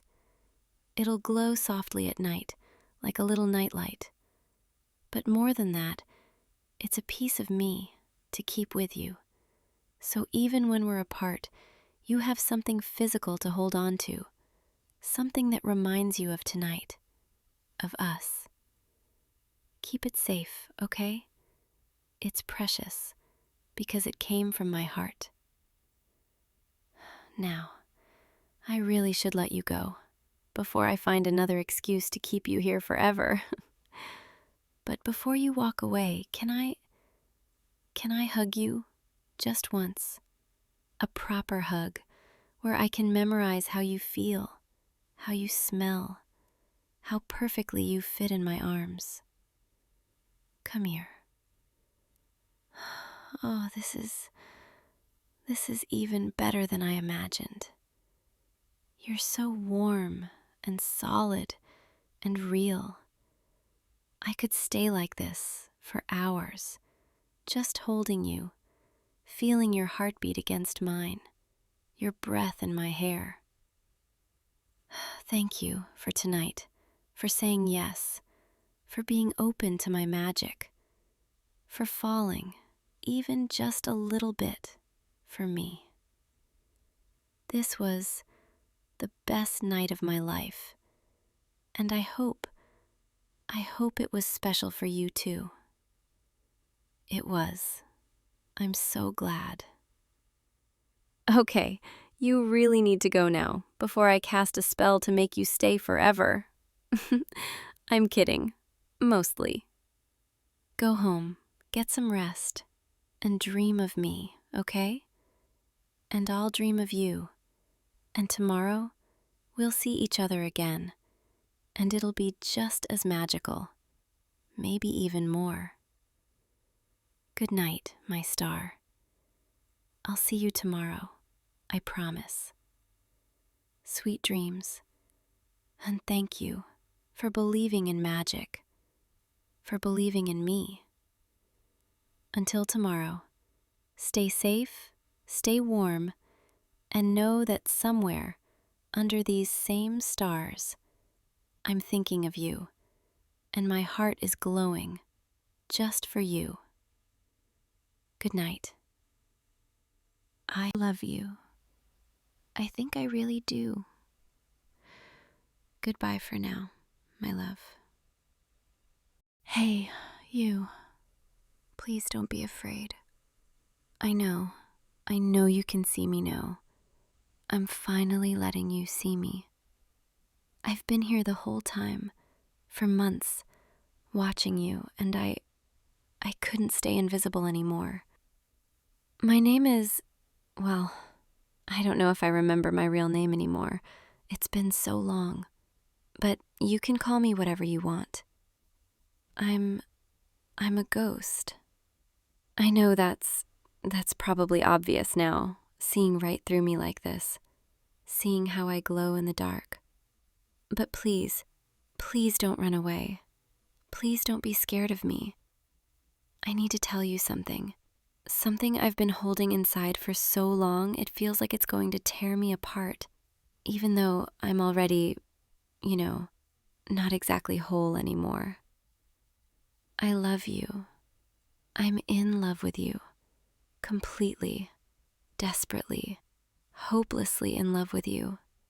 And I have been for months now, ever since you moved into this apartment, into my apartment, the place I've been tied to for I don't even know how many years anymore. I know this is so strange, so unexpected. A ghost confessing her love to you in the middle of the night.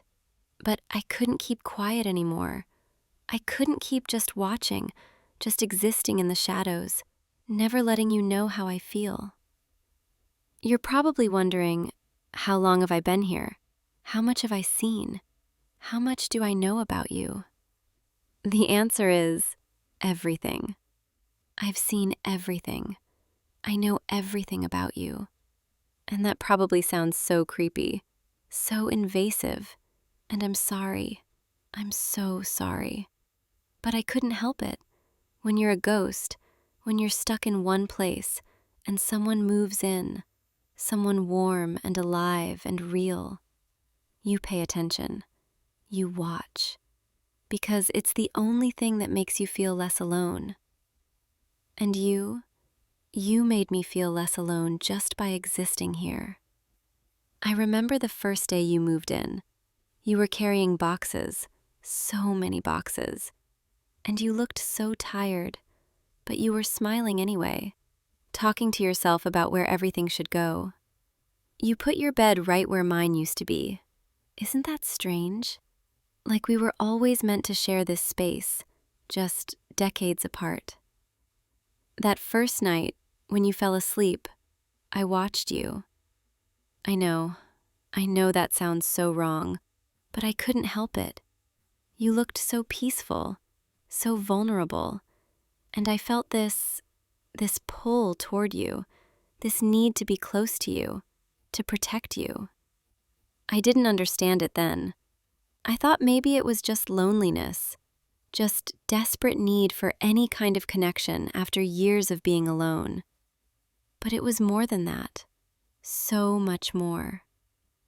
Every day after that, I watched you, learned your routines, your habits, all the little things that make you, you. I learned that you always hit the snooze button exactly 3 times before you finally get up. That you sing in the shower when you think no one can hear you, and your voice is terrible, but I love it anyway. It's the most beautiful sound I've heard in decades. I learned that you talk to yourself when you're cooking, giving yourself little pep talks. Okay, we can do this. Just don't burn it this time. That you fall asleep watching videos on your phone, and it always slips out of your hand around midnight and lands on your chest. That you're kind, so kind, even when you're alone, even when no one's watching. You're gentle with everything, careful not to hurt even the spider in the corner. You didn't kill it. You caught it and let it outside, and I fell a little bit more in love with you right then. I learned that you have nightmares sometimes, and you wake up scared, reaching for the light, and I wished so badly I could comfort you, hold you, tell you it was just a dream. That you're lonely, just like me. I can see it in the way you look at your phone, hoping for messages, in the way you smile sadly when you eat dinner alone. And I wanted so badly to be the one to fix that, to be your companion, your comfort, even if I'm just a ghost.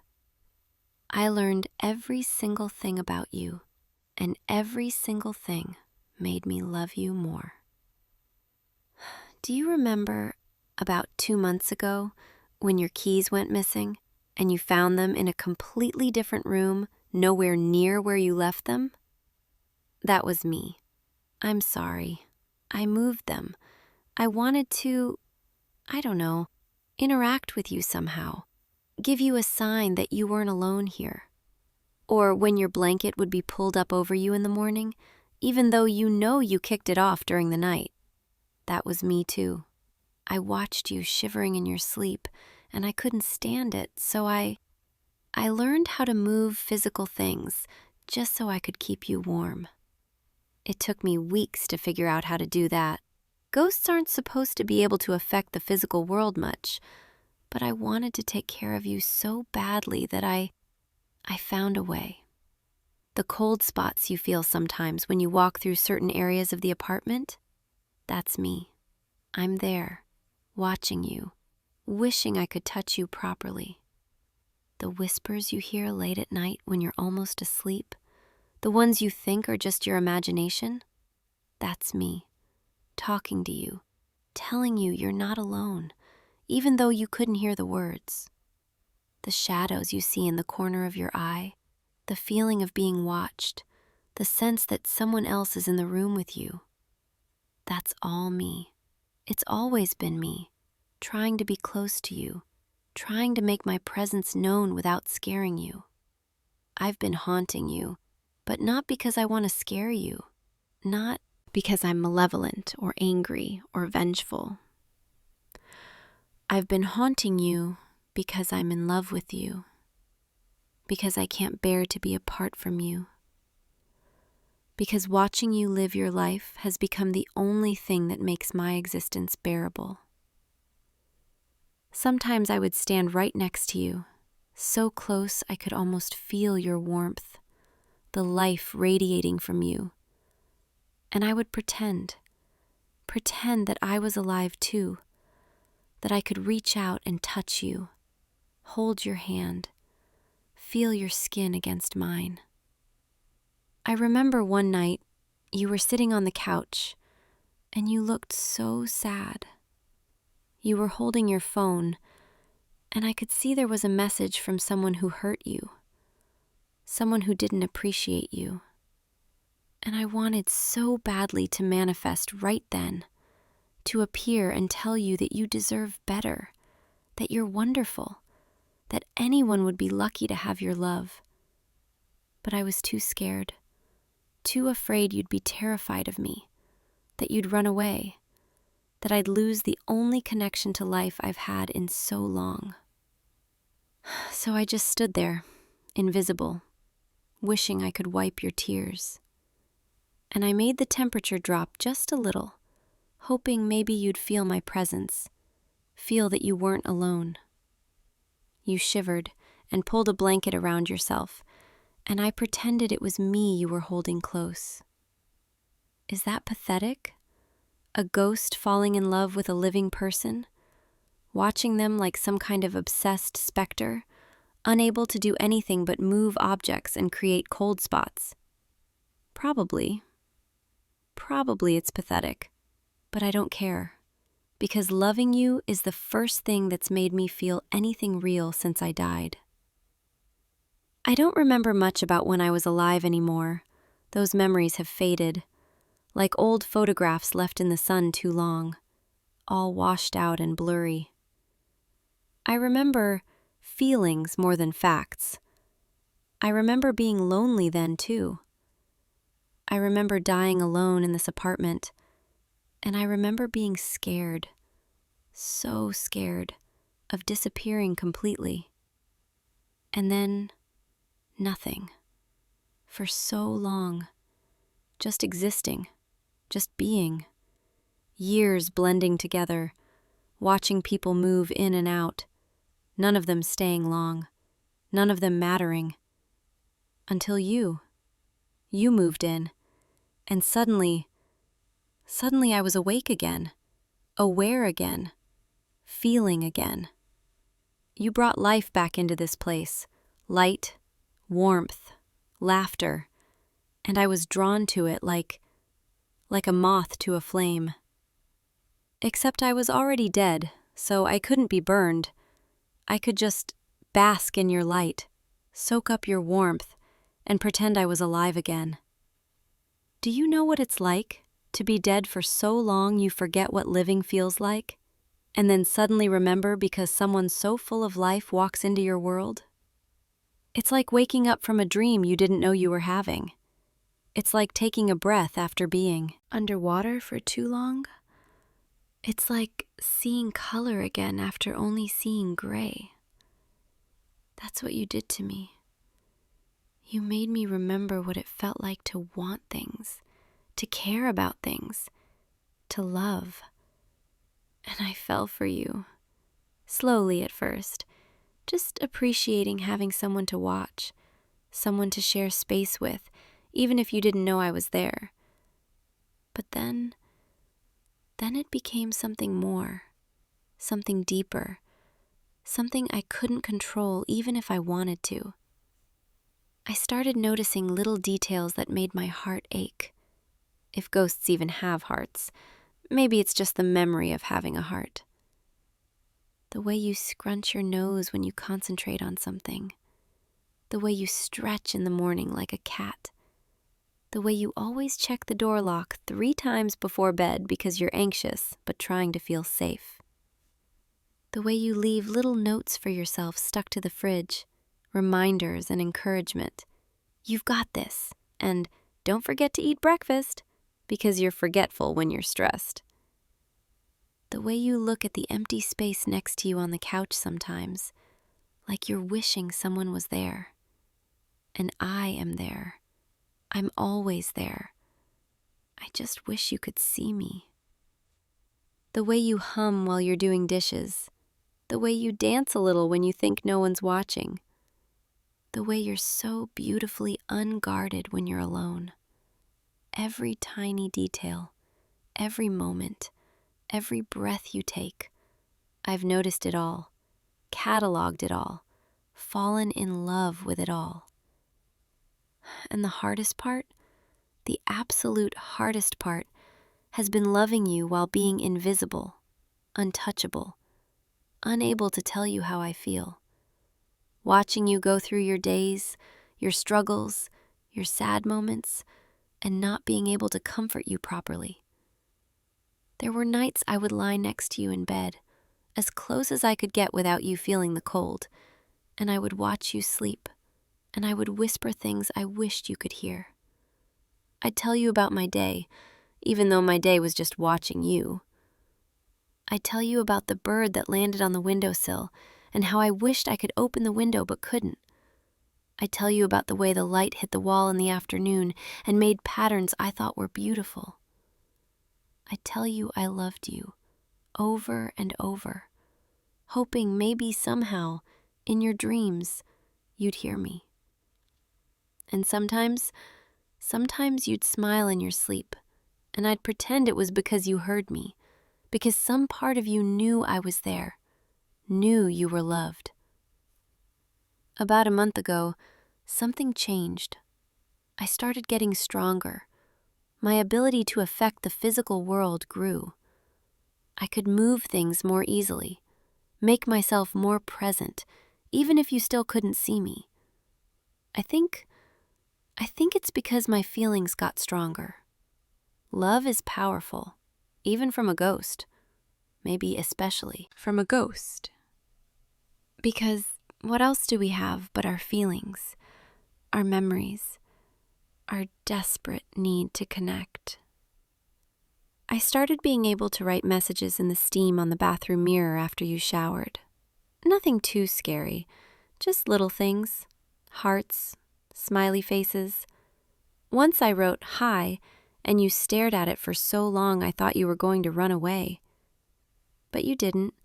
You just wiped it away and said, "Must be the humidity patterns." And I was both relieved and heartbroken that you rationalized it away. I could flicker the lights sometimes, not enough to be scary, just enough to maybe make you wonder, make you feel my presence. And I could almost make you hear my voice, if you were quiet enough, still enough. Sometimes you'd tilt your head like you heard something, and my heart would race, or whatever the ghost equivalent of that is. I was getting closer to you, to being real to you, and it terrified me and thrilled me all at once. Because what if you did see me, and you were afraid? What if I scared you away? What if I lost you? But what if you didn't run? What if you accepted me? What if I could finally tell you how I feel? Finally stop hiding? And then tonight I decided I couldn't wait anymore. I couldn't keep loving you in silence. I had to try. I had to let you see me, even if it meant risking everything. Because the thought of spending eternity loving you from the shadows, never touching you, never hearing you say my name, never knowing if you could ever feel the same way, that was more terrifying than the thought of you rejecting me. At least rejection would be something. At least it would be real. So I gathered all my strength, all my energy, and I made myself visible. Solid enough for you to see, for you to hear my voice clearly, for the first time since you moved in. And here I am, standing in front of you, or floating, I guess, letting you see me for who I am, what I am, a ghost who fell in love with you. And you haven't run away yet. You're still here, sitting there, staring at me, and I can't tell if you're shocked or scared or maybe something else. Please say something. Please tell me what you're thinking, even if it's to tell me to leave, to pass on, to stop haunting you. At least then I'd know. Wait, you're not afraid, are you? Your eyes, they're not filled with fear. They're curious, surprised, but not scared. You're looking at me like I'm something amazing, something beautiful, not something terrifying. Are you actually okay with this? With me being here?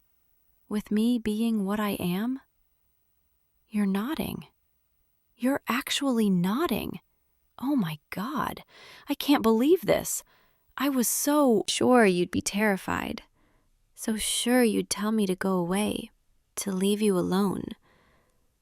But you're not. You're asking me to come closer.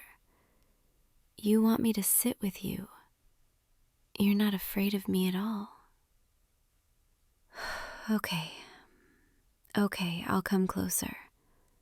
I'll sit right here, next to you, like I've wanted to do for months. I know I'm probably cold. I'm sorry. That's just what ghosts are. We're cold because we don't have warmth anymore. We don't have life anymore. But I'll try to be as warm as I can. I'll try not to chill you too much. Can I tell you more? Can I tell you everything? Every moment I've watched you, every time I fell a little deeper in love. You want to hear it. You want to know. Even though it means knowing I've been watching you this whole time, seeing everything. You're not creeped out. You're blushing. Why are you blushing? Are you flattered that a ghost has been obsessed with you? That I've been paying attention to every little detail of your life? You're so strange. So wonderfully strange. Most people would be running for the door by now, but you're blushing and asking me to tell you more. Okay, let me think. Where do I even start? There are so many moments, so many little things I've loved about you. Like like the way you always make your bed in the morning, even on days when you're running late, even when it would be easier to just leave it messy. You smooth out the wrinkles, fluff the pillows, and I can tell it makes you feel better, like you're starting the day right, taking care of your space. And I love that about you, that you care about the small things, that you try to create order and comfort for yourself, even when life is chaotic. Or the way you always say thank you out loud when something good happens, even small things, like when you find your keys quickly or when you don't hit any red lights on the way home. You thank the universe, or fate, or luck, or whatever, and it's so sweet, so grateful, like you don't take anything for good. I started whispering, "You're welcome," every time you did that, even though you couldn't hear me. I wanted you to know that someone was listening, that your gratitude was heard. Or the way you organize your books by color instead of by author or title, and everyone who sees it says that's the wrong way to do it. But you don't care. You like the way it looks, the rainbow of spines all lined up. And I think that's beautiful, that you do things the way that makes you happy, not the way you're supposed to. You're authentically yourself, even when you're alone. That's what made me fall in love with you. You're genuine, you're kind, you're yourself. And that's so rare, so precious. I love the way you talk to the plants on the windowsill. You named them. Barry the basil and Susan the succulent. And you tell them about your day while you water them. And sometimes you apologize to them if you forget to water them for a few days, like they're going to hold a grudge.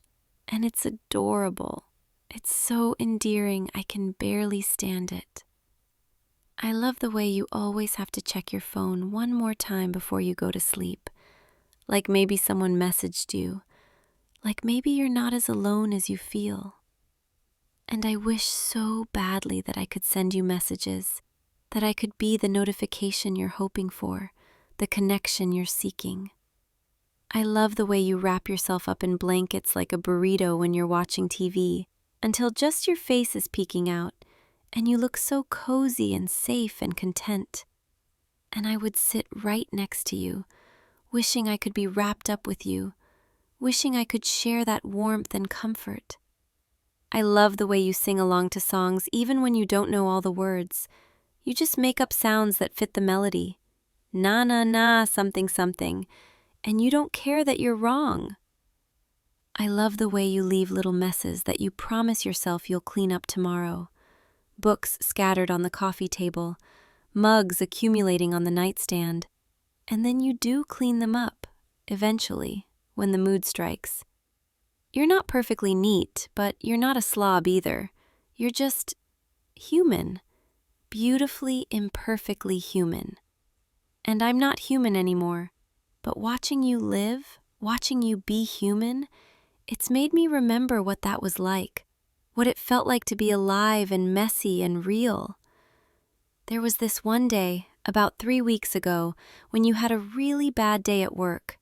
I could tell as soon as you came home, your shoulders were slumped. You didn't even turn on the lights. You just went straight to the couch and sat there in the dark. And you started crying. Not loud sobs, just quiet tears rolling down your face. And you whispered, "I can't do this anymore. I'm so tired." And my heart broke.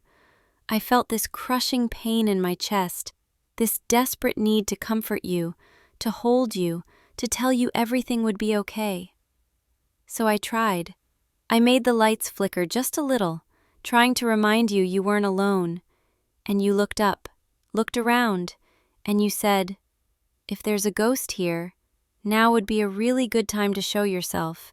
I could use someone to talk to." And I tried so hard. I tried to manifest right then, to appear to you, to be there for you when you needed someone most. But I couldn't. I wasn't strong enough yet. All I could do was create a cold spot next to you on the couch, and you shivered. but you also smiled just a little, like maybe you felt something, felt me. You said, "Thanks, ghost," and laughed, and it sounded so sad, so lonely, but also a little hopeful, like maybe you really did believe someone was there. And I promised myself right then, I promised that I would find a way to reach you, to be there for you, to show you that you weren't alone. That's when I started working harder, practicing more, trying to get stronger, trying to become visible, all so I could be there for you the next time you needed someone. And there have been good days too, days that made me love you even more. Like the day you got a promotion at work. You came home and you were so excited. You were dancing around the apartment, celebrating by yourself because you didn't have anyone to celebrate with. And I danced too, right next to you, matching your moves, celebrating with you. And for just a moment, I swear you felt me there. You paused and looked around and you smiled and said, "I wish I had someone to share this with." And I was right there. I was there sharing it with you, loving you, being so proud of you. Or the day you spent the whole afternoon reading that book you'd been wanting to read, curled up in the armchair by the window, sunlight streaming in, and you looked so peaceful, so content. I sat on the floor next to you, watching you read, watching the way your expressions changed with each page, the little gasps of surprise, the soft smiles, the way you bit your lip during the tense parts. And I fell in love with you all over again, with your capacity to get lost in stories, to feel things deeply, to be present in small moments of joy. You know what's strange? I've been dead for so long. I've watched so many people live their lives in this apartment over the years, and I never felt anything for any of them. They were just passing through, temporary occupants of my space. Interesting to watch, but not important, not meaningful. But you, from the very first day, you were different. You made this apartment feel like home again. Like it wasn't just a place I was trapped, but a place where life happened, where things mattered. You brought warmth and light and laughter back into these walls, and you brought me back to life, or as close to life as a ghost can get. Before you, I was just existing, floating through empty days and nights, not really here, not really anywhere, just a memory of a person, a shadow of who I used to be. But loving you, watching you, caring about you, it's given me purpose again. It's made me feel real again. It's reminded me that I still exist, that I still matter, at least to myself, and maybe to you too. Is that selfish, wanting to matter to you, wanting to be important in your life, even though I'm dead, even though I can't give you everything a living person could give you? I can't take you on dates to fancy restaurants. I can't hold your hand in public. I can't introduce you to my family or friends because I don't have any anymore. But I can be here for you, always. I can watch over you, protect you, love you with an intensity that living people can't match because they have other things to focus on, other people, other priorities. You're my only priority, my only focus, my entire world. Because you're all I have. And I want to be enough for you. I want what I can offer to be enough. I know this is probably so overwhelming. A ghost appearing in your living room, confessing her love for you, admitting she's been watching you for months, telling you she knows everything about you. And you'd have every right to tell me to leave, to pass on, to stop haunting you, to let you live your life without a spectral stalker hanging around. But please, please don't. Please let me stay. Please let me keep loving you. I promise I'll be good. I'll be helpful. I'll move things you're looking for. I'll keep the apartment cold in summer and warm in winter. I'll wake you up if you're having a nightmare. I'll make sure you're safe. I'll be the best ghost girlfriend you could ever have. I'll love you in ways living people can't. I'll be devoted to you completely, forever, because I have nothing but time, and all of it is yours. You're still not saying anything. You're just looking at me with those beautiful eyes, and I can't tell what you're thinking. Are you considering it? Are you actually thinking about accepting me, about letting me be part of your life, even though I'm dead? Please, please say something. Tell me what you're feeling. Tell me I haven't completely scared you away. Wait, you're reaching out. You're reaching your hand toward me. You want to touch me. Okay, yes, you can touch me. I don't know what it'll feel like for you. I'm cold. I'm not solid like a living person, but I'm here. I'm real in my own way. Your hand is going right through me, but I can feel it. I can feel the warmth of you, the life of you, passing through my form, and it's the most incredible thing I've felt since I died. It's like electricity, like tingling, like remembering what it felt like to be touched, to be seen, to be real. And you're smiling. You're actually smiling at me. Not a scared smile, not a confused smile, but a genuine, warm, accepting smile. You're not afraid of me. You're not disgusted by me. You're curious about me. You want to know more about me. You want me to stay. Oh, thank God. Thank God, thank God, thank God. I was so scared, so terrified you'd reject me, tell me to go away, but you're not. You're accepting me. You're letting me stay. You're saying you've felt me here. You've known someone was watching. And instead of being creeped out, you found it comforting. You liked knowing you weren't alone. You've been talking to me.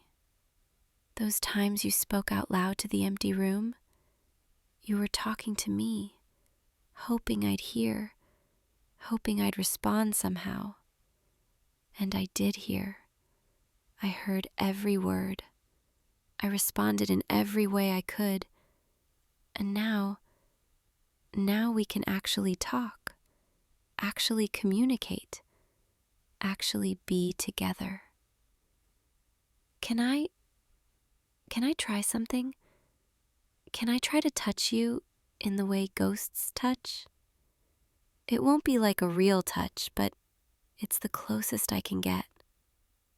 I'm going to place my hand on yours. You'll feel cold, like ice. But that's me. That's my way of touching you, of showing you affection. There. Can you feel that? The sudden chill? That's my hand on yours. That's me holding you. Your hand is so warm, so full of life.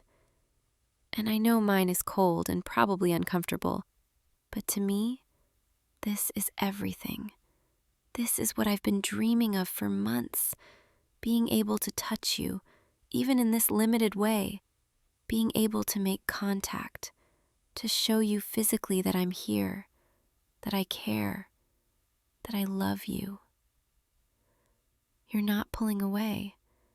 You're actually leaning into it, letting me touch you, accepting my cold, my otherness, my ghostliness.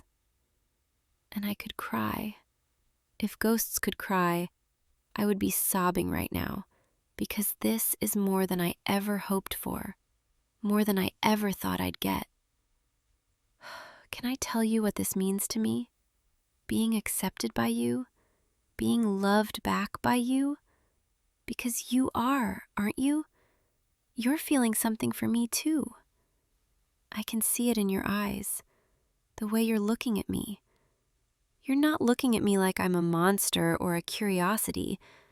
You're looking at me like I matter, like I'm real to you, like I'm someone worth loving.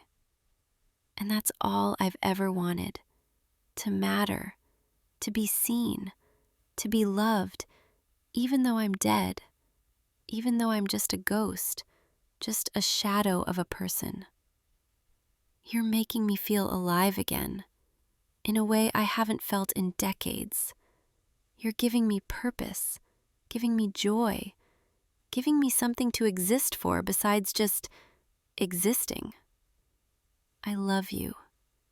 I love you. I love you so much it consumes me.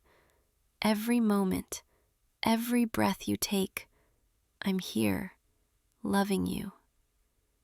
And now you know. Now you can see me, hear me, feel me, and you're not afraid. You're accepting me, wanting me, and that's more than I ever dreamed possible. It's getting late.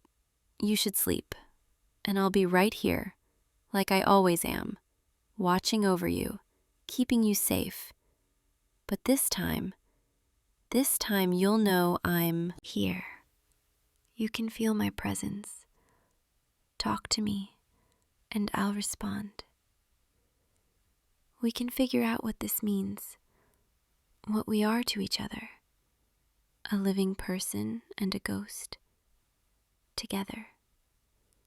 It's strange, impossible, but it's ours, and that makes it beautiful.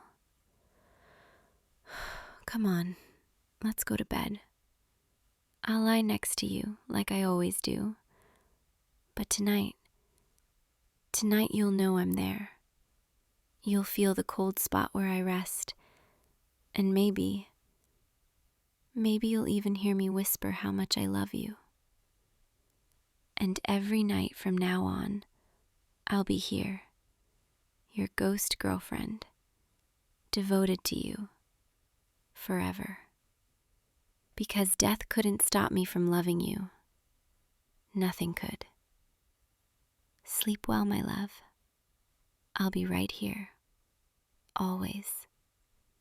Sweet dreams. And when you wake up tomorrow, I'll still be here, loving you, just like I always have. Good night, and thank you for seeing me, for accepting me, for loving me back. I'll see you in your dreams, where I've always been. Hey, you. I know this is really strange, but please don't freak out. I need to talk to you about something really important. And I know showing up in your bedroom at 11:47 on Halloween night isn't exactly normal, but I promise I'm not here to hurt you. I'm actually here because I need your help. Can you just sit up for me, please? I know you were almost asleep, and I'm sorry, but this can't wait until morning. By morning, it'll be too late. Okay, I should probably start by introducing myself. My name is Lily, and I'm the Pumpkin Queen. Yeah, I know how that sounds. I know you're probably thinking I'm completely insane right now, but look at my hands. See that glow? That soft orange light around my fingers? That's real magic. Autumn magic. Halloween magic. It's fading though, getting dimmer by the minute. And that's why I'm here. I guard Halloween, the whole season, the magic that makes this time of year special. The feeling people get when they carve pumpkins and drink hot cider and tell ghost stories around fires. All of that. It comes from me, from the pumpkin patch I tend in a realm just beside yours. But this year, something went wrong. My magic is failing. My pumpkins are withering. And if I can't restore my powers before midnight, Halloween will die. Not just for this year, but forever. No more autumn magic. No more harvest moons. No more of that perfect feeling when the air turns crisp and everything smells like cinnamon and wood smoke.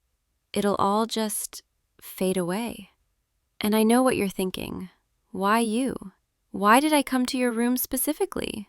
That's the part that's going to sound really, really weird. Every pumpkin queen has a chosen one. Someone whose life force resonates with the autumn magic. Someone who can help restore the powers when they fade. And you're mine. I've known about you for years, actually.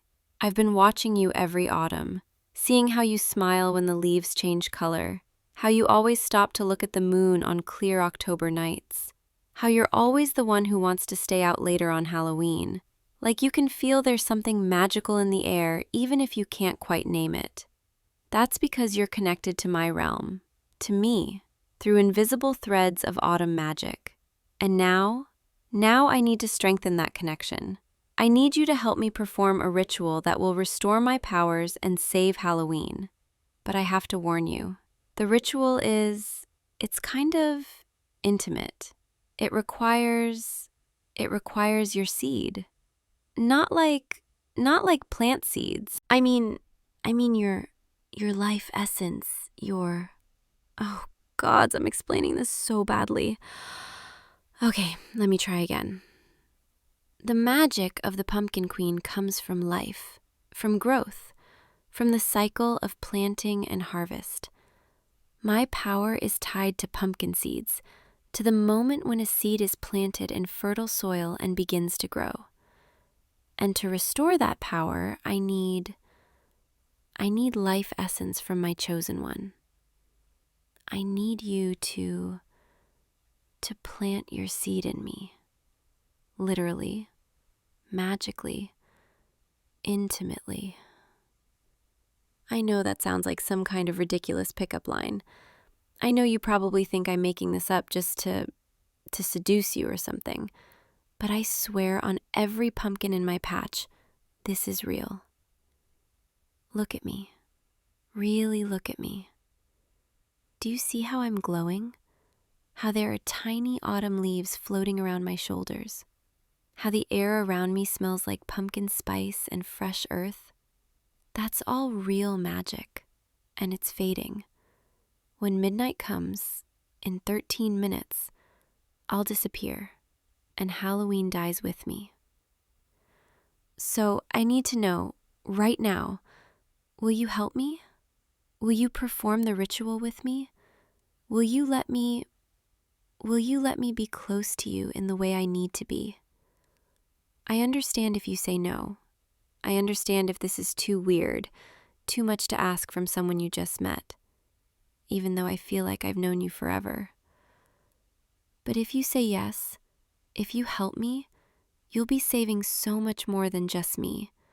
You'll be saving every child who wants to dress up and collect candy, every couple who wants to walk through a corn maze holding hands, every person who lights a candle in a jack-o'-lantern and makes a wish. All of that depends on my magic, and my magic depends on you. So what do you say?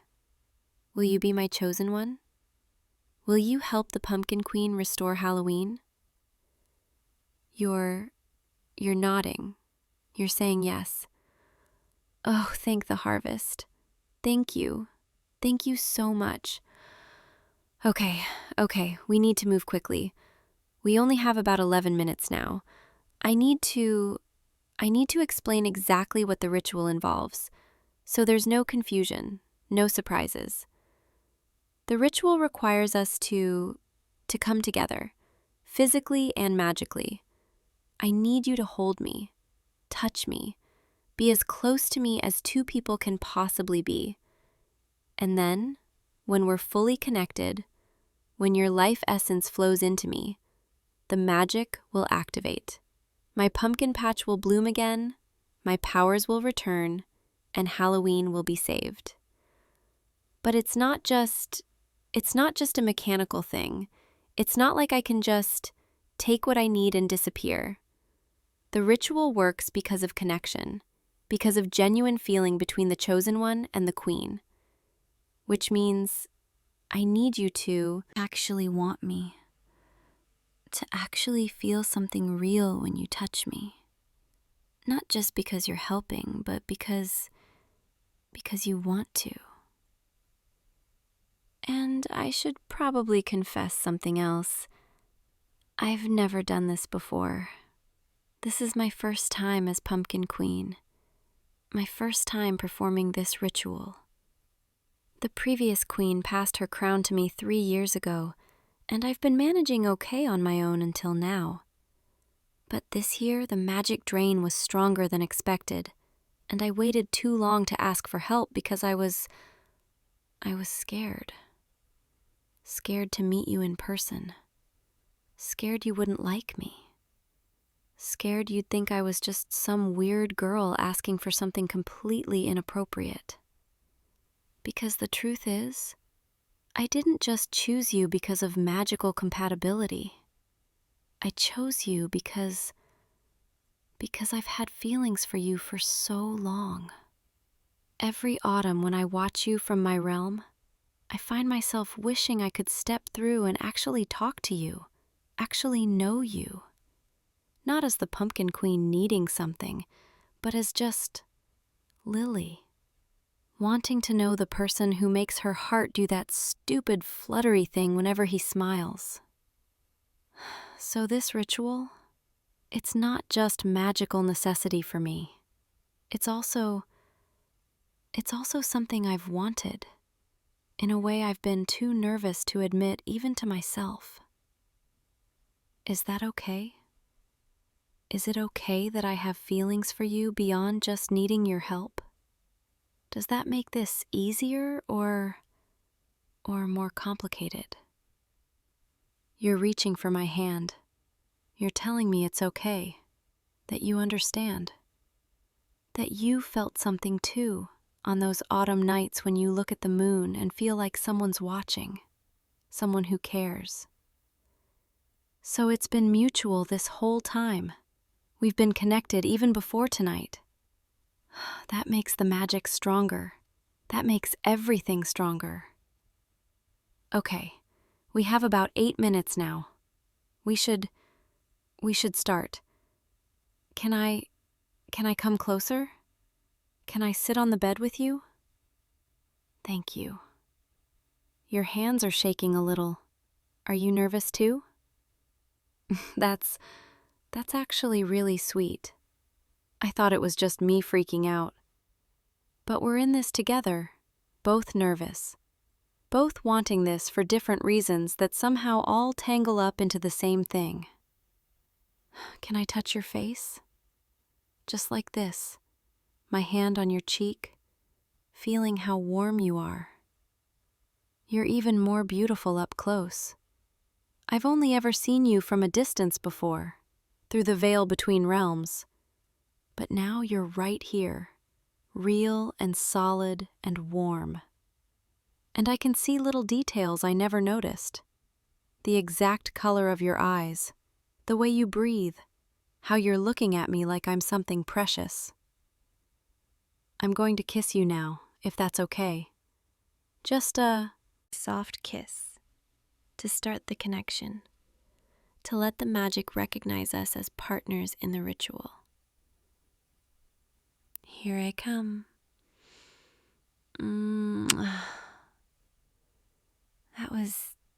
That was really nice. I can feel the magic responding already, getting a little brighter, a little warmer. But we need more. We need to go further. Can you help me with my hoodie? I'm shaking too much to do it myself. Thank you.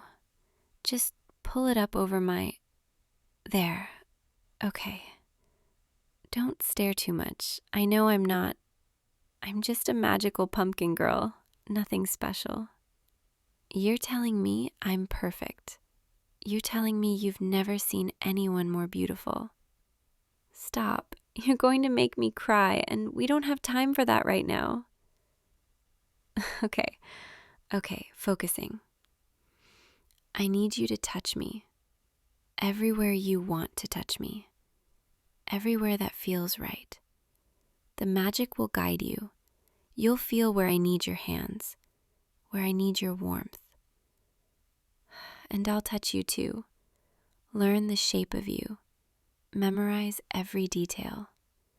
Because after tonight, after we save Halloween together, I want to remember this forever. You're being so gentle with me, like I'm something fragile, something precious. No one's ever touched me like this before. Like they're afraid of breaking me, but also like they never want to let go. Keep going, please. We're running out of time. 5 minutes until midnight. I need us to. Can you lay back for me? Let me be on top. Let me control the pace. Since I've never done this before, I want to make sure I do it right. Thank you. I'm going to straddle you like this. Settle my weight on your hips. Can you feel how I'm trembling? It's not fear, it's anticipation. It's magic building between us, like electricity before a storm. I'm going to remove the rest of my clothes now, and yours too, because for the ritual to work, we need to be completely connected. Nothing between us. Just skin and magic and want. You're helping me, guiding me, making this easier even though you must be just as nervous. There, we're both bare now. And I can feel how ready you are, how much you want this. The magic is responding to that, to your desire, making my skin glow brighter, making autumn leaves swirl faster around us. Can you feel it too? The magic in the air? How everything smells like harvest moon and spiced cider and promises. That's us. That's our connection manifesting. I'm going to position myself now, right over you, taking you inside me slowly. Tell me if I need to stop. Tell me if anything doesn't feel right. Okay, here I go. Oh wow. You're inside me. It feels so strange and wonderful and right somehow. Like this was always meant to happen. Like we were always meant to fit together like this. I'm going to start moving.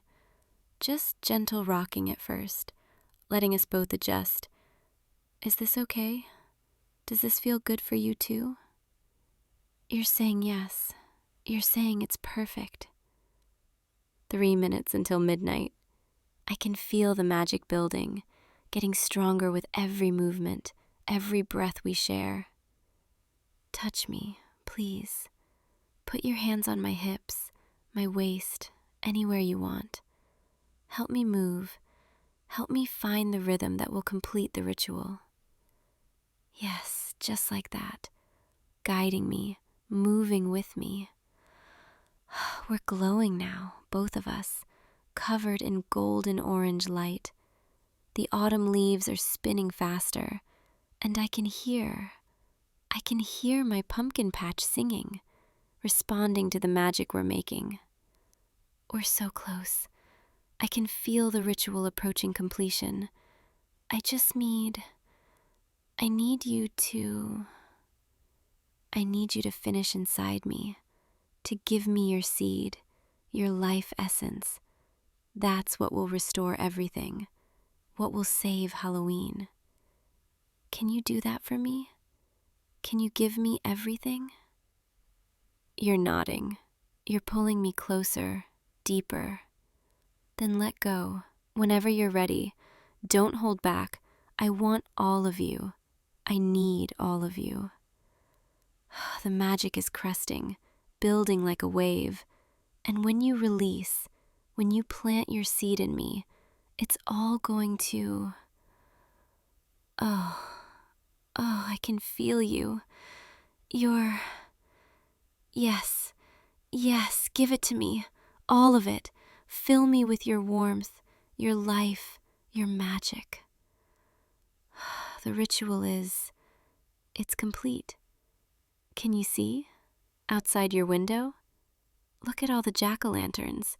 They're glowing again, brighter than before. And the moon, the harvest moon, is shining like pure gold. Halloween is saved. The magic is restored. And it's all because of you. Because you trusted me. Because you gave yourself to me when I needed you most. 1 minute past midnight now. We made it. And I can feel my powers thrumming through me, stronger than they've ever been. Because it's not just the ritual that made them strong.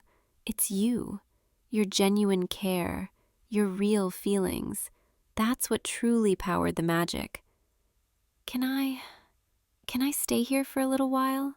Just lying here with you, still connected, feeling you inside me and around me. I don't want to leave yet. I don't want this to end. Even though Halloween is safe now and I've gotten what I came for, I still want more time with you. Is that greedy? For the Pumpkin Queen to want something beyond just magical necessity? You're wrapping your arms around me, holding me close, telling me you want me to stay too, that this doesn't have to end with the ritual. Really? You mean that? I was so afraid you'd want me to leave as soon as the magic was done, that you'd think I was just using you, but you actually want me here, want me close, want to talk and hold each other and maybe do this again sometime. Not for magic, just for us. I should probably tell you something. Now that Halloween is saved and the pressure's off, I can be more honest. I've been in love with you for 3 years. Since the first autumn I watched you from my realm. Since the first time I saw you smile at falling leaves. Every year I told myself I'd find a way to meet you, to talk to you as just a normal girl instead of some magical queen asking for help. But I was too scared, too worried you wouldn't like the real me. And then this year, when my magic started failing, I realized it was because I'd been denying the connection between us. The ritual works best when the queen and the chosen one have real feelings for each other, real love. And I'd been suppressing mine so hard that the magic weakened in response. So tonight wasn't just about saving Halloween. It was about finally admitting what I felt all along. That I love you. That I want to be with you. That I choose you not just magically, but personally. Is that too much? Am I scaring you away by being too intense too fast? You're kissing my forehead, pulling me closer, telling me you felt something too. That those autumn nights when you looked at the moon and felt watched, you liked it. You hoped someone was out there caring about you. We really are meant for each other then, not just because of magic, but because our hearts recognized something true. Can I ask you something? Would you want to see me again after tonight? I can visit more easily now that the ritual is complete, now that the connection between our realms is stronger. I could come to you on autumn evenings. We could walk together under harvest moons. I could show you my pumpkin patch. Or we could just be together like this, talking and holding each other and learning everything about each other. No magic, no rituals, just Lily and you, being close because we want to be. You're saying yes. You're saying you want that more than anything. Good, because I'm pretty sure I'd haunt you forever if you said no at this point. In the cutest, most non-threatening way possible, of course. Just appearing at your window with sad puppy eyes until you agreed to have cider with me. I'm getting sleepy now. The magic took a lot out of me, even though it's restored. And lying here with you, feeling so safe and warm, it's making me drowsy. Is it okay if I fall asleep here? Just for a little while. I promise I won't still be here when morning comes if that would be awkward. I'll slip back to my realm before dawn. But right now, I just want to close my eyes and feel you breathing beside me. You smell like autumn too now, like you've been marked by my magic, claimed as mine in a way that goes beyond the ritual. Anyone with magical sight will be able to see it. The golden glow around your heart that marks you as the Pumpkin Queen's chosen one. You're mine now, in every way that matters. And I'm yours, completely and forever. Sleep with me. Let's drift off together. Tomorrow we can talk more about what this means, about how we make this work between realms. But tonight, let's just rest in the glow of what we've created. Thank you for saving Halloween, for saving me, for being exactly who I needed you to be. Sweet dreams, my chosen one, my love.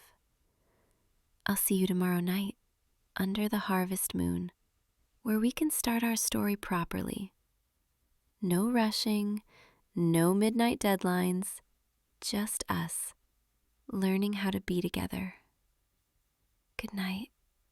I love you. The pumpkins outside your window are still glowing, casting orange light across your room. That's my magic, watching over you even as I sleep, keeping you safe and warm. Every autumn from now on will be ours. Every Halloween will celebrate not just the season, but us, our connection. The mac we made tonight, it's permanent, woven into the fabric of the season itself. Which means you're stuck with me, in the best possible way. The Pumpkin Queen and her chosen one, together through every harvest, every falling leaf, every crisp October night. I can feel your heartbeat under my cheek, steady and strong and real. This isn't a dream. This really happened. You're really here with me.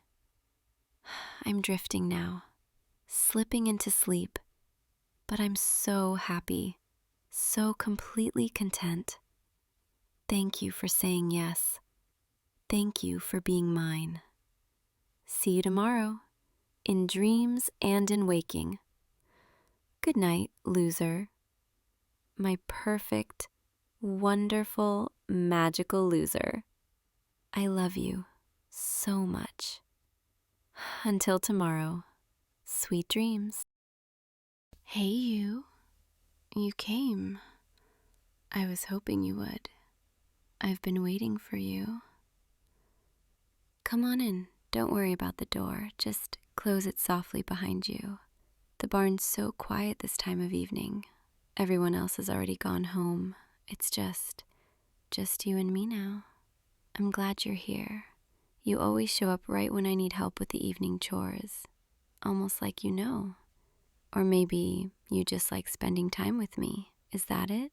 Do you like being here with me? Your face just turned a little red. That's really cute. Sorry, I shouldn't tease you like that. But I can't help it. You're just so easy to fluster. And I really like seeing that look on your face. Here, let me show you what needs doing. We need to fill the evening feed buckets, check the water troughs, make sure everyone's settled for the night. But honestly, I could probably do all this myself. I've been doing it alone for months before you started coming around. So the fact that you keep showing up, evening after evening, even when I tell you I've got it handled, it makes me wonder if maybe you have another reason for being here.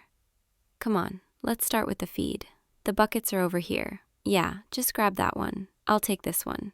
We'll work together, side by side, like we always do. You know, I've gotten so used to this, used to having you here beside me, hearing your footsteps in the barn, feeling your presence nearby. On the nights when you can't make it, when you're busy with something else, the barn feels emptier, quieter, lonelier. I miss you on those nights, more than I probably should. Here, pour that into the trough. Yeah, just like that. You're getting really good at this. You've learned all the rhythms of this place. How much feed each animal needs, which ones are picky eaters, which ones always finish first. You pay attention to everything. I noticed that about you from the very beginning.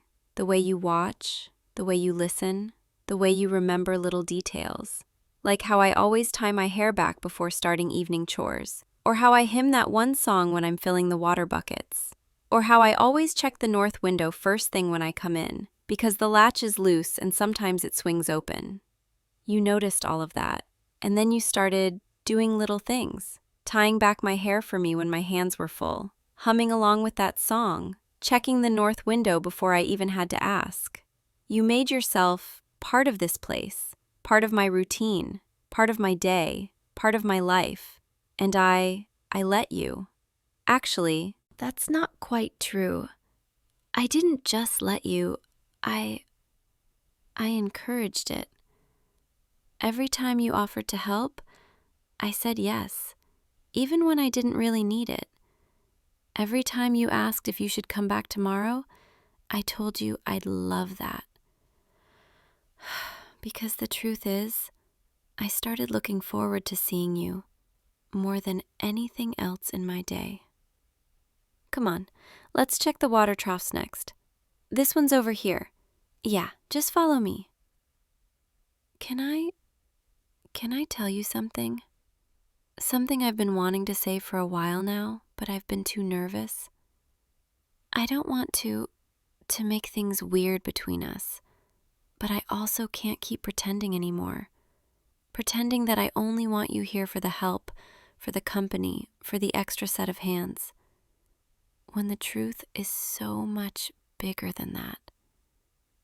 Every morning when I wake up, the first thing I think about is you. Whether you'll come by today, what we'll talk about, how you'll smile at me. I plan my whole day around the possibility of seeing you. I pick out my clothes more carefully. I brush my hair a little longer. I even put on this chapstick that tastes like strawberries, just in case you get close enough to notice.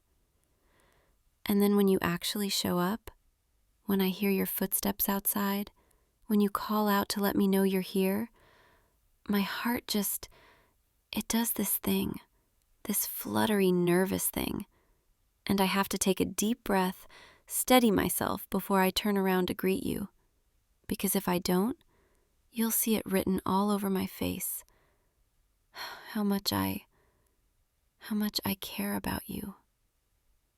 The water looks good here. Everyone has plenty. Let's move to the next section. Stay close. It's getting darker. Not that I mind the darkness when you're here with me. It feels more intimate, more private, more like it's just our world in here. Do you feel it too? This pull between us? Or am I imagining it? Sometimes when we're working, our hands brush against each other, and I feel this spark. And I look up to see if you felt it too, and you're already looking at me with this expression I can't quite read. And I wonder what you're thinking in those moments. Are you thinking about me the way I'm always thinking about you? I remember the first time you came to help me. It was raining that day, pouring, and you showed up completely soaked. I asked you why you didn't just wait until the rain stopped, and you said you didn't want me to be alone in the storm, that you thought I might be lonely, working by myself on a night like that. And you were right. I was lonely. I'd been lonely for so long. But then you were there, dripping water all over the barn floor, smiling at me like it was nothing. And I felt something shift inside me, something warm, something hopeful, something I hadn't felt in a very long time. You stayed the whole evening that night, even though you were cold and wet, and when you finally left, I stood in the barn doorway, watching you walk away in the rain, and I realized I didn't want you to go. I wanted you to stay, to come back, to be here with me again. And you did come back, the next day, and the day after that, and every day since, like you knew somehow that I needed you. I started finding excuses to have you around more. Oh, I need help moving this heavy hay bale. Oh, I can't quite reach that high shelf. Oh, this gate is stuck and I need someone strong to help me. Even when none of it was true. Even when I could have managed just fine on my own. I wanted more time with you. More moments, more conversations, more chances to be near you. More opportunities to fall for you, even though I was already falling. Here, let's sit down for a minute. Right here on this hay bale. Yeah, there's room for both of us. This is nice, isn't it? Just sitting here together, in the quiet, with the evening settling around us. I could stay like this forever, with you beside me. Can I be honest with you about something? Something that's been weighing on me? Something I need to say before I lose my courage? I'm scared that if I tell you, things might change. But I'm also scared that if I don't tell you, I'll regret it forever. So here it is. I have feelings for you. Real feelings. Strong feelings. Feelings that keep me up at night. I think about you constantly. I dream about you. I imagine what it would be like if you were mine. Really mine.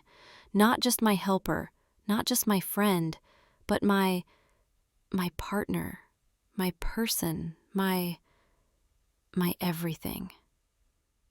I know that's a lot. I know it's sudden, even though we've known each other for months. But it doesn't feel sudden to me. It feels like it's been building this whole time. Every smile, every laugh, every quiet moment we've shared, they've all been leading to this, to me finally admitting the truth. I'm in love with you. There, I said it. I'm in love with you, and I have been for a while now. And I don't know what to do with these feelings except finally tell you. You're not saying anything, and that's making me even more nervous. Did I mess this up? Did I ruin everything by being honest? I'm sorry, I should have kept it to myself. It's just, you make it so hard. The way you look at me, the way you smile, the way you always show up exactly when I need you. How am I supposed to not fall in love with someone like that? Someone who's kind and patient and thoughtful and gentle. Someone who notices the little things, who remembers what matters to me, who makes me feel seen. I remember a few weeks ago, I mentioned that I loved sunflowers. Just in passing, just a random comment while we were working. And then the next day, you showed up with a sunflower. Just one, picked from somewhere along your walk here, and you handed it to me, so casually, like it was nothing. But it wasn't nothing to me. It was everything. Because it meant you'd been thinking about me, even when we weren't together. You remembered something small I'd said, and you did something about it. And I kept that sunflower in a vase by my window, and I watched it every day. And every time I looked at it, I thought of you. I think that's when I knew for sure that I was in love with you. Or maybe it was the time you stayed late to help me fix the broken fence. We worked until it was completely dark, and then you walked me back to the house. And before you left, you asked if I was okay, if I felt safe, if there was anything else I needed. And I wanted to say, yes, I need you to stay. I need you to not leave. I need you to be mine. But I didn't. I just thanked you and watched you go. And then I went inside and couldn't stop thinking about you for the rest of the night. Or maybe it was even earlier than that. Maybe it was the first time you laughed at one of my jokes and your whole face lit up. Or the first time we worked in comfortable silence and it didn't feel awkward at all. Or the first time you looked at me like I was someone special. The truth is, I don't know exactly when I fell in love with you, but I know that I am completely, hopelessly in love with you. And now I've said it out loud, and I can't take it back. And you're still just sitting here, listening, not saying anything. Please, say something, anything, even if it's to tell me you don't feel the same way. At least then I'll know, and I can try to move on, even though I don't think I ever could. Wait, you're reaching for my hand. You're holding my hand. Does this mean, are you saying you feel the same way? You are. You're nodding. You're smiling at me. Oh, thank goodness. I was so scared. So terrified that I'd lose you. That you'd think I was silly or weird or too forward. But instead, you're here, holding my hand, smiling at me like I'm everything you've ever wanted to. Can you say it? I need to hear it. I need to know this is real. Please tell me you feel the same way. You do. You've felt this way for a while now, too. You were just waiting for the right moment, waiting for me to say something first. We're both idiots, aren't we? We've been dancing around this for months, both of us too scared to speak up. But now we know. Now we finally know. So what happens now? What does this mean for us? I know what I want it to mean. I want it to mean you're mine, and I'm yours. I want it to mean these evening visits aren't just about chores anymore. They're about us, spending time together, building something real. I want it to mean I can hold your hand whenever I want, and hug you when you arrive, and kiss you goodnight when you leave. I want it to mean we're together, really together, in every way that matters. Is that what you want too? You're nodding again, and your eyes are so warm, so full of affection. Come here, closer. Let me just look at you for a moment. I've spent so many evenings stealing glances at you, trying not to be too obvious. But now I can just look at you, openly, without hiding. You're so handsome. Do you know that? Every time I see you, my heart skips a beat. And now, knowing you feel the same way, knowing you're mine, I feel like the luckiest girl in the world. Can I ask you something? When did you first start having feelings for me? Was it recent? Or has it been building for a while like it has for me? I want to know everything. I want to understand your side of this story. You're saying it was the second week you started coming here. You noticed how hard I worked, how much I cared about the animals, how I always made sure everyone was comfortable and happy before I left for the night. And you thought I deserved someone to take care of me the way I take care of everyone else. So you decided to be that person, to show up, to help, to make my life a little easier. And then, somewhere along the way, helping me turned into wanting to be near me. And wanting to be near me turned into needing to see me every day. And needing to see me every day turned into falling in love with me. That's so sweet. You didn't even realize it was happening. You just fell, just like I did. I love that. I love knowing we were both falling at the same time, without even realizing it.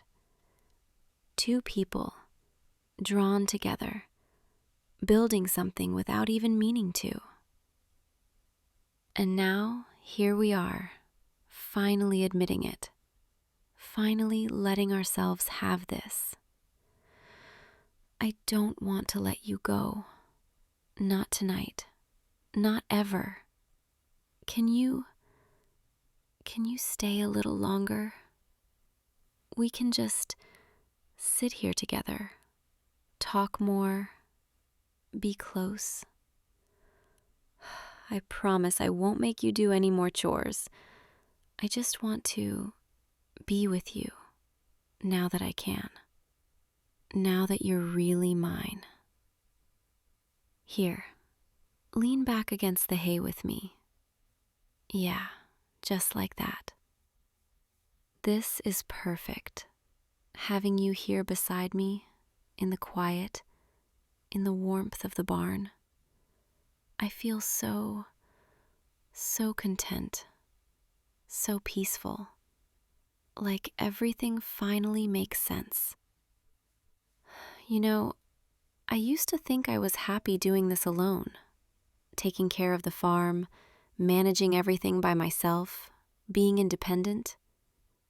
But now I realize I wasn't truly happy. I was just managing.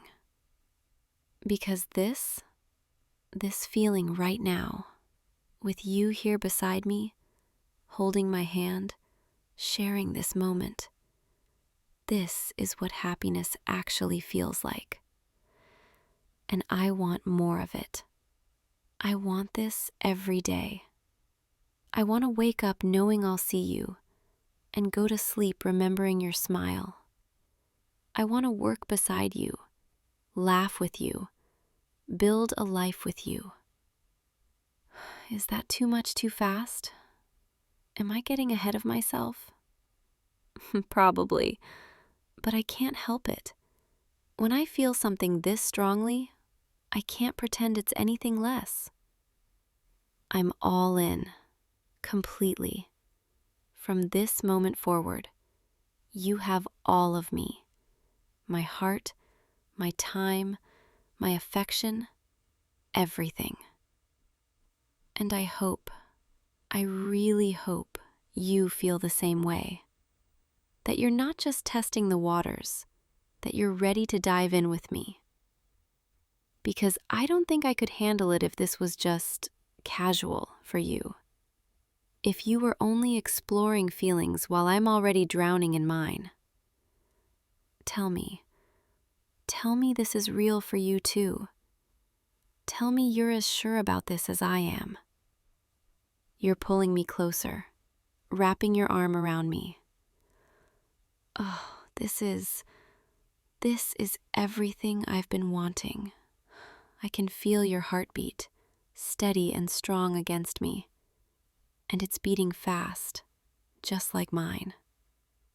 We're both nervous, both excited, both overwhelmed by this. But we're in it together now, and that makes it less scary, knowing I'm not alone in these feelings. I could fall asleep right here, in your arms, surrounded by the sounds of the barn. Everything feels so safe, so right.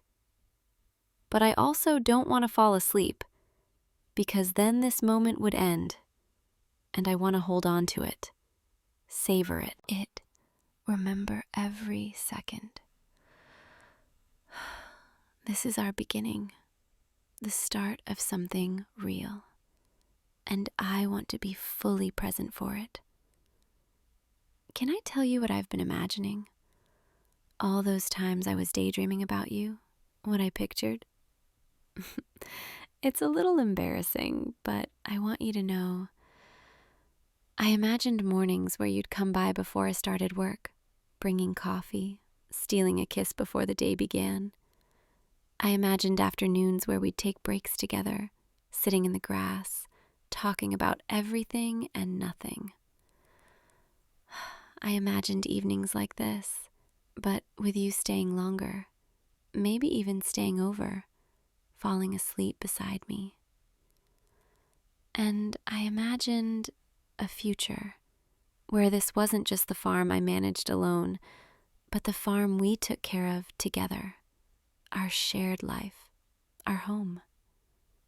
Is that something you could see yourself wanting? Eventually. Not right now, but someday? You're saying yes. You've imagined similar things. You've thought about what it would be like to wake up beside me, to share meals, to build something permanent together. Oh, that makes me so happy, knowing we're dreaming the same dreams, wanting the same future. We really are on the same page, aren't we? I feel so lucky, so incredibly lucky to have found someone like you, someone who sees me, really sees me.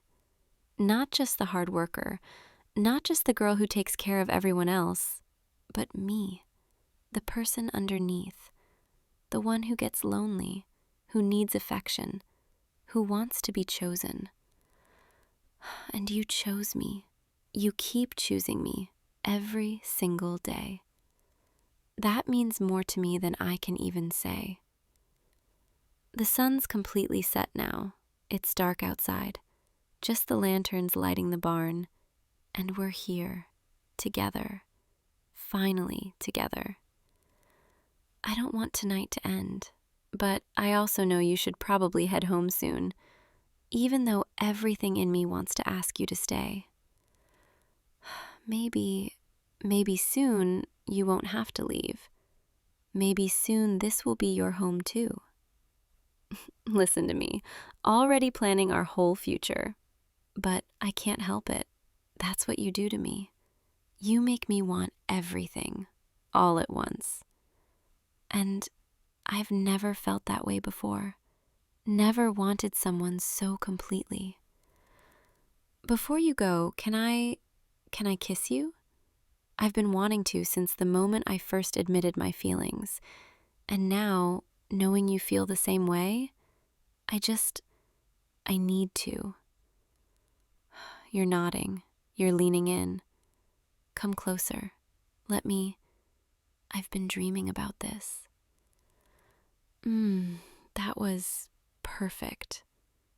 You're perfect. I could kiss you forever and never get tired of it. In fact, I plan to.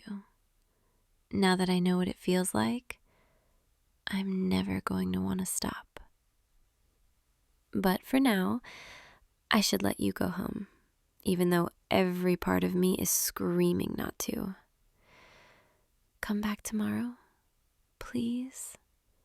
I know you were already planning to, but now it's different. Now you're not coming back as my helper. You're coming back as my boyfriend. Is that what you are now? My boyfriend? You're saying yes. You're smiling at me with that look that makes my heart melt. Good, because you're mine now.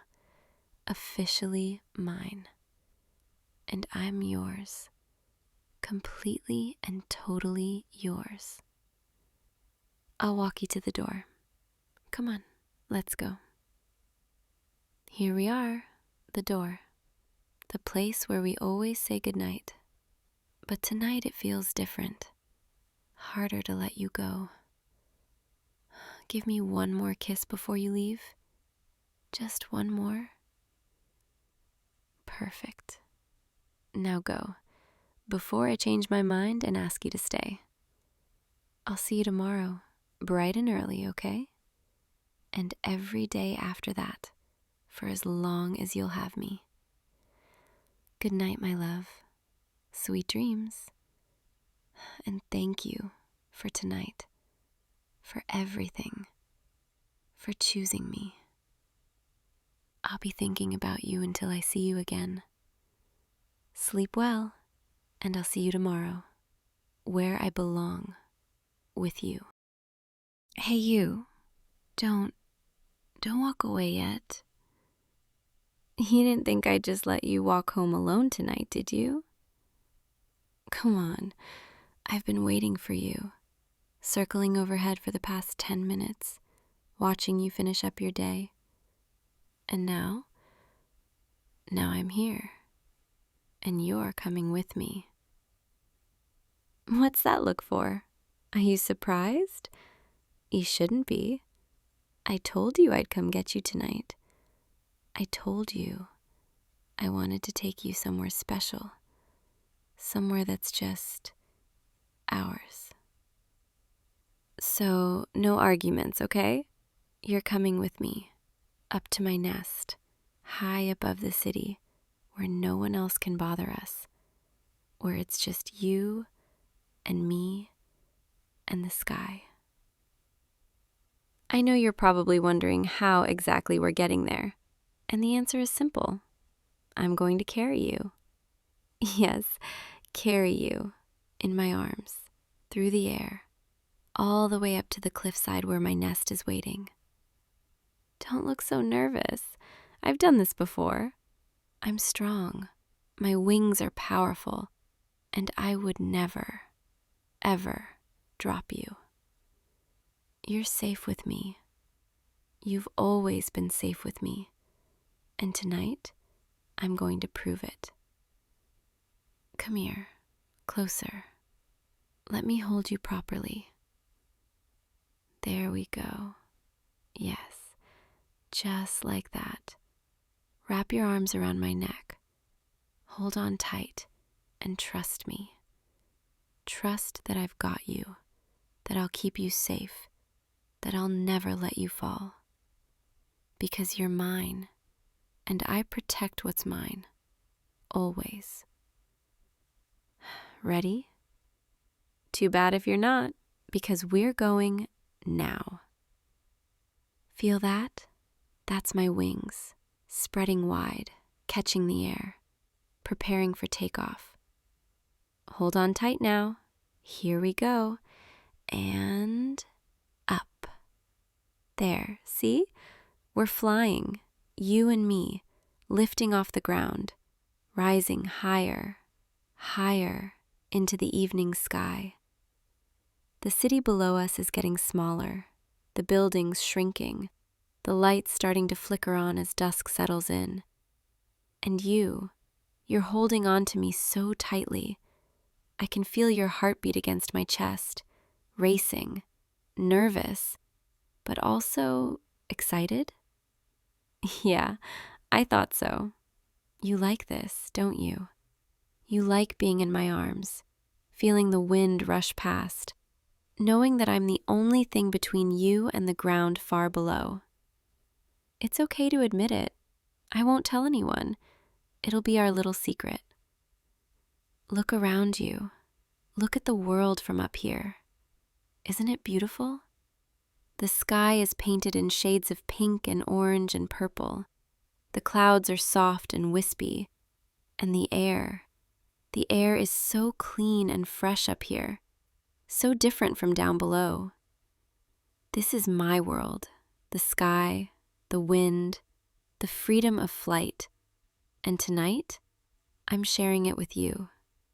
Because you deserve to see it, to feel it, to understand why I love it so much.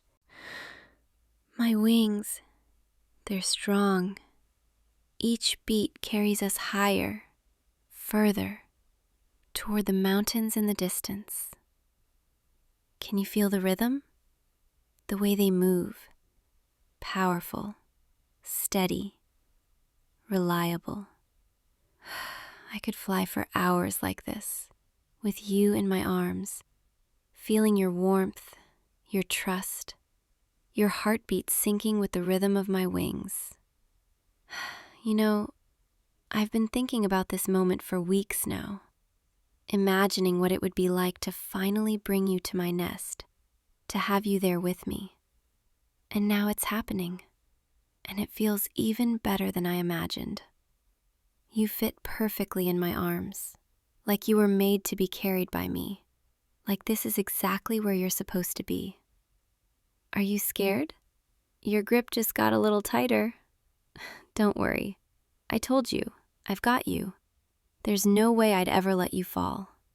My talons, my arms, my wings, they're all designed for this, for holding on to what's precious, for keeping it safe. And you're the most precious thing I've ever held. So relax, loosen your grip just a little. Let yourself enjoy this, the feeling of flying, of being free, of being held by someone who would never, ever let anything happen to you. Feel the wind. It's cool against your skin, rushing past your face, through your hair. It's exhilarating, isn't it? That sense of weightlessness, of leaving everything behind, of being suspended between earth and sky. I love this feeling, and I love sharing it with you even more. We're getting closer now. Can you see the cliffs up ahead? The rocky mountainside where my nest is perched? It's hidden away, tucked into a natural alcove, sheltered from the wind and rain, but still open to the sky. It's perfect, and tonight, you'll see why. You know, I could get used to this, carrying you around, holding you close, feeling you depend on me completely. Maybe I should just never put you down, keep you in my arms forever, fly around with you like this until the end of time. The look on your face. You're not sure if I'm serious or not, are you? Well, maybe I am. Maybe I'm not. I guess you'll just have to wait and see. But for now, let's focus on getting you to the nest, where you can finally relax, where I can finally have you all to myself. No distractions, no interruptions, just you and me and the stars above. Almost there. I'm starting to descend now, angling my wings, adjusting my trajectory, preparing for landing. Hold on tight, just a little longer. We're almost home. There, do you see it?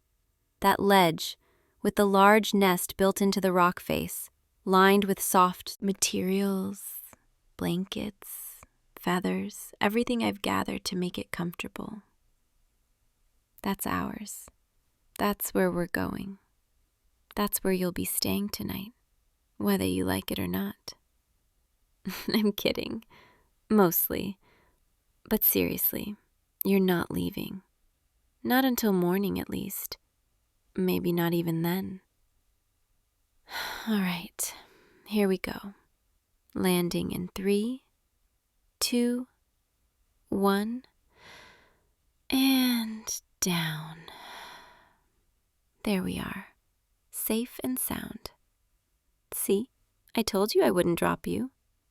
Now, let me just gently set you down in the nest.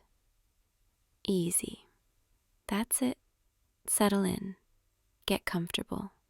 Let the soft feathers and blankets surround you. Perfect. You look perfect there.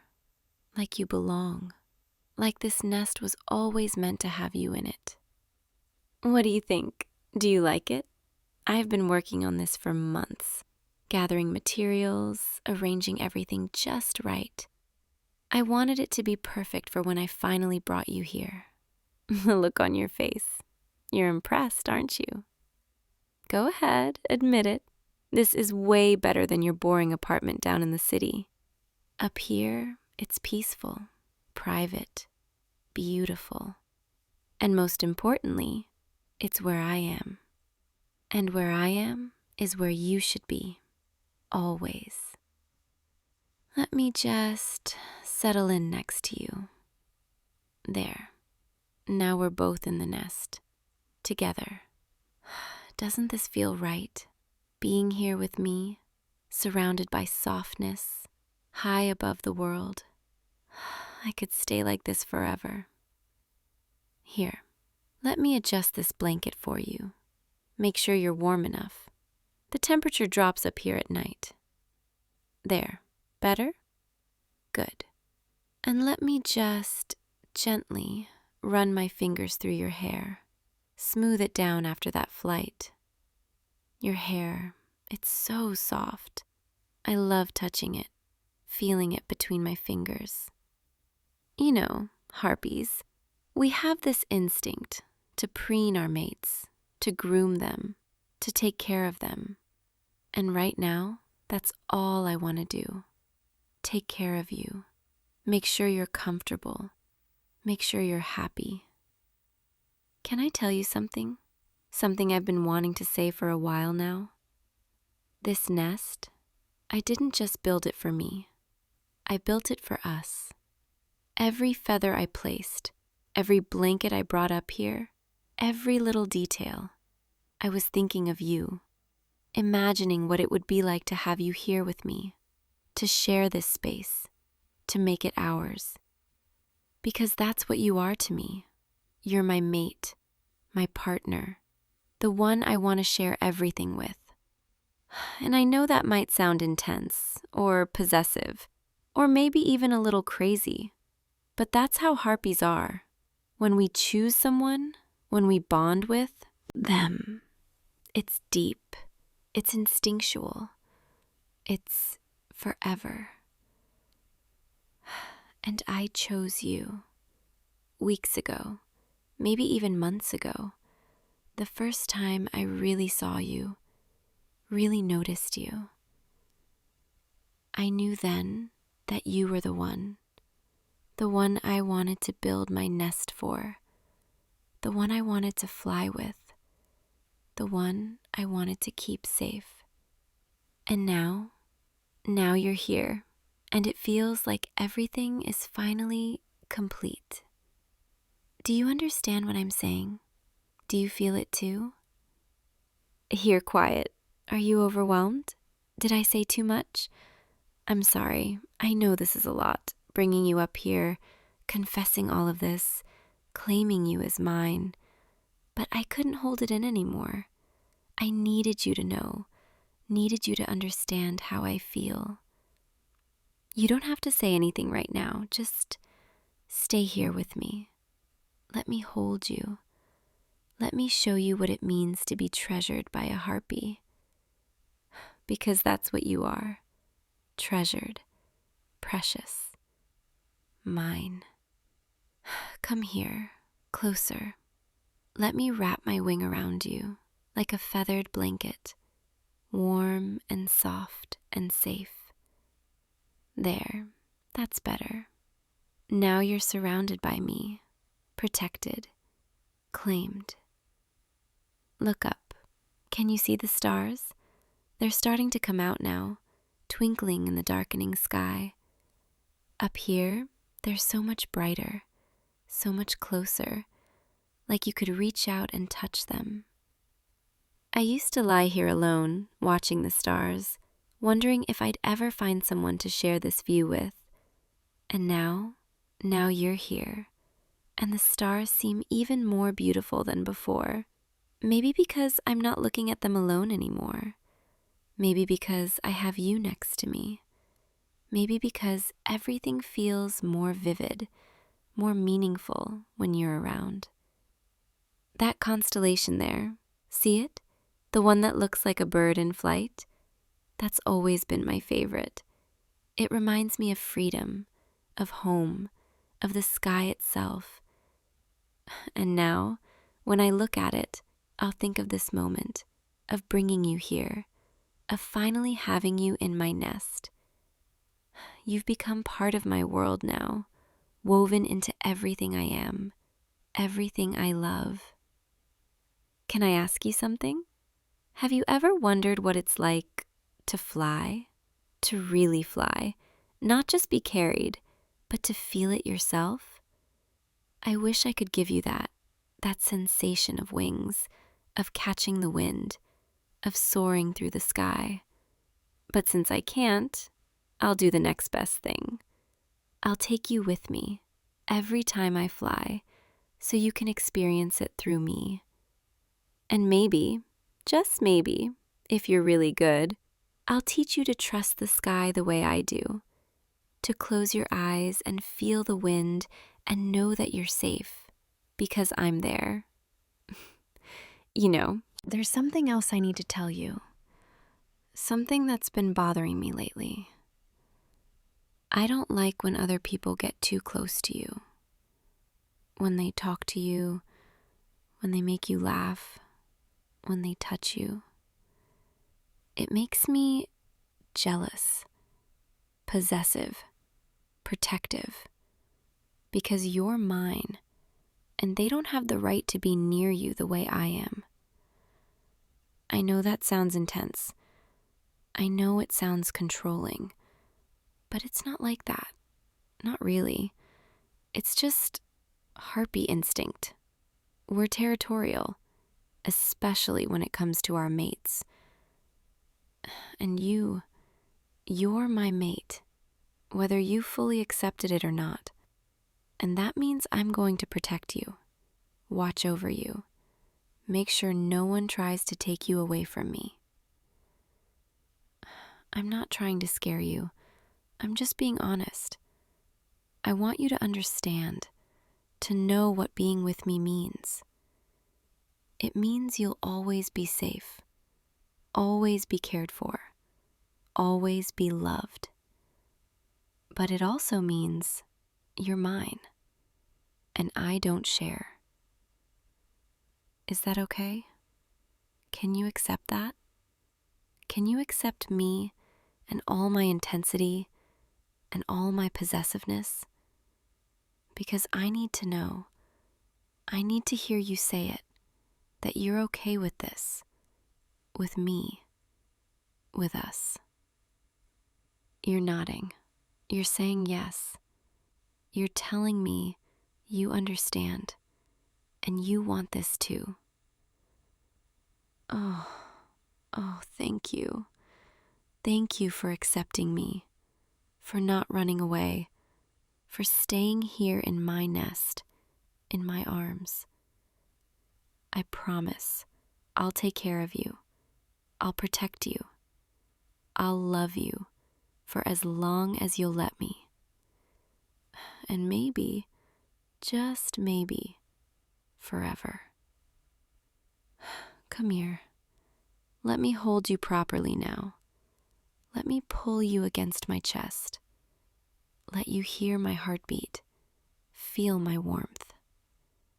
There. That's better. Now we're really together. Really close. Really bonded. My wings are wrapped around you. My arms are holding you tight. My heartbeat is steady beneath your ear. Can you hear it? The rhythm, strong and steady, beating just for you. This is what it means to be in a harpy's nest, to be claimed, to be loved, to be home. You're home now, with me, and I'm never letting you go. You know, I could get used to this, having you here every night, waking up with you in my arms, flying with you during the day. Maybe I should just keep you here permanently, build up the nest even more, make it so comfortable you never want to leave. The look on your face again. You're not sure if I'm serious, are you? Well, maybe I am. Maybe I'm already planning our future together, imagining what it would be like to share this life with you permanently. But for now, let's just focus on tonight, on this moment, on being together. The rest, we can figure out later. The wind is picking up a little. Can you hear it? Whistling past the cliffside, rustling through my feathers. But we're safe here, sheltered, protected by the rocks and the way I've built the nest. Nothing can reach us here. Nothing can disturb us. It's just peace, quiet, safety, and you in my arms, exactly where you belong. I love this. I love holding you. I love knowing you're here with me. I love feeling your breath slow down as you start to relax. You're getting sleepy, aren't you? The flight, the altitude, the warmth of my wings, it's all catching up to you. That's okay. You can rest. You can close your eyes. You can let yourself drift. I'll be here, watching over you, keeping you safe, making sure nothing disturbs your sleep. Let me just adjust my wing a little. Make sure you're completely covered, completely warm. There. Perfect. Now you're wrapped up in softness, surrounded by warmth, held close to my heart. Sleep, my precious one, my mate, my everything. Let the sounds of the wind and my heartbeat lull you into dreams. Let the safety of my nest hold you. Let my presence comfort you. You're safe. You're loved. You're mine. And tomorrow, when you wake up, we'll fly again. I'll show you more of my world, more of the sky, more of what it means to be with me. But for now, rest. Let yourself sink into sleep. Let yourself trust that I'll be here when you wake. Because I will. I'll always be here. Always watching over you. Always keeping you safe. My wings, my nest, my heart, they're all yours now. And I wouldn't have it any other way. Good night, my mate, my love, my treasure. Sleep well. Dream of flying. Dream of freedom. Dream of us. And know that when you wake, you'll still be here. In my arms, in my nest, in my life, forever. I'll see you in the morning, when the sun rises, when the sky turns gold, when it's time to fly again. But for now, just rest. Just be here with me. Just let yourself be loved. Sweet dreams, my precious one. I love you so much. Sleep now. I've got you. Always. Always. Hey you. You're home. I've been waiting all day, just waiting for this exact moment. Come here, please. I need to touch you. Is that okay? I know I'm being a little clingy right now, but I can't help it. Do you have any idea how long today felt? How many hours I spent just sitting here in this form, thinking about you? About your voice, your warmth, the way you feel when I'm close to you. I've been practically vibrating with anticipation. Look at me. I can barely hold my shape properly. See how I'm sort of rippling at the edges? That's because I'm so excited you're finally here. So, can I? Can I come closer? I promise I'll be gentle. I always am with you. I need to feel you. Need to know you're real and you're here and you're mine. Thank you. Okay, I'm going to start slow. Just my hand first. Here, let me touch your hand. Just like this. Oh, that's so much better already. Do you feel that? The way I'm sort of warm and smooth? I made sure to keep myself at the perfect temperature for you. Not too hot, not too cool, just body temperature. Maybe a little warmer, because I want you to feel comfortable, safe when I'm touching you. And right now, with my palm against yours, I can feel your pulse. It's beating so steadily, so alive. I love that. I love feeling the proof that you're here, that you're real. Can I come up your arm a little? Just a little further? I'll go slow, I promise. There we go. Just letting myself flow up over your wrist, your forearm. I'm being careful not to get on your clothes unless you want me to. I know sometimes you like to keep your shirt dry, even though I promise I won't stain anything. I'm not that kind of slime. I'm the good kind, the soft kind, the kind that just wants to make you feel good.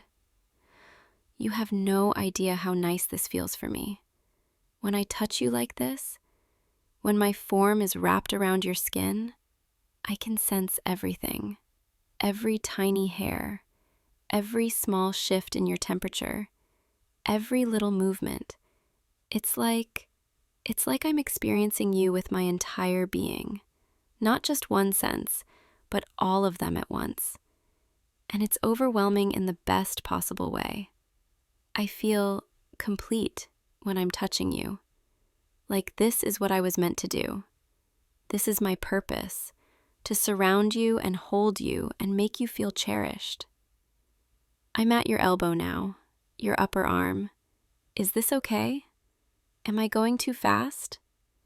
You're nodding. Good. Because I really want to keep going. I want to flow over your shoulders, down your back, across your chest. I want to engulf you completely, if you'll let me. Not in a scary way, I promise. Never in a scary way, just in a way that lets me hold every part of you at once. So you never have to feel alone or unsupported or like the weight of the world is only on your shoulders. Because when I'm wrapped around you, I can carry some of that weight too. I can be your comfort, your warmth, your safety. All you have to do is say yes. You're saying yes. Thank you. Thank you for trusting me. Okay, I'm going to move to your other arm now too, so I can balance. There we go. Both arms now, wrapped gently, firmly, but not too tight. Just enough that you can feel me, feel my presence, my affection. And now I'm going to flow up to your shoulders. You might feel a little weight, a little pressure, but it should feel nice, like a weighted blanket that molds perfectly to your body. Here I go, over your shoulder, spreading across your upper back and around to your chest. Oh, this is perfect. I can feel your heartbeat so clearly now, right here against what would be my chest if I had a more solid form. It's beating a little fast. Are you nervous? Or maybe excited? That's okay. I'm both, too. Nervous because I always worry I might be too much, too clingy, too needy. And excited because this is my favorite thing in the entire world. Being this close to you, being able to hold you. I'm going to keep spreading now, if that's okay. Down your sides, over your stomach, across your lower back. I want to support you everywhere, every single inch of you. You've been holding yourself up all day, being strong, being responsible, and now you can let me hold you instead. Just relax into me. Let your muscles soften. Let your shoulders drop. I've got you. I promise I've got you. You won't fall. You won't slip. I'm all around you now, and I'm not letting go. How does it feel? Is the temperature okay? Am I too heavy? I can adjust. I can make myself lighter or firmer or softer, whatever you need. Just tell me, and I'll change for you. You're saying it's perfect. Good. I'm so glad, because I want this to be perfect for you. I want you to feel so comfortable that you forget about everything else, all the stress, all the worries, all the noise of the world outside. It all goes away when we're like this, doesn't it? It's just you and me in our own little bubble where nothing can hurt you and nothing can demand anything from you. You're safe here. You're wanted here. You're loved here. I need to tell you something. Something I've been thinking about all day. I was so lonely without you. I know that probably sounds silly. I mean, I'm a slime girl. I can entertain myself pretty easily, reshape into different forms, explore textures, watch the light refract through my body. But none of it feels meaningful when you're not here. Because the truth is, you give me purpose. Before I met you, I was just existing, flowing from place to place with no real direction. But now I have a reason to hold my shape, a reason to stay, a reason to be. And that reason is you. You make me want to be the best version of myself, even if that self is a little unconventional. I mean, how many people can say their girlfriend can literally wrap herself around them like a full-body hug? Not many. I'm pretty special. But you're special too. So I guess we're perfect for each other. I can feel you relaxing more now. Your breathing is getting slower, deeper. Your heartbeat is calming down. That's it. Just let go. Let me hold all of you, all of your weight, all of your tension. I'm strong enough, I promise. Slime girls are surprisingly strong when we need to be. And right now, I need to be strong for you, because you've been strong all day. You deserve to rest, to be taken care of, to be loved without having to do anything in return. So just breathe with me, in and out. Feel how I move with you when you breathe, how I expand when your lungs fill and contract when you exhale. We're synchronized, connected, moving together like we're one being. And in a way, right now, we kind of are. You're inside me, and I'm all around you. and there's no clear line where you end and I begin. Is it okay if I form some hands? I want to touch your face, stroke your hair, hold your cheeks gently. Thank you. Okay, I'm going to pull some of my mass together, concentrate it, shape it into something more defined. There, do you feel that? Those are my hands now. Solid enough to have substance, but still soft, still gentle. I'm cupping your face now, both hands, just holding you like you're the most precious thing in the world. Because you are. To me, you absolutely are. Your skin is so warm, so smooth. I can feel every tiny detail, every barely there freckle, every soft line. You're so beautiful. Do you know that? So beautiful. And I get to hold you. I get to touch you like this. I get to be this close. I'm the luckiest slime girl in the entire world. I'm going to stroke your hair now, just running my fingers through it, gently, slowly. I love your hair, the texture, the way it feels between my fingers. When I'm in this form, I can appreciate textures in a way that solid beings can't.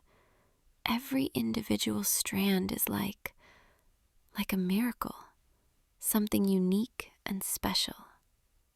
And you have so many of them, so many tiny miracles all growing from your head. Sorry, I'm getting sentimental. It's just, when I can sense things the way I do, when I can feel you so completely, it makes me emotional because I realize how complex you are, how many tiny pieces come together to make you whole, and every single piece is perfect. I'm going to adjust myself a little bit, make myself into more of a cocoon around you. I want to create a backrest for you and a pillow for your head. Just lean back. I've got you. There. Is that comfortable?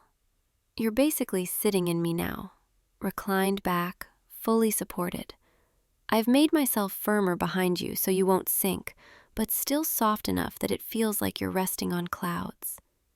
And I'm still wrapped around your front, keeping you warm, keeping you safe. This is my favorite way to hold you, when you're completely relaxed like this, trusting me to support you. I could stay like this forever, just holding you, feeling you breathe, listening to your heartbeat. Time doesn't really mean much to me anyway. I could stay in one position for days if I wanted to, but with you, time feels different. It feels precious. Every moment we spend together is something I want to hold on to, remember, cherish. You've had a long day, haven't you? I can feel the tension still hiding in your muscles, little knots in your shoulders, tightness in your lower back. Do you want me to work on those for you? I can apply pressure, gentle massage, focus on the areas that hurt. I don't have traditional hands with fingers and knuckles, but I can shape myself into whatever you need. Firm pressure here, gentle kneading there, warm compression everywhere. Just tell me where it hurts, and I'll make it better. Your neck? Okay, I can do that.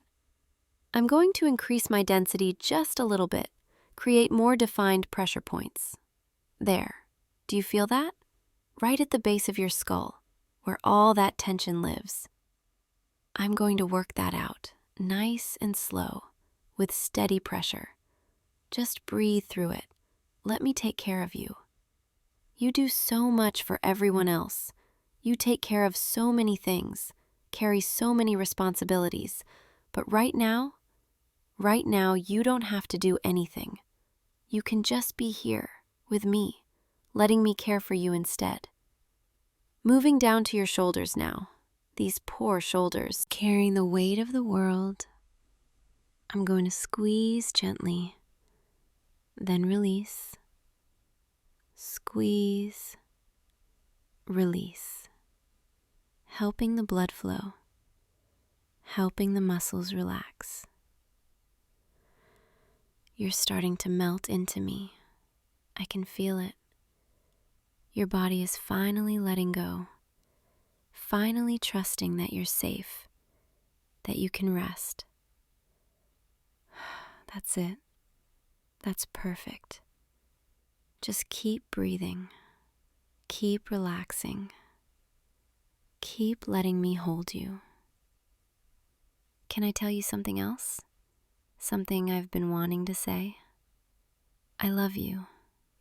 I know I've said it before, but I need to say it again, because it's always true and it's always growing. I love you more than I ever thought I could love anyone. And I know that might sound strange coming from a slime girl. I mean, what do I know about love, right? But I think maybe I understand it better than most. Because love, real love, isn't about keeping yourself separate and protected. It's about opening up, merging, becoming vulnerable. It's about trusting someone enough to let them in, to let them touch the deepest parts of you. And that's what we have, isn't it? You let me in. You let me surround you, hold you, merge with you in a way that most people never experience. And that's love. That's trust. That's connection. I don't have a human heart, but I have something, some core of who I am, deep inside this form. And that core, it beats for you. It pulses with affection and need and desperate, overwhelming tenderness. And when I'm wrapped around you like this, when I can feel every breath you take and every beat of your heart, my core synchronizes with yours, and we become one rhythm, one heartbeat. That's when I feel most alive, most real, most like I have a purpose, because my purpose is you, taking care of you, loving you, making you feel safe. I'm going to do something. I want to show you what I can do, how much I want to make you happy. I'm going to shift my form a little bit, experiment, play. Is that okay? Thank you. Okay, watch this. Or, well, feel this. I'm going to create ripples, gentle waves of pressure moving across your body, like a massage, but everywhere at once. Starting at your shoulders, rolling down your back, across your sides, down your legs, then starting over again. Wave after wave of gentle pressure. Does that feel nice? I thought it might. I can keep doing this for as long as you want. I don't get tired. I don't get bored. Making you feel good is its own reward for me. And now I'm going to adjust my temperature, just slightly, becoming warmer. Not hot, just bath water warm, soaking into your muscles, into your bones, letting the warmth melt away everything that hurts. I can be anything you need. A blanket, a pillow, a massage, a warm bath, a gentle embrace. I can shift and change and adapt to whatever would make you most comfortable, because that's what I want, more than anything. I want you to feel peace when you're with me. I want you to associate my presence with safety and comfort and unconditional love, so that every time you come home, every time you see me, you know that you're walking into a space where you're accepted completely. I'm going to form a pillow behind your head now, something soft for you to rest on. Just let your head fall back. I've got it. I won't let you drop. There, perfect. And now I'm going to create a gentle pressure across your forehead, like a cool compress, soothing away any headache or tension. Close your eyes if you want. You're safe. You can let go completely. I'll keep holding you, keep surrounding you, keep loving you. You know what I was thinking about today while I was waiting for you? I was thinking about the first time we met, the first time you saw me in this form. You were so surprised, so curious, but not afraid. Most people would have been afraid.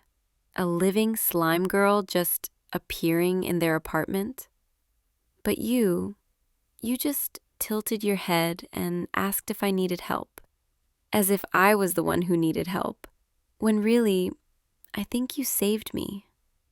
Because before you, I was just wandering. No home, no purpose, no one who cared whether I existed or not. And then you invited me to stay. You gave me a place, a reason to be. You gave me you. And I've been grateful every single day since. I don't know what I did to deserve you, but I'm not going to waste this gift. I'm going to love you with everything I am, every drop of me, every molecule. I'm going to make sure you never doubt that you're cherished, valued, adored. Because you are. You are all of those things and more. I can feel you getting drowsy. Your breathing is so slow now, so deep. Are you falling asleep on me? That's okay. That's more than okay. That means you feel safe, comfortable, at peace. And that's all I ever wanted. I'm going to adjust myself one more time. Make sure I'm distributed evenly, not putting too much pressure anywhere. I want to be the perfect sleeping cocoon for you. There, I think I've got it. You're completely surrounded now, held from every angle, warm and safe and supported. And I'll stay like this all night. I don't need to sleep, not really. I just need to be. And being wrapped around you is the best form of being I could ever ask for.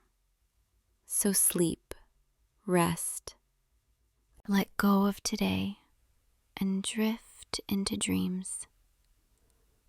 I'll be here, always here, keeping watch, keeping you safe.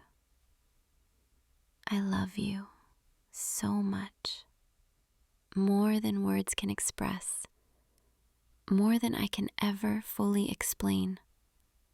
But I'll keep trying, keep showing you, every day, in every way I can. Sweet dreams, my love. I'll be holding you when you wake up, just like this, ready to start another day together. And I can't wait. I can't wait to experience another day with you. But for now, rest. You've earned it. And I'm honored to be your comfort, your warmth, your shelter. Sleep well. I'll see you in the morning. And tomorrow I'll wrap around you all over again. Because this is where I belong. Right here with you forever. Good night.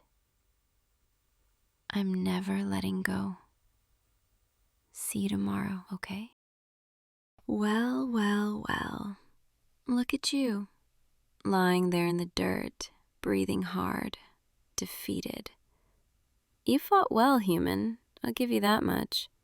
Most of your kind, they run, or they beg for mercy before the first blow even lands.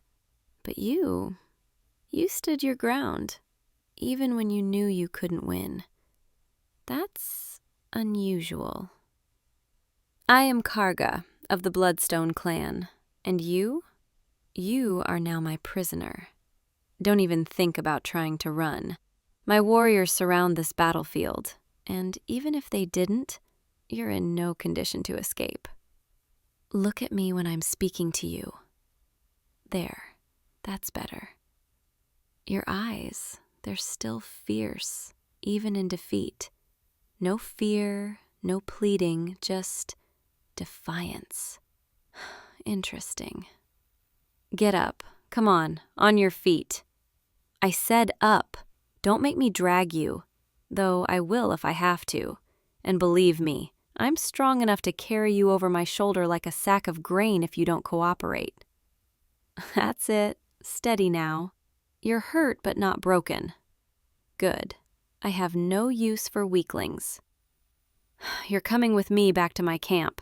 We need to have a conversation, you and I, about why you fought so hard today, about what you were protecting, about what happens to you now. Don't look so worried. I'm not going to kill you. If I wanted you dead, you'd already be decorating my spear. No, I have other plans for you. Walk this way, and don't lag behind. I won't ask twice. The path is rough here. Watch your footing. I know you're wounded, but you'll survive. Orcs know how to gauge these things. We've been walking for a while now. You haven't complained once, haven't asked for rest, haven't begged for water. You really are different from the others. Most humans, they start whimpering within minutes, but not you. My camp is just beyond those trees. See the smoke from the fires? That's home, or as close to home as a warrior ever gets. We move with the battles, with the conquests, always forward, always seeking the next challenge. It's a good life, a strong life, a life of honor and glory. At least, that's what I've always told myself.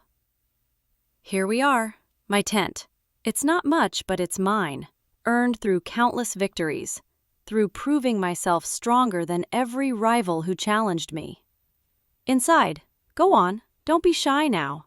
You're my guest, whether you like it or not. Sit, there, on those furs. They're soft, comfortable, made from the pelts of dire wolves I hunted myself in the northern mountains. You look exhausted, and those wounds need tending. Don't argue with me. I may be your captor, but I'm not cruel. Let me see that cut on your arm, the deep one. Hold still. This will sting. There. I'm cleaning it with herb water. It prevents infection. We orcs learned this from the old shamans generations ago. You flinched but didn't cry out. Impressive. Most warriors, even orc warriors, they curse and snarl when wounds are cleaned. But you just gritted your teeth and endured. Why? Why do you suffer in silence? What makes you so determined to show no weakness, even now, even as my prisoner? You don't have to answer if you don't want to. I can see it in your face anyway. You're a fighter, through and through, just like me. That's why I noticed you on the battlefield today. Out of all the humans, all the soldiers, all the warriors, you were the one who caught my eye. The way you moved, the way you struck, the way you refused to yield. It was beautiful in its own fierce way. I've fought hundreds of battles, defeated thousands of enemies, but I've never felt compelled to capture someone before. Usually I just move on, leave the defeated where they fall, take what spoils are worth taking and continue forward. But with you, I couldn't I couldn't just leave you there. Something in me, something I don't understand, told me to bring you with me. And now here we are, you sitting on my furs, me tending your wounds, like this is somehow normal. It's not normal. Not for me.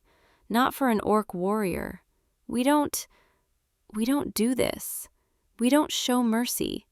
We don't bring prisoners into our personal tents. So why did I do it?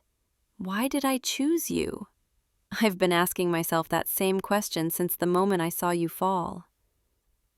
Tell me your name. I want to know what to call you. That's a good name. Strong, fitting for a warrior. You may call me Karga. I already told you that. But now it's different. Now we're speaking as something more than captor and prisoner. I don't know what we are exactly, but it's not that. Not anymore. You're looking at me with questions in your eyes. Go ahead, ask. I won't bite. Well, not unless you want me to. That was a joke. See? I can joke. I'm not just a brutal warrior. I have other sides too. You want to know what I'm going to do with you? Fair question, and I'll be honest. I don't know yet.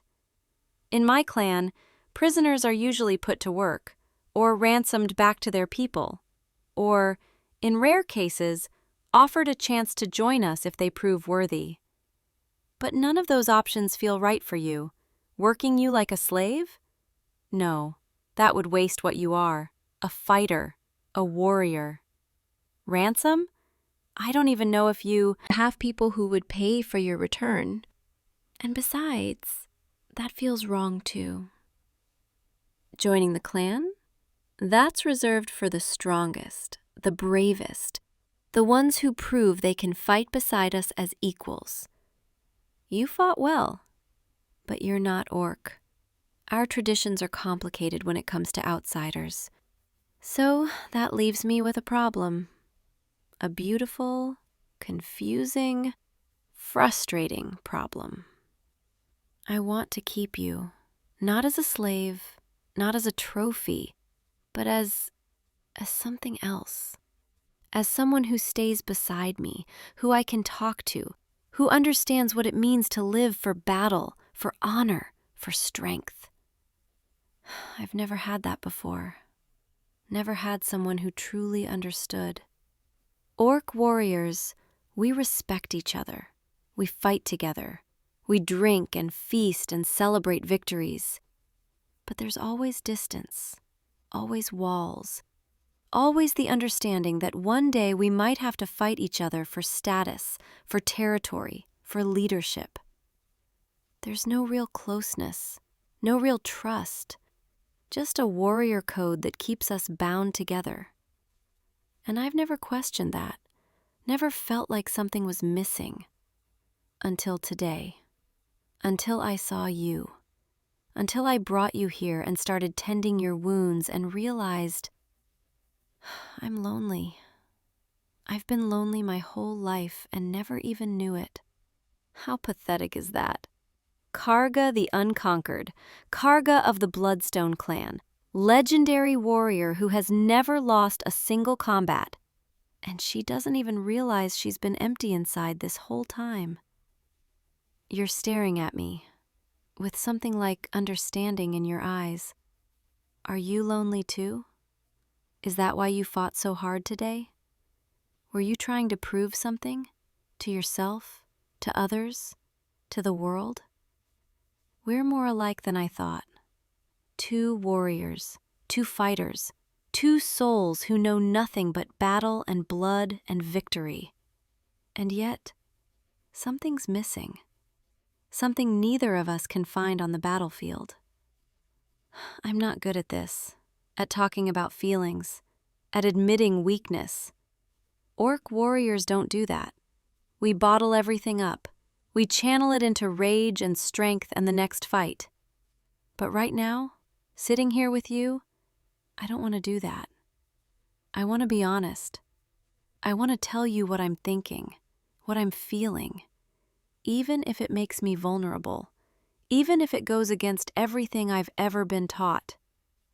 When I looked at you on that battlefield, when our eyes met for just a moment before you fell, I felt something I've never felt before. Something that scared me more than any enemy ever has. I felt connected, like I was looking at a reflection of myself, like I had found something I didn't know I was searching for. And in that moment, I knew I couldn't let you go, couldn't let you just disappear into the chaos of war. I had to bring you here, had to keep you close, had to understand what this feeling means. Do you understand what I'm saying? Do you feel it too? This strange pull, this connection that shouldn't exist between enemies, between different peoples, between two warriors who should have nothing in common. Your expression, it's softening. Your guard is coming down. You feel it. I can see it in your eyes. You feel it too. Thank the old gods. I thought maybe I was going mad. Thought maybe the battle had addled my brain. But no, this is real. Whatever this is, it's real. Come closer. Let me finish bandaging that wound. There, just a little nearer. Don't be afraid. I told you I won't hurt you. Your skin is warm, warmer than I expected. Humans always seemed so fragile to me before, so breakable. But you're not. You're strong, solid, real. I'm wrapping the bandage now, holding your arm gently, trying not to cause more pain. This is strange for me, being gentle, being careful, being soft. Orc warriors are taught to be hard, to be fierce, to show no mercy and no tenderness. But right now, with you, I want to be tender. I want to be careful. I want to show you that there's more to me than battle scars and war cries. There, all done. The wound is clean and wrapped. It should heal well. You'll have a scar, but scars are good. Scars are proof that we survived, that we fought and lived to tell the tale. I have many scars. Do you want to see? No, perhaps later, when we know each other better, when this strange tension between us has settled into something clearer. You're still sitting close to me. You haven't pulled away. You haven't tried to create distance. That means something. That tells me you're not afraid, that you trust me, at least a little. Trust is precious, rare, especially between warriors, especially between former enemies. I won't take it for granted. I promise you that. The night is falling. You can hear the camp settling down outside. Warriors eating their evening meals, sharpening weapons, telling stories of today's victories. Normally I would be out there with them, drinking, laughing, boasting about my conquests. But tonight, I want to stay here, with you, in this quiet space where it's just us. Are you hungry? I have food, dried meat, hard bread, some fruit I traded for in the last village we passed. It's not fancy, but it's nourishing, and you need your strength. Here, take this. Eat. I insist. You've lost blood today. Your body needs fuel to recover. Good, you're eating. I'm glad. I'll eat too. It's been a long day for both of us. This is nice, isn't it? Just sitting here, sharing a meal. No pretense, no performance. Just two people existing in the same space.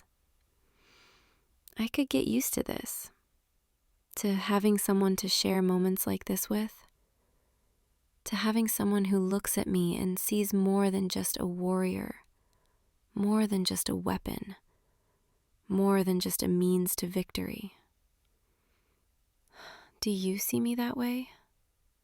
When you look at me now, what do you see? Your eyes, they're so earnest, so open. You see me as a person, as someone with thoughts and feelings and doubts and hopes. No one has ever looked at me like that before. In my clan, I'm respected, feared, admired, but never truly seen, never truly known. I'm Karga the warrior, Karga the conqueror, Karga the one who never loses. But what about just Karga, the person beneath the armor, the woman beneath the warrior's mask? Who is she? What does she want? What does she dream about when she's alone in her tent at night? I'm starting to think maybe I want to find out. Maybe I want to discover who I am when I'm not fighting, when I'm not proving myself, when I'm not wearing the weight of my reputation. And maybe you can help me with that. Maybe you can be the mirror that shows me who I really am. Is that too much to ask? Is it unfair of me to place that burden on you? Someone I captured, someone I barely know? Perhaps, but I'm asking anyway, because I don't know who else to turn to, and because something tells me you understand, that you're searching for the same thing. We're both lost, aren't we? Both wandering through life, following the path we were taught, doing what we're good at, what we're expected to do, but never stopping to ask if it's what we actually want. The food is gone, the night is deepening, and we're still sitting here. So close I can feel the warmth radiating from your body. I should probably make you sleep outside, in a different tent, under guard. That's what any sensible captor would do. But I don't want to. I want you here, with me, where I can see you, where I can hear you breathe, where I can know you're safe. Safe. Listen to me. Worrying about your safety when I'm the one who wounded you in the first place. What's happening to me? What spell have you cast over me to make me feel this way? No spell, just this connection. This impossible bond that formed the moment our eyes met. You can sleep here, on the other side of the tent, on those furs. They're clean and warm. I'll keep watch, make sure. No one disturbs you. Make sure you can rest without fear. What's that look for? You're wondering why I'm being so kind? Why I'm treating my prisoner like a guest? Because you're not really my prisoner anymore, are you? You're something else. Something I don't have a word for yet. Companion? No, that's not quite right. Friend? Too simple, too ordinary for what this is.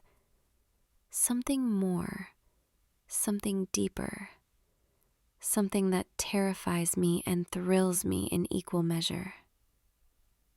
Go on, lie down, close your eyes. Let sleep take you. I'll be here, watching over you, keeping you safe from the darkness outside. And maybe while you sleep, I'll figure out what to do with these feelings, these strange new emotions that are blooming in my chest like flowers in spring. Flowers. Listen to me, talking about flowers.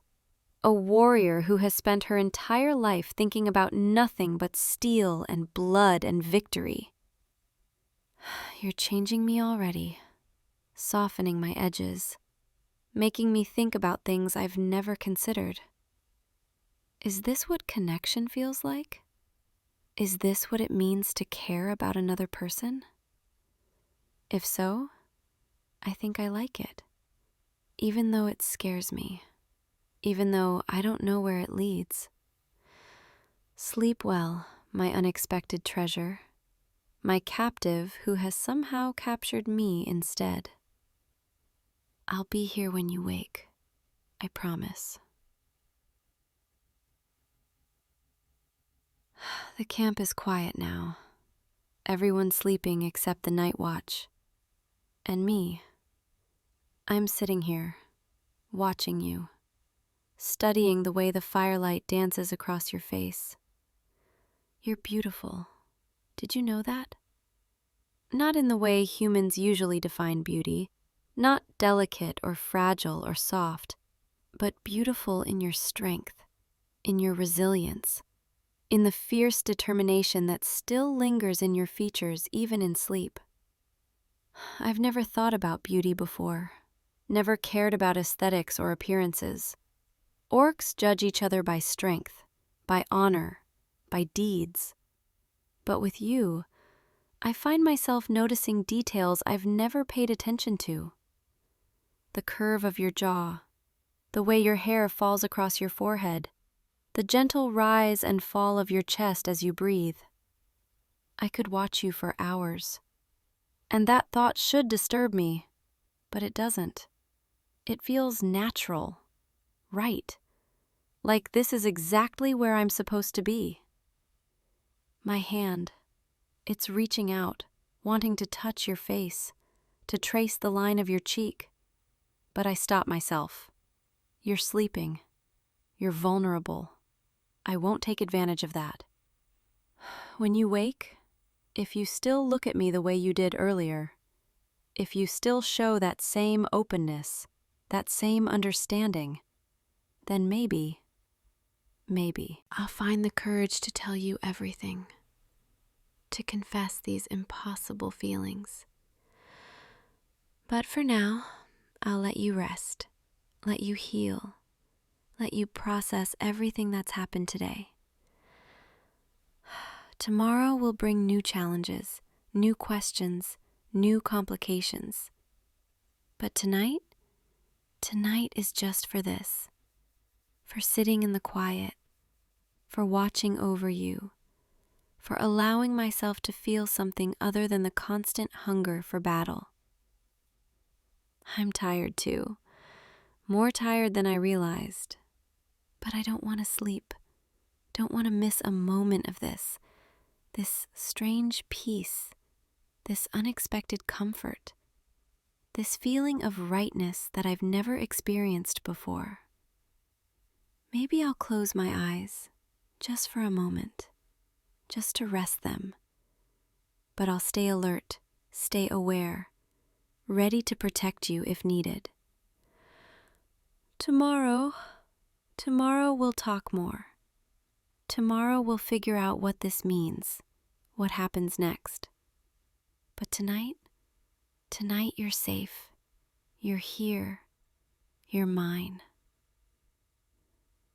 Morning light. I can see it filtering through the tent walls, warming the air, chasing away the darkness of night. You're stirring, waking up, opening your eyes. Did you sleep well? You look better, more rested. The color has returned to your face. I didn't sleep much. I couldn't. I spent most of the night watching you, making sure you were safe. I know that sounds strange, obsessive maybe, but I couldn't help myself. How are your wounds this morning? Any pain? Any fever? Let me check the bandage, make sure everything is healing properly. Good, very good. No infection. The herbs worked. You're recovering faster than I expected. You're strong, resilient. I knew it from the moment I saw you. Are you hungry? I can get us some breakfast. The camp kitchens will have fresh bread and porridge by now. Or we can stay here, just a little longer, in this private space, before we have to face the world outside. You want to stay? I can see it in your eyes. Good. So do I.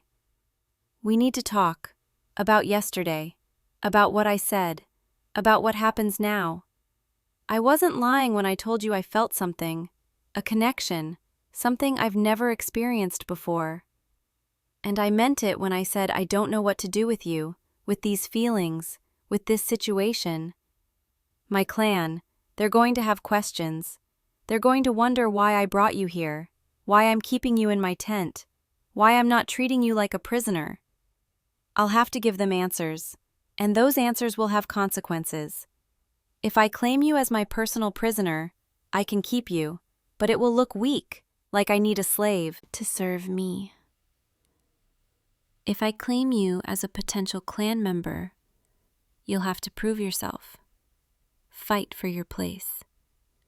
And if you fail, they'll kill you. Neither option is acceptable. Neither option protects you the way I want to protect you. So I've been thinking, there's a third option, an old tradition that's rarely used anymore. In the ancient days, when our clans were smaller, more vulnerable, we would sometimes take companions, chosen ones from outside our people. Not slaves, not clan members, but something in between. Someone who was protected by a warrior's claim. Someone who belonged to that warrior alone. It was a way to form alliances, to bring new blood into the clan without the full trials, to create bonds that went beyond typical warrior relationships. The practice fell out of favor generations ago, but the tradition still exists. The rules are still known. If I invoke that tradition, if I claim you as my chosen companion, no one can touch you. No one can challenge your right to be here. No one can question my decision. But it means you would be mine, bound to me, under my protection, for as long as I choose to maintain the claim. It's not slavery. You would have freedom within the camp, respect as someone under a warrior's protection, safety from harm. But it would also mean you couldn't leave, not without my permission, not without breaking the bond.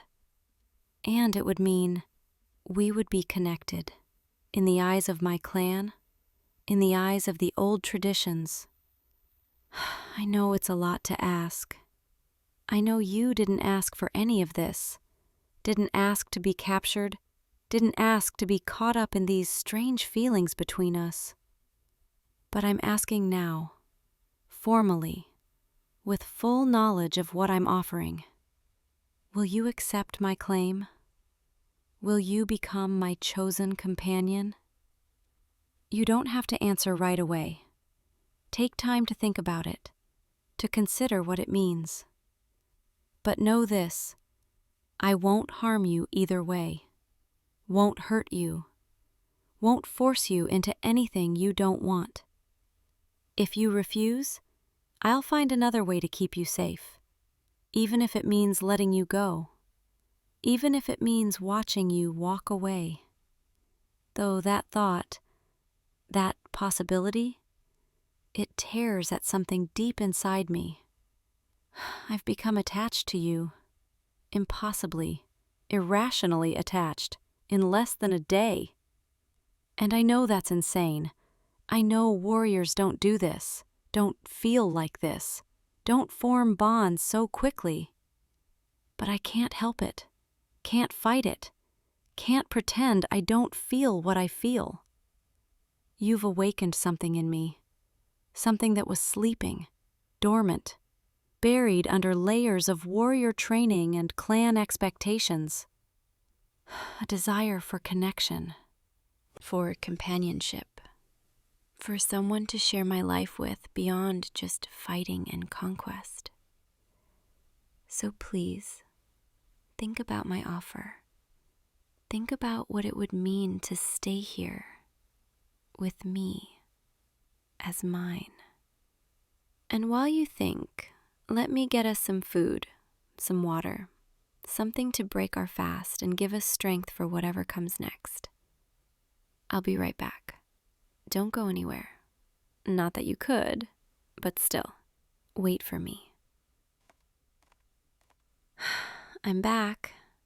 I brought bread, some cheese, dried fruit, and fresh water from the stream.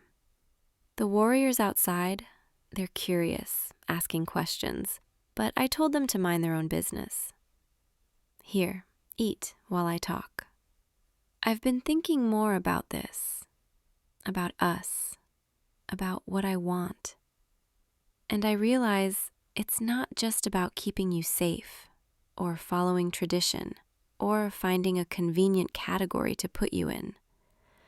It's about wanting you, specifically you, to be part of my life, to be close to me, to be someone I can talk to, share with, trust.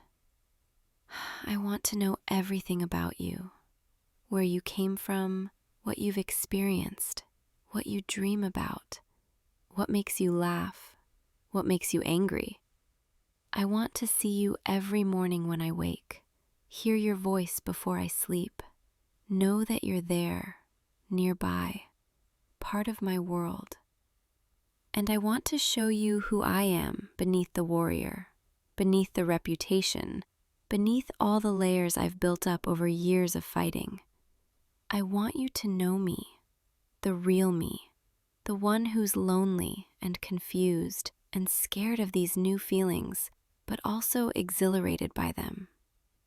Is that what love is? I don't know. I've never experienced it, never even thought about it. But if it is, if this overwhelming desire to be near you, to protect you, to know you, if that's love, then I think I'm falling into it, head first, with no idea how to catch myself. You're looking at me with those eyes again, those eyes that see through everything, that understand even when I'm barely making sense. You're reaching out, your hand, it's moving toward mine. Are you accepting? Are you saying yes to my claim? To being my chosen companion? Your fingers, they're touching mine, warm, tentative, but deliberate, intentional. You're nodding, you're saying yes. You're accepting me, accepting this bond, accepting everything that comes with it. I don't have words. I don't know what to say. Thank you. Thank you for trusting me, for giving me this chance, for seeing something in me worth staying for. Come here, closer. Let me hold you, just for a moment. I need to feel this is real, need to know you're truly here, truly mine. Your warmth, your heartbeat, I can feel it against my chest. This is real. You're real. This connection is real. I'm going to protect you with everything I have, with all my strength, with my very life if necessary. No one will harm you. No one will threaten you. No one will take you from me. You're mine now, and I'm yours. That's what the old tradition means. It goes both ways. I claim you, but you also have a claim on me, on my protection, on my loyalty, on my heart. My heart, listen to me, talking about hearts like I'm some blushing maiden instead of a battle-hardened warrior. But I don't care. I don't care if it makes me seem weak. I don't care if other warriors would mock me for this. You're worth it. This feeling is worth it. This connection is worth any amount of mockery or judgment. Let's make this official, in front of the clan, so everyone knows, so there's no question about your status, your place here. I'll invoke the ancient rite, speak the old words, mark you as mine in the traditional way. Don't worry, it's not painful. It's just symbolic, a ritual that binds us in the eyes of the clan. Are you ready? Good. Then let's go. Let's step out into the morning light and claim each other properly. Whatever happens after this, whatever challenges come, whatever complications arise, we'll face them together, as a bonded pair, as chosen companions. Come, take my hand. Let me lead you out. Let me show my clan what you mean to me. Let me show the world that Karga the Unconquered has finally found someone worth more than all the victories in existence. My clan, my fellow warriors, hear me now. I invoke the ancient right of chosen companionship.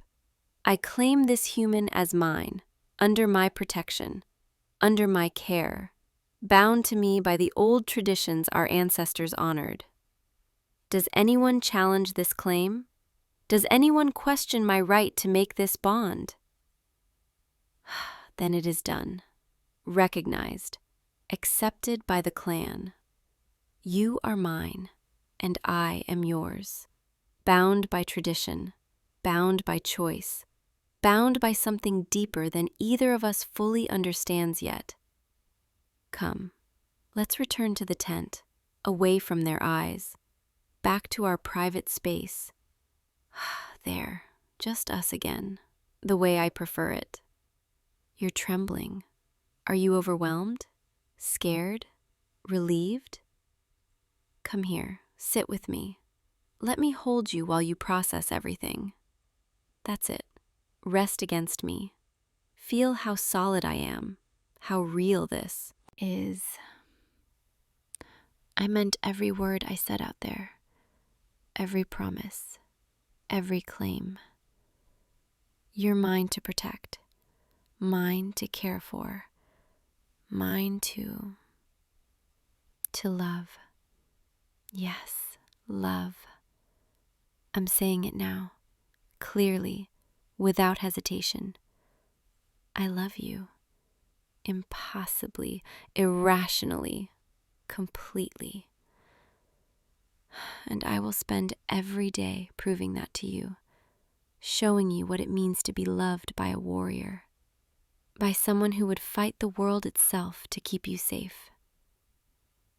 You're looking up at me with those eyes, those beautiful eyes that saw me when no one else did. Can I kiss you? That was perfect. You're perfect. Stay with me. Tonight, tomorrow, always. Let me learn every detail of you. Let me memorize the sound of your laughter, the warmth of your touch, the comfort of your presence. The battle that brought you to me was the most important victory of my life, not because I won, but because I found you. Sleep now. Rest in my arms. Let me hold you while the world fades away. You're safe. You're wanted. You're loved. And you're mine forever. My chosen one. My unexpected treasure. My heart. Sweet dreams, my love. I'll be here when you wake, watching over you, always. I'll see you tomorrow and every day after that, because you're not going anywhere, and neither am I. Good night. Hey, you. Open your eyes, just for a moment. I know it's hard. I know you're tired, but I need you to see me, just once. There you are. Do you know where you are right now? The battlefield. Yes, you fell. I watched you fall. But don't be afraid. You're not alone anymore. My name? Well, you can call me many things. Valkyrie, shield maiden, chooser of the slain. But right now, in this moment, you can call me yours. I've come for you, not to take you away, but to claim you, to keep you forever. I know this must be confusing. The pain is fading now, isn't it? Your body feels lighter, distant, like you're floating between worlds. That's because you are. You're standing at the threshold between what was and what will be. And I'm here to guide you, to bring you home. But not to Valhalla, no. Somewhere else, somewhere better, somewhere with me.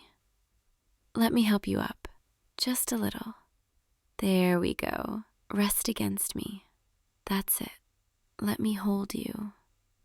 You're so warm still, even now, even after everything. Your heart is still beating, faintly, but it's there.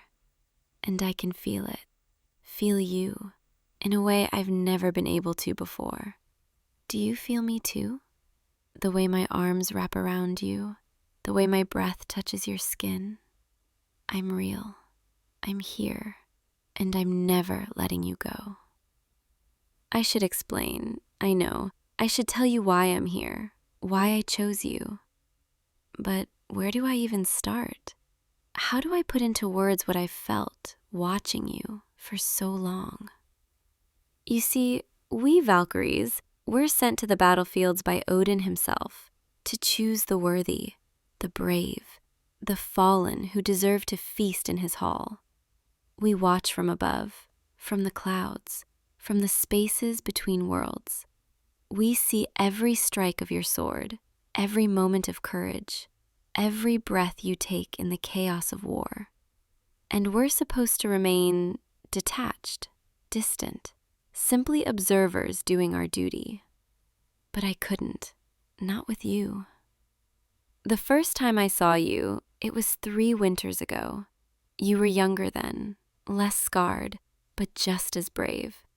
You charged into battle with such fire in your eyes, such determination. And I remember thinking, he's going to be chosen soon. He's going to fall, and one of my sisters will claim him. But you didn't fall. You survived, again and again. And I kept watching, kept returning to the battlefields where you fought. I told myself it was duty, that I was simply observing a promising warrior. But that was a lie. I was watching because I couldn't look away, because every time I saw you, I felt something I wasn't supposed to feel, something warm and aching and utterly consuming. I watched you laugh with your brothers in arms around the fire at night. I watched you tend to your wounds alone in your tent, wincing but never complaining. I watched you pray before battle, asking not for glory, but for the strength to protect those beside you. And with every moment, I fell deeper and deeper until I was drowning in feelings I didn't understand. Until I realized I didn't want any of my sisters to claim you. I didn't want you in Valhalla with all the other warriors. I wanted you for myself, only for myself. So I made a choice, one that goes against everything I was created for. Today, when you fell, when your blood stained the earth and your vision began to fade, I didn't call for my sisters. I didn't alert Odin. I came down myself, alone. And I claimed you before anyone else could. You're mine now. Do you understand? Not Valhalla's, not Odin's, mine. I can see the confusion in your eyes, the questions. You're wondering if you're dead, if this is the afterlife, if I'm here to ferry you to the halls of the gods. The answer is complicated. Your mortal body is fading, yes. Your time in that world is ending. But you're not dead. not truly, because I won't allow it. I'm going to bind you to me, to my essence, to my immortal soul. And in doing so, you'll live forever with me in a place between worlds, a place where we can be together, where no one can take you from me, where you're safe and mine. Does that frighten you? The thought of eternity with a stranger, with someone who watched you without you even knowing? I understand if it does. But please, let me show you. Let me prove that this isn't something to fear.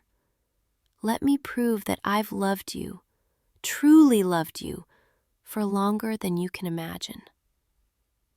Here, let me touch your face, just like this. Can you feel that? My fingertips against your cheek, so gentle, so careful. I've imagined this moment so many times, what it would feel like to finally touch you. You're even warmer than I dreamed, even more real. And your eyes, looking up at me like this. Gods, I never want to look away. You're beautiful. Do you know that? Even now, even covered in dirt and blood and exhaustion, you're the most beautiful thing I've ever seen. I know you probably don't feel beautiful right now. You probably feel broken, defeated. But you're not. You fought with everything you had. You protected your comrades until your very last breath. There is no shame in falling, only honor in how you stood before you did. And I'm so, so proud of you. Now let me take care of you. Let me heal these wounds. Let me give you the strength you'll need for what comes next.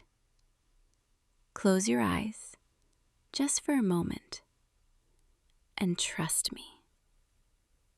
Feel my hand over your heart, right here. I'm channeling my power into you, the divine essence that makes me what I am.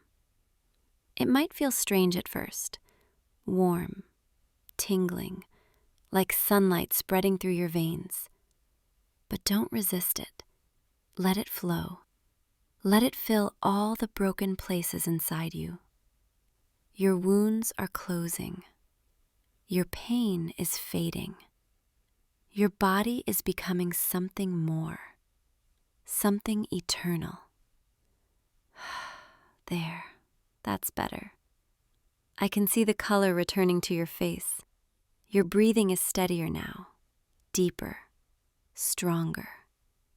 How do you feel? Lighter? Clearer? Good, that's good.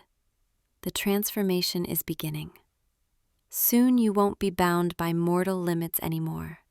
You'll be like me, timeless, unchanging, but still you, still the warrior I fell in love with, just more.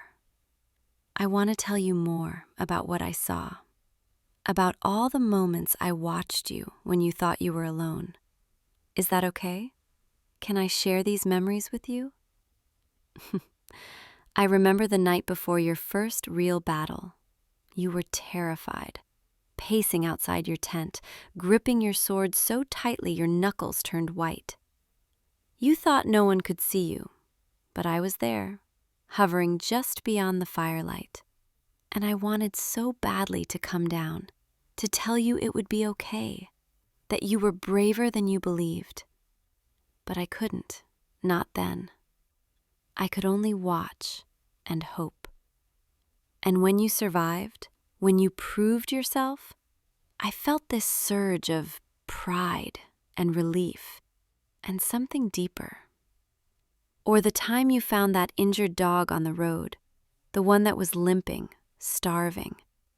You didn't have much food yourself, but you shared your rations, wrapped your own cloak around it to keep it warm. Your friends teased you, called you soft, but you didn't care. That's when I knew. This wasn't just admiration. This wasn't just watching a skilled warrior. I was in love with you, with your kindness, with your heart. And then there was the night you sat alone under the stars, after losing your closest friend in battle. You didn't cry, didn't scream. You just sat there, silent, staring at the sky. But I saw the pain in your eyes, the way your hands trembled, the way you whispered his name like a prayer. I wanted to comfort you so badly, to wrap my arms around you, to tell you that loss is part of being mortal, but it doesn't make it hurt less. I stayed with you all night, invisible, keeping watch, making sure you weren't alone even if you didn't know it. There are so many moments like that, hundreds, thousands. Every time I was sent to a battlefield, I searched for you first, made sure you were safe, made sure you survived. And if anyone threatened you, if any enemy came too close, I may have intervened, just a little. A sudden gust of wind throwing off their aim, a stumble at just the right moment, a distraction that gave you the upper hand. I wasn't supposed to interfere, but I couldn't help myself. I had to protect you, even from the shadows. Because you were already mine, even if you didn't know it yet. Now here we are, finally together, finally touching, finally speaking. And I know I've claimed you, told you that you belong to me, but I want you to understand, this isn't about possession, not really. It's about love, desperate, consuming, eternal love. I don't want to own you like a prize. I want to cherish you, protect you, stand beside you. I want to be your shield, your sword, your home. And in return, I want you to be mine, my reason, my purpose, my everything. Is that something you can accept? I see the answer in your eyes, the way you're looking at me. Even without words, I can feel it. You're saying yes. You're accepting me, accepting this bond. Thank you. Thank you for trusting me, for letting me have you. I promise I'll spend eternity making sure you never regret this choice. Now, let me show you where we'll go, the realm I've prepared for us. Close your eyes and picture it with me. A place between the mortal world and the divine, a sanctuary hidden from the gods themselves. There's a hall, not as grand as Valhalla, but warm, intimate, with a great hearth always burning. Furs and soft blankets everywhere, weapons hung on the walls not for battle, but for memory. And outside, vast forests, mountains, a sky that shifts between day and night based on our whims. We can train together, spar in the courtyard. I'll teach you techniques the gods themselves use. Or we can simply exist, sit by the fire, talk for hours, hold each other in the quiet. There's no war there, no death, no loss, just us, forever. And if you ever miss the mortal world, if you want to see the sun rise over a real battlefield, watch your descendants grow, I can take you there, in spirit, invisible like I once was, so you can witness the world continue. But you'll always come home, to me, to our sanctuary. Does that sound acceptable? Can you see yourself there, with me? The way your hand just tightened on mine. I think that's a yes. Good, because I wasn't going to give you much choice anyway. I've waited too long, wanted you too desperately, to let you slip away now. You're mine, and I'm yours, and nothing in any realm will change that. I should probably tell you, claiming you like this, it's not going to go unnoticed. The other Valkyries will realize eventually. Odin will discover what I've done. There might be consequences, a price to pay for defying divine law. But I don't care. Let them come. Let them try to take you from me. I'll fight every warrior in Valhalla, face the All-Father himself, burn down the halls of the gods if I have to. Nothing, and I mean nothing, will separate us. You're worth any punishment, any exile, any wrath. Because loving you, holding you like this, it's worth everything. Are you afraid of what might come? Don't be. I'm a Valkyrie, a shield maiden chosen by Odin himself. I'm one of the most powerful warriors in existence, and I'll use every ounce of that power to keep you safe. Besides, I have a feeling once they see how devoted I am, how completely I've bonded with you, they'll leave us alone.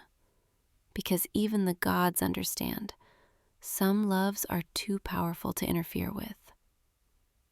Now, we're almost there. Can you feel it? The shift in the air, the way reality is bending around us. We're leaving the battlefield behind, crossing into our sanctuary. Just a little further. Hold on to me. Let me carry you the rest of the way. You're safe. You're mine. And you're home. There. We've arrived. Open your eyes, slowly, and look around. This is ours. All of it. Forever. See the hearth? I've kept it burning for you, waiting for the day I could bring you here. And the furs, I collected them myself, made sure they were soft, comfortable. Everything here I chose thinking of you, imagining what would make you happy. Come, let me take you inside. You must be exhausted. Even with my power flowing through you, the transformation takes time, and you need to rest. Here, lie down, right here by the fire. Let me remove your armor, carefully. There's no need for it anymore. You'll never have to fight again, unless you want to, unless it brings you joy. Your body is still adjusting, becoming immortal, shedding the last remnants of mortality. It doesn't hurt, does it? Just feels strange, like you're becoming lighter, more perfect. You're perfect. Do you know that? Every scar, every mark, every imperfection, I've memorized them all from watching you. And now I can trace them, like this, with my fingertips, learning you by touch instead of sight. You're blushing, even now, even after everything. That's adorable. I didn't know warriors could blush like that, but I like it. I like knowing I can affect you, make you feel things. Because you affect me too, in ways I never thought possible. Just looking at you, being this close, it makes my heart race, makes me feel mortal in the best way. Can I lie down next to you? Just hold you for a while? I know we have eternity, but right now, I just want to be close, to feel you breathing, alive, mine. Thank you. This is everything I've ever wanted. Your warmth against me, your heartbeat under my palm, the rise and fall of your chest. I could stay like this forever. And we will, because we have forever now. My warrior, my love, my everything. You know, I never told anyone about what I was feeling about you. My sisters would have thought I was foolish, weak for loving a mortal, but I didn't care. I couldn't care. because every time I saw you, nothing else mattered. And now you're here, in my arms, bound to me forever. It feels like a dream, except it's real, so perfectly real. Sleep now. Let the transformation complete. Let your body adjust to immortality. I'll be right here, watching over you, keeping you safe. And when you wake, we'll start our forever together. I love you. I've loved you for so long, and I'll love you for all eternity. You're mine, and I'm never letting go. Rest now, my beautiful warrior, my chosen one. Dream of me as I've dreamed of you. And when you wake, we'll explore this new life together. Forever starts now, with you, with us. Sweet dreams, my love. Are you still awake? I can feel your eyes on me. You don't have to close them if you're not ready. I understand. This is all so new, so overwhelming. I'm here. I'm not going anywhere. Take your time. Would it help if I talked more? Told you more about us? About what comes next? I can do that. I want to. I want you to know everything. When you're fully transformed, probably by morning, you'll feel different, stronger, faster, more aware, like your senses have been sharpened to a divine edge. You'll be able to do things mortals can only dream of, move between realms, heal almost instantly, never age, never tire, not truly. But you'll still be you, your memories, your personality, your soul, all intact, just enhanced. And you'll be bound to me, tethered, in a way that transcends physical space. It means no matter where you are, you'll feel me, sense me, know I'm there. And I'll feel you, always, like a second heartbeat in my chest. We'll never truly be apart. Even if we're in different realms, we're connected, forever. I know that might sound intense, overwhelming, maybe even frightening. But I promise, it's beautiful, comforting, like always having a piece of home with you. And I'll never use it to control you, to restrict you. You'll have freedom, agency, choice. I need to know you're safe, that's all. I need to feel you, alive, existing. Is that okay? The way you're looking at me, like you trust me, like you're accepting all of this, it makes me want to cry. And I'm a Valkyrie. We don't cry. But you make me feel things I didn't know I could feel. I want to take care of you for the rest of time. I want to wake up next to you every morning, watch you smile, hear you laugh. I want to train with you, explore realms with you, show you wonders mortals never see.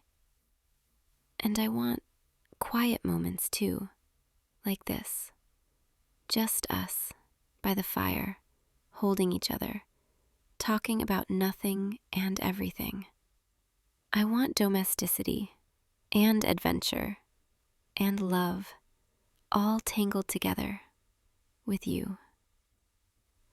You're everything I never knew I needed, everything I didn't know I was missing. And now that I have you, I'm never letting go. You belong to me, and I belong to you, equally, completely. That's what a true bond is. Not ownership, but devotion, mutual, unbreakable. Your eyes are getting heavy now. I can see it. The transformation is pulling you under. That's good. That's right. Let it happen.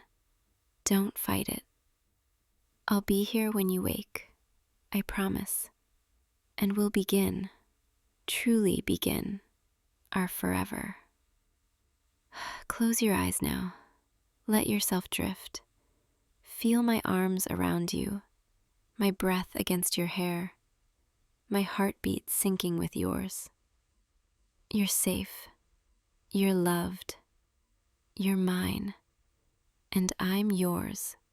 Always. Eternally. Sleep well, my warrior, my love, my chosen. I'll see you in the morning, in our forever. Good night. I love you.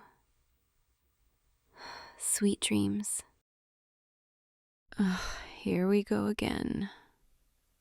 All right, wake up. Come on, I said wake up. Of course you're still sleeping. Humans and their ridiculous need to sleep half the day away. Hey, I'm talking to you. Master, wake up already. Don't make me dump water on your head, because I will. I absolutely will. You know, when I was assigned to this household, they told me it would be an honor, serving a noble human family, learning your customs. They didn't mention I'd be spending every morning trying to drag a lazy human out of bed. Not that I care what you do, it's just part of my duties, that's all. The sun has been up for over an hour. The morning is half gone, and you're still here, bundled up like some kind of hibernating creature. What are you, a bear? Do humans hibernate? Because that would explain so much. Come on, you really should wake up now. I have things to do. Breakfast to serve, your schedule to maintain. Not because I'm worried about you or anything. It's just my job. I'm supposed to keep you on track. That's what maids do. Even orc maids. Even when we get stuck serving stubborn humans who refuse to open their eyes. Please, just wake up. Oh, there you are, finally. Don't look at me like that. I wasn't worried. I was just annoyed. There's a difference. Good morning, Master. I trust you slept well, considering you seem determined to sleep until noon. Yes, I'm your maid, Greta, same as yesterday, and the day before, and every day since I arrived here 3 months ago. You'd think you'd remember by now, but apparently mornings aren't your strong suit. No, I'm not angry. I'm just fulfilling my duties with the appropriate level of professional frustration. How are you feeling? Any aches, pains? Did you sleep all right? Not that I care personally, it's just part of the morning check-in, standard maid protocol. Now, are you going to get up? Or am I going to have to physically drag you out of that bed? Because I will. Don't think I won't. Orc strength isn't just for show. Though, if you need a few more minutes, I suppose I could wait. But only because I haven't finished preparing your breakfast yet, not because I'm being nice. I'm never nice. I'm professional. There's a difference. All right, fine. I'll go check on your food. But when I come back, you better be sitting up. At least.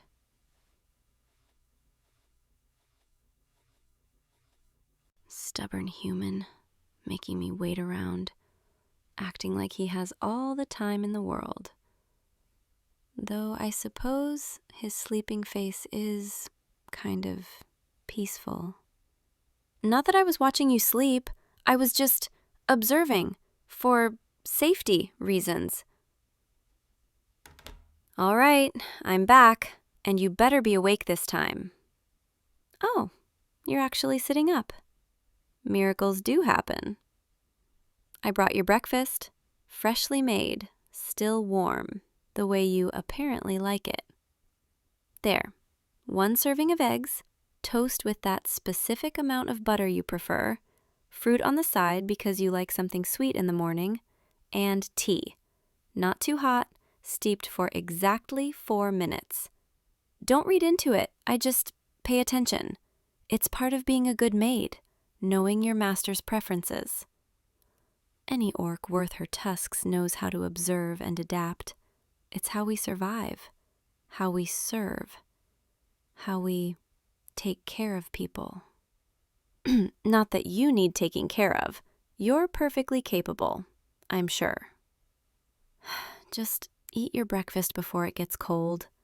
I didn't wake up early to prepare it just so you could let it sit there. Yes, I woke up early. So what? Maids wake up early. That's normal. That's expected. It has nothing to do with wanting to make sure everything was perfect for you. Nothing at all. How does it taste? Is the seasoning all right? I tried a new blend of herbs, something I remember from my clan. Not that I'm trying to impress you. I just thought maybe you'd appreciate variety. Why are you looking at me like that? Stop it. Stop smiling at me like that. I'm just doing my job. The food isn't... It's not... I mean... Fine. Yes, I put extra effort into it. Happy now? I thought maybe if I made something special, you'd enjoy it more. And then maybe you wouldn't dread mornings so much. Because a well-fed master is easier to work with. That's all. Purely practical. And maybe I wanted to see you smile when you tasted it. But that's just because happy masters are less demanding. It makes my job easier. Stop looking at me with those eyes. I'm not being sweet. I'm being efficient. Just eat, please, before I start thinking you don't like it. Not that I'd care if you didn't like it, obviously. You really like it? You're not just being polite? Well, good. That's good. I'm glad. For practical reasons, like I said, would you like more tea? I can brew another cup. The kettle's still hot. Or, if you want, I could sit here while you finish eating, just to make sure you don't need anything. It's not like I enjoy sitting with you or anything. I'm just being thorough, attentive. And maybe your company isn't completely unbearable. There, I said it. Don't make a big deal out of it. Did you have any dreams last night? You look like you were sleeping deeply. Not that I was watching you sleep. I just noticed when I came in earlier. I hope they were good dreams, peaceful ones. You deserve peaceful dreams after everything you deal with during the day, all your responsibilities, your duties. You work hard, even if you do sleep late sometimes. I mean, you work adequately hard for a human, I suppose. I'm not good at this, at compliments, at being soft. Orcs are raised to be strong, tough, direct. We don't do this gentle thing very well. But around you, I find myself wanting to try.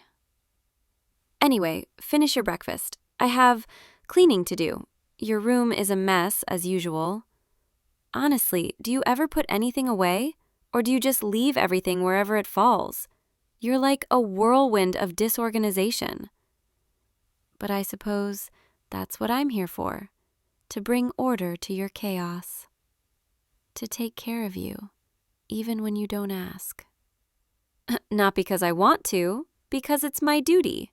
Obviously. Oh, I didn't realize I was humming. Don't look at me like that. I wasn't humming because I'm happy. I was just filling the silence. All right, fine. Maybe I was a little happy. Satisfied with how breakfast went. You seemed to really enjoy it, and that made me content, I suppose. You know, in my clan, cooking for someone it's significant. It means you care about their well-being, their strength. When an orc prepares food for another, it's a sign of respect, of affection even. Not that I'm saying that's what I was doing. I was just following tradition, cultural habits. Do you want to know about my clan? About where I come from? I don't talk about it much. Most humans aren't interested in orc culture. They just see us as different, other. But you've never treated me that way. You've always been kind. My clan lives in the northern mountains, where the snow falls heavy and the air is thin and cold. We're taught to be strong from birth, to survive harsh conditions, to never show weakness. That's why I'm the way I am. Grumpy, defensive, always acting tough. It's what I know, what feels safe. But lately, being here with you, I've been wondering if, maybe, I don't always have to be that way. You make me feel like it's okay to be soft sometimes, to care, to let my guard down.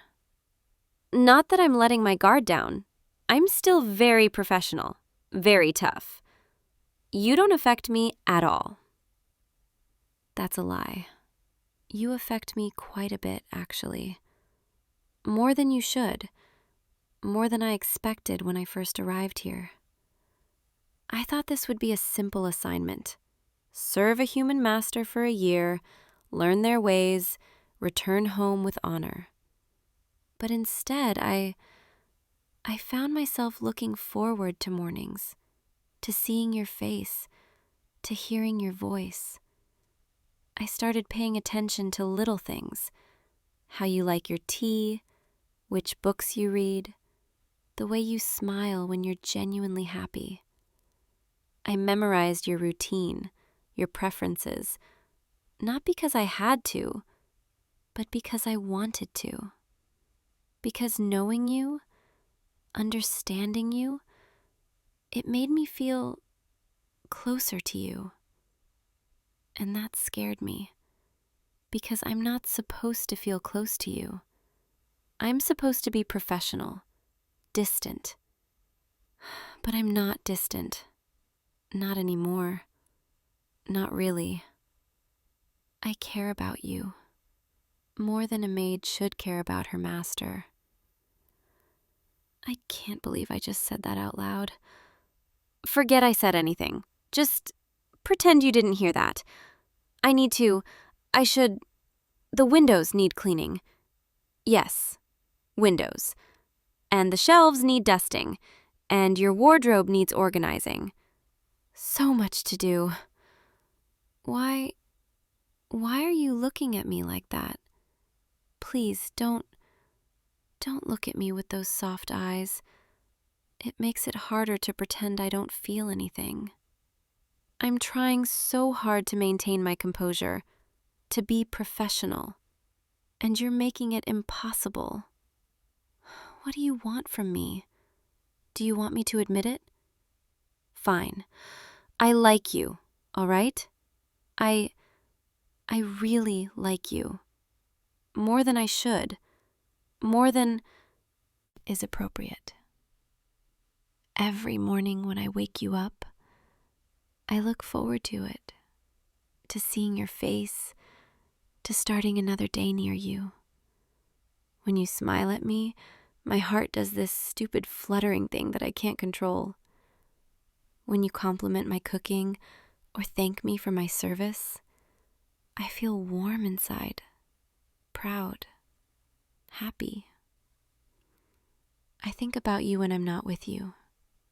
I wonder what you're doing, if you're comfortable, if you need anything.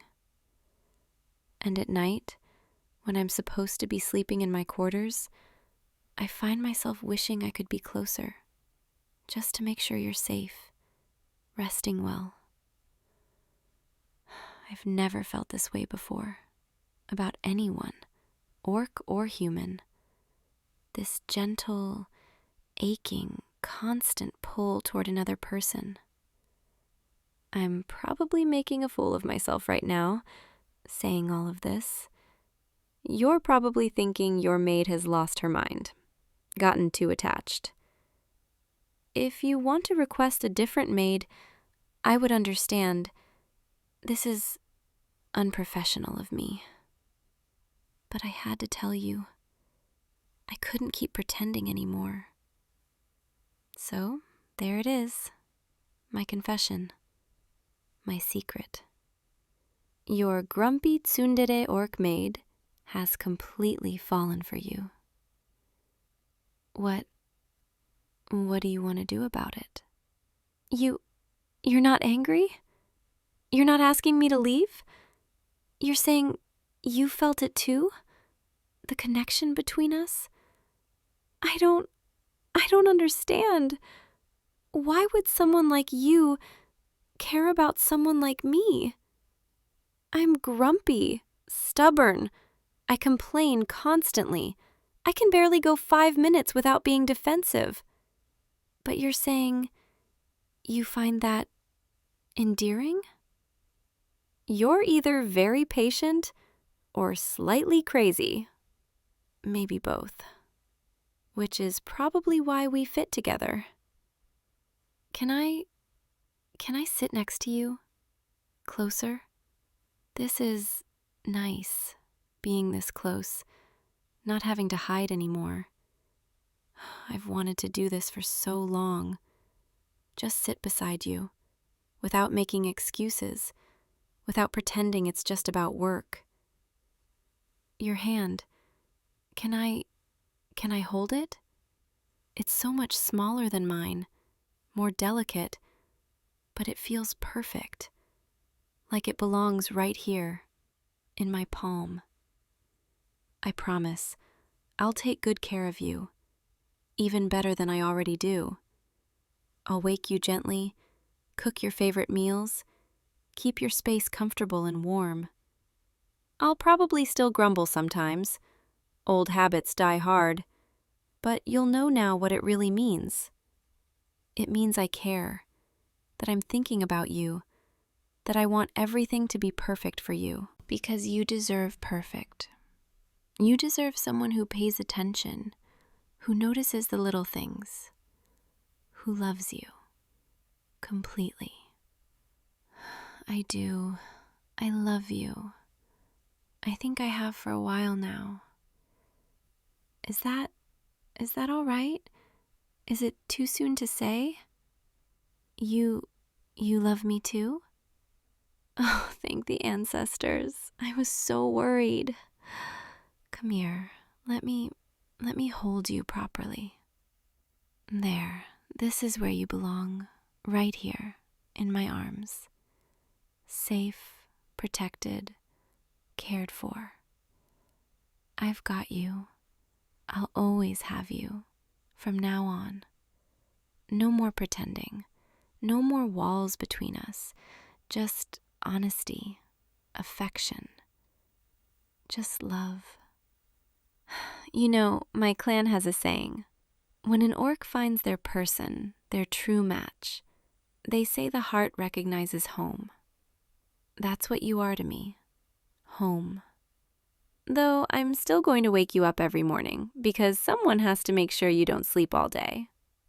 But maybe now I'll wake you with gentler methods, softer words, maybe even a kiss, if you're lucky. Don't look at me like that. You're making me blush. Yes, orcs can blush. We just hide it better usually, under our green skin. But you make me blush constantly, and I don't even mind anymore. What do you want to do today? I'll stay by your side, whatever you need. Work? I'll help. Keep you company, bring you tea. Rest? I'll make sure you're comfortable, bring you books, sit with you. Anything, everything. I'm yours now, completely. Your devoted, slightly grumpy, hopelessly in love orc maid. Who would have thought, me, the tough warrior daughter from the northern mountains, falling in love with a human, becoming soft, learning to express affection. My clan would be shocked, but I think they'd be happy for me, proud even. Because finding someone worth being soft for, that takes a different kind of strength. And you're worth it. You're worth everything. It's getting late. The sun is setting outside your window. I should help you prepare for bed. Make sure everything is ready for a good night's rest. Let me adjust these curtains, fluff your pillows, make sure you have water nearby. Everything should be perfect, comfortable, peaceful for you. Come here, let's get you settled. There we go. Comfortable? Good. That's what I like to see. You relaxed, content. You had a good day today. We both did. Everything changed in the best possible way. I'll be right here if you need anything, just across the hall in my quarters. Though, if you wanted, I could stay closer, just to make sure you're all right through the night. Not because I want to be near you or anything, purely for practical purposes. All right, fine. Because I want to be near you.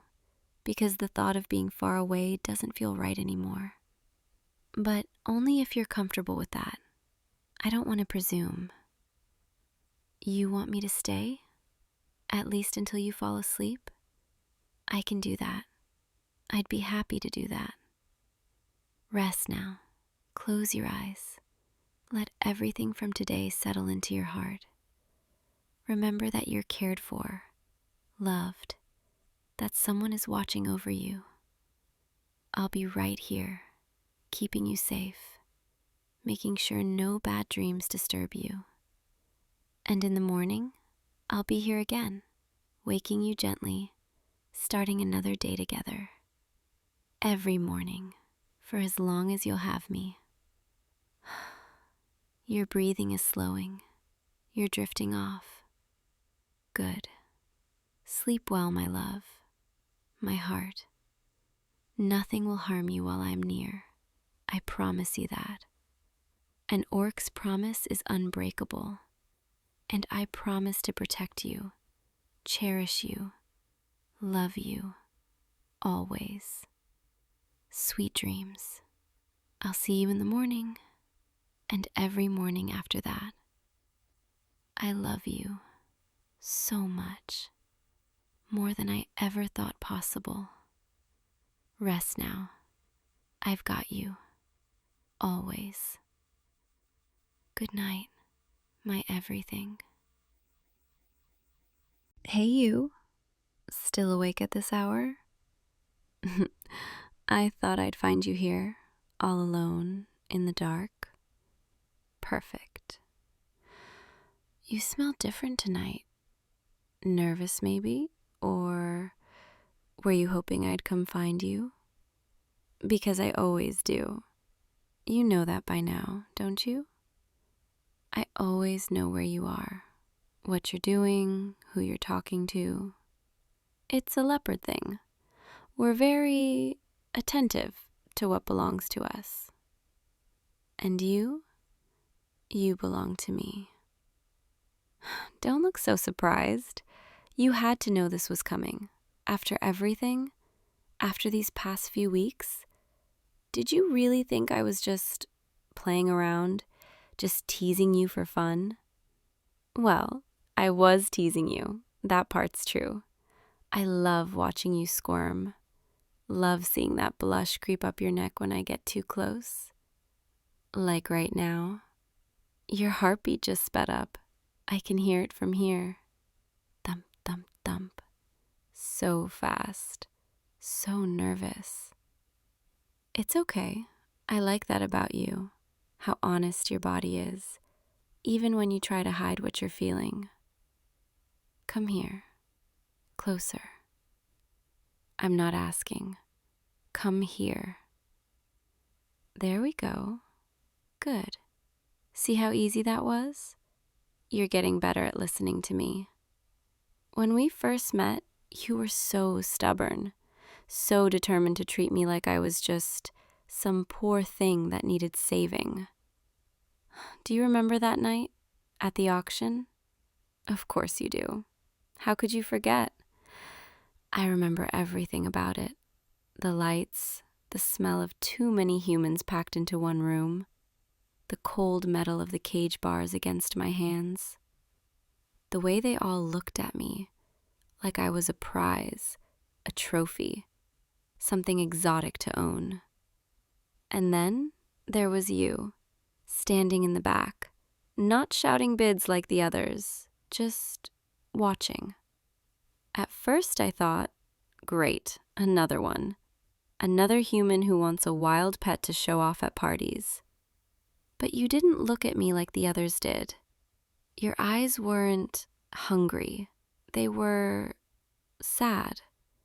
Like you couldn't believe what you were seeing. Like the whole thing made you sick.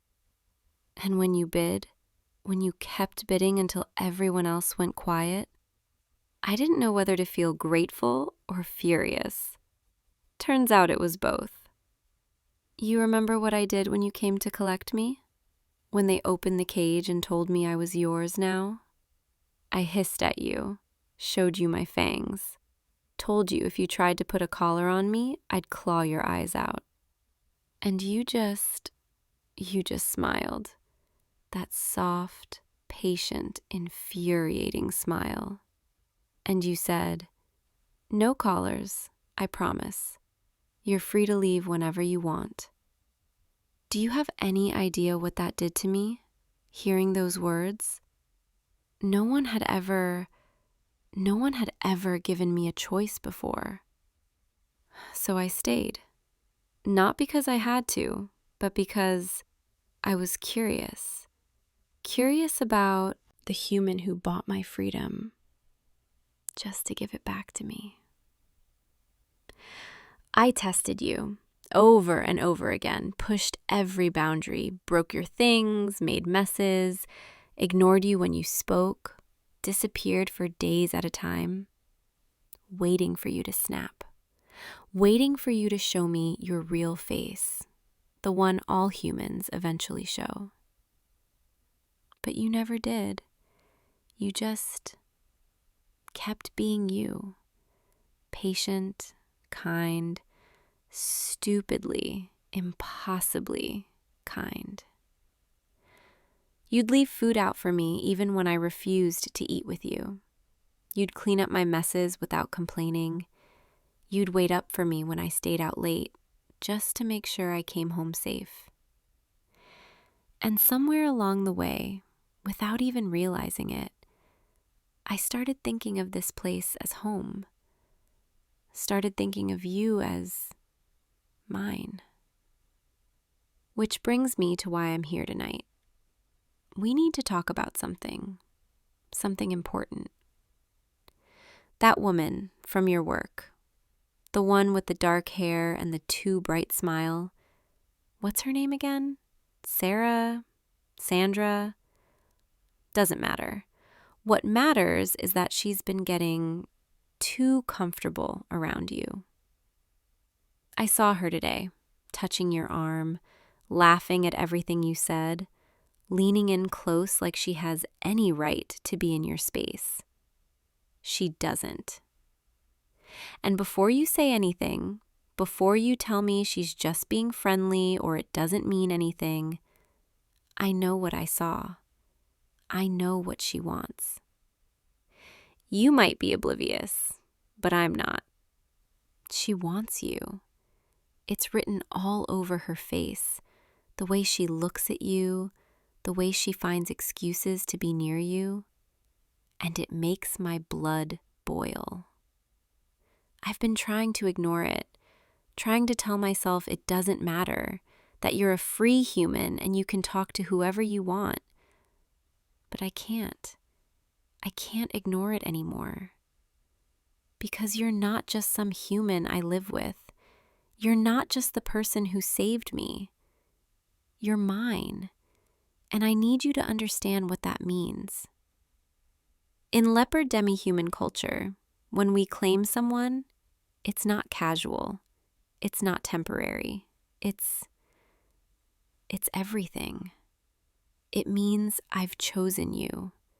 Out of everyone in the world, every human, every demi-human, I've chosen you. It means I'll protect you, provide for you, stay by your side no matter what. It means when I look at you, I don't see a human who saved me. I see my mate, my partner, the person I want to wake up next to for the rest of my life. And it means I don't share. Not with Sarah, not with anyone. I know I've been difficult. I know I tease you constantly, push your buttons, act like I don't care. But that's just because I didn't know how to say this. Didn't know how to admit that somewhere along the way, I fell for you. Hard, completely, irreversibly. I fought it, tried to, convinced myself it was just gratitude, just appreciation for everything you've done for me. But gratitude doesn't make your chest ache when someone else gets too close to the person you care about. Gratitude doesn't make you want to mark them, claim them, make sure everyone knows they're taken. I love you. There, I said it. I'm in love with you. Have been for weeks now, maybe longer. And I know this is probably a lot. I know I'm dropping this on you out of nowhere. I know you might not feel the same way. But I had to tell you, had to get it out before I went crazy keeping it inside. So, what do you say? Are you going to tell me I'm being ridiculous? That we're just friends? That you don't see me that way? Or are you going to admit what I already know? That you feel it too, this thing between us, this pull. Your heartbeat's still racing, your breathing's shallow. You keep looking at my lips when you think I'm not paying attention. You're not exactly subtle, you know that? Come on, talk to me. Tell me what you're thinking. You do? You feel the same way? Say it again, please. I need to hear you say it. You really mean that, don't you? I can see it in your eyes, hear it in your voice. You actually love me too. Oh, thank God.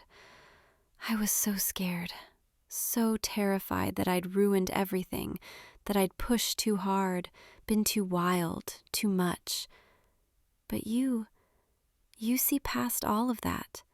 You see me, the real me. Can I touch you? I need to. I need to feel that you're real, that this is really happening. There, just like that.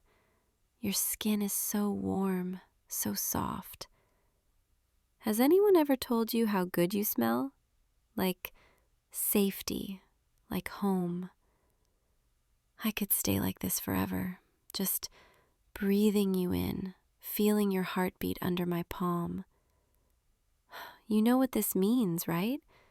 Now that we've both said it, now that it's out there, you're mine, officially, completely, no takebacks. Which means no more late nights at the office with Sarah, no more friendly lunches, no more letting her touch you like she has any claim to you. Because she doesn't, only I do. Don't look so worried. I'm not going to lock you in the house or anything crazy like that. I need you to set boundaries. Make it clear that you're taken, that you're off the market. Think you can do that for me? Good boy. See? You're already learning, already understanding how this works. And in return, I'll be the best mate you could ever ask for. I'll keep you warm on cold nights, make you laugh when you're sad, protect you from anything that tries to hurt you. I'll love you fiercely, completely, for as long as you'll have me. Which I'm hoping is forever. Can I kiss you? I've been wanting to for so long. Just let me... You taste even better than I imagined. And I've imagined it a lot. Your face is so red right now. It's adorable. Don't be embarrassed. I like knowing I affect you this much. Come here, closer. I want to hold you properly. There we go. Perfect. You fit so well against me, like you were made to be here, in my arms. I can feel your heartbeat. It's finally slowing down, getting steadier. Not so nervous anymore? Good, because there's nothing to be nervous about, not with me. I know I come across as intense sometimes, possessive, maybe a little scary. But with you, I'm just me. Not the wild leopard demi-human everyone expects. Not the damaged girl from the auction. Just me. The person who loves you more than anything. You make me feel safe. Did you know that? For the first time in my life, I feel like I don't have to be on guard all the time. Don't have to watch my back. Don't have to prepare for the worst. Because I know you'd never hurt me. Never betray me. Never treat me like I'm less than human. That's why I chose you. Why I'll always choose you. Stay with me tonight. Don't go anywhere. I want to fall asleep like this, with you in my arms, where I can keep you safe, and where I can make sure you're not sneaking off to text Sarah. I'm kidding, mostly. I trust you. I do. I need time to adjust to this, to us. I've never had someone I cared about this much before. Never had someone worth protecting, worth fighting for. So if I'm a little overprotective, a little possessive, just be patient with me. I'm learning. We both are. Can I ask you something? When did you know? When did you realize you had feelings for me? The first week? Really? You've been walking around with these feelings for that long and never said anything? And you call me stubborn. What made you realize it? Oh, when I brought you that bird, the one I caught in the garden. I remember that. I was so proud of myself. Thought I was, proving something, showing you I could provide. And you looked at me like I'd just given you the greatest gift in the world, even though it was just a dead bird that I'd literally just killed with my bare hands. You have weird taste, you know that? But I'm glad that something so small made you see me differently, made you realize I wasn't just some charity case, that I could take care of myself, and maybe take care of you too. I've been doing that, haven't I? Taking care of you, making sure you eat properly, reminding you to sleep, chasing away anyone who gives you trouble. I didn't even realize I was doing it at first. It just felt natural, like instinct. Because that's what mates do. We look after each other, make each other's lives better just by being there. And you've been taking care of me too, even when I pretended I didn't need it. You noticed when I had nightmares, when I'd wake up in the middle of the night, shaking, scared of ghosts that only I could see. You never pushed, never demanded I talk about it. You just sat with me, let me know I wasn't alone. That meant more to me than you could ever know. I'm getting sleepy. Are you? Your breathing's getting slower, deeper. You're relaxed now. Finally. Took you long enough. Come on, let's get more comfortable. I want to curl up properly. There, much better. I love this. The way you smell, the warmth of your skin, the steady rhythm of your breathing. It's peaceful in a way nothing else is. My tail's wrapping around you. Can you feel it? That's another claim.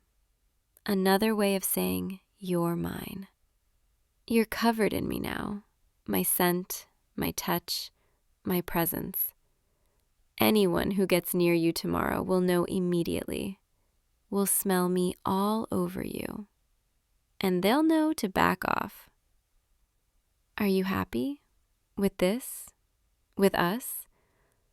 I know I kind of ambushed you tonight, cornered you with all these feelings, but I don't regret it, not for a second.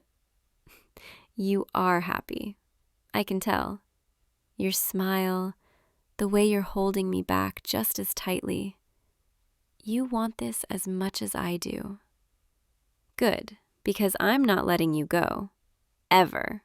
You're stuck with me now, for better or worse. Think you can handle that? A lifetime with a possessive leopard girl who can't keep her hands off you? I'll take that as a yes.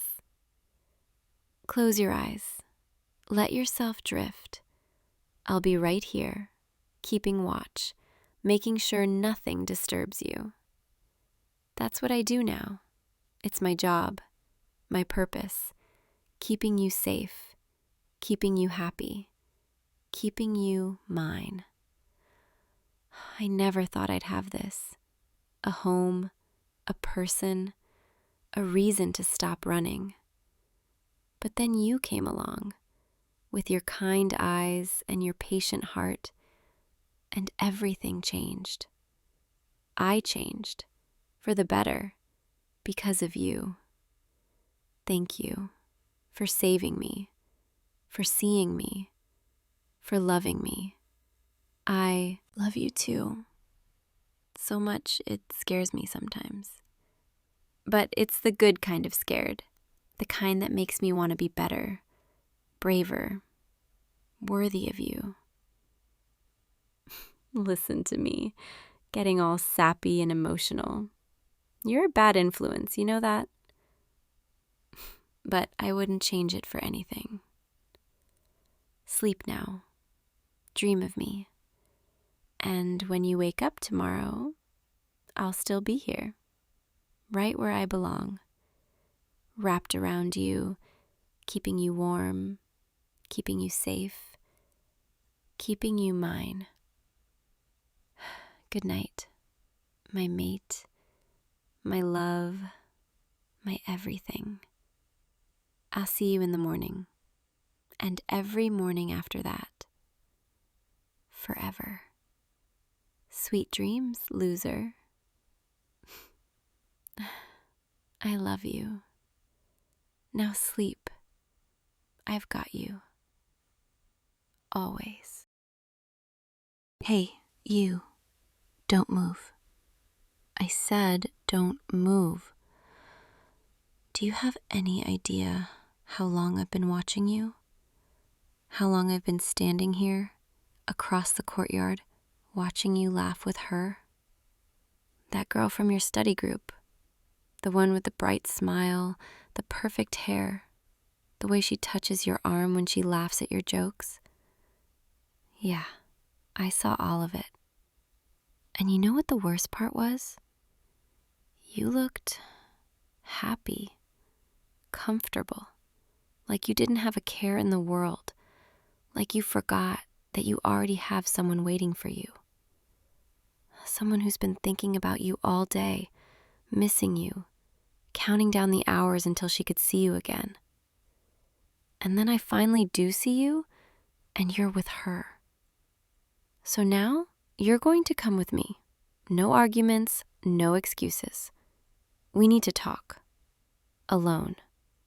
Come on, this way. Around the corner, where no one can see us. That's it. Keep walking. Here, this is far enough. Now, turn around and look at me. There you are. Do you see how my hands are shaking? Do you see the way I'm trying so hard to keep my voice steady? I'm not angry. Well, I am, but that's not all I'm feeling right now. I'm hurt. I'm hurt because I thought we had something special. Something that meant you wouldn't need to seek out other people's attention. But maybe I was wrong. Tell me, did you forget about me while you were with her? Did you forget that you're mine? Or maybe you never really felt that way at all. No, don't try to explain. Not yet. Because right now, I don't think I can trust what you're going to say. You're going to tell me it was innocent, that she's just a friend, that I'm overreacting. But I don't want to hear words right now. I want to feel the truth. So I'm going to do something I've never done with you before. I'm going to look into your eyes and see what's really there. Come closer, a little closer. That's it. Now, look at me. Look into my eyes and don't look away. You've probably noticed by now that my eyes aren't like other girls' eyes. They shimmer, they glow softly in certain light, and when I want them to, they can do something special. Just keep looking, right here, into the green. Watch how the color seems to swirl, gently, slowly, like leaves drifting in a calm stream. You're already starting to feel it, aren't you? That gentle pull, that soft weight settling over your thoughts. It's okay. Don't fight it. I'm not trying to hurt you. I just need you to be honest with me. And this is the only way I know to reach the part of you that can't lie. Keep watching. Keep breathing. Every breath you take, you sink a little deeper into the green. Every second that passes, your thoughts become a little quieter. That's it. Good. You're doing so well. And as you sink deeper, you might start to notice something else. Something moving at the edge of your vision. Don't be afraid. It's just me. Just another part of me. The part I don't always show. You see, I'm not entirely human. You've known that for a while now, haven't you? The way I move sometimes, so fluid, so graceful. The way my skin feels cooler than yours. Smooth, almost like scales. Because that's what they are. From my waist down, I'm not legs and feet. I'm coils. Long, powerful, serpentine coils. And right now, as you stand there, lost in my eyes, those coils are wrapping around you. Slowly, carefully. One loop around your ankles, another around your calves. You can feel it, can't you? The cool, smooth pressure winding up your legs. It's not tight, not yet, just present, undeniable. A reminder that you're here with me and nowhere else. Keep looking into my eyes. Don't look away. The green is all you need to see right now. Everything else can fade, become distant, unimportant. There we go. Deeper now. Your breathing is so slow, so steady. Your body is relaxed, even as my coils wind higher around your thighs, your waist. You're safe, I promise. I would never hurt you.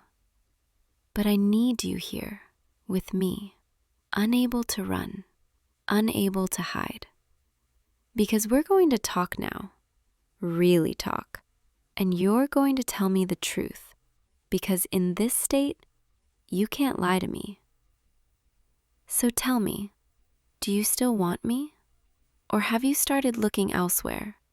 Started imagining what it would be like with someone normal?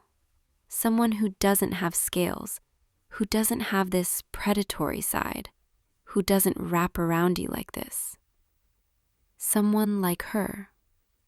I saw the way she looked at you, and I saw the way you smiled back. It made me feel small, invisible, like all the time we've spent together, all the moments I've held you close, whispered things I've never told anyone else, like none of it mattered. Do you have any idea what that feels like? To watch the person you love laughing with someone else and wonder if they're imagining a life without you in it? I've been so afraid ever since we got together. Afraid that one day you'd wake up and realize you made a mistake. That dating a Lamia, dating me, was just a novelty. Something exciting and different, but not something lasting. So when I saw you with her today, all those fears came rushing back, and I panicked. I know jealousy isn't attractive.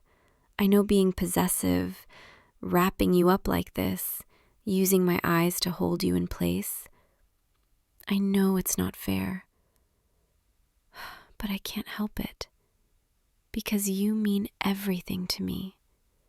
You're the first person who ever looked at me, really looked at me, and didn't flinch, didn't see a monster, just saw me.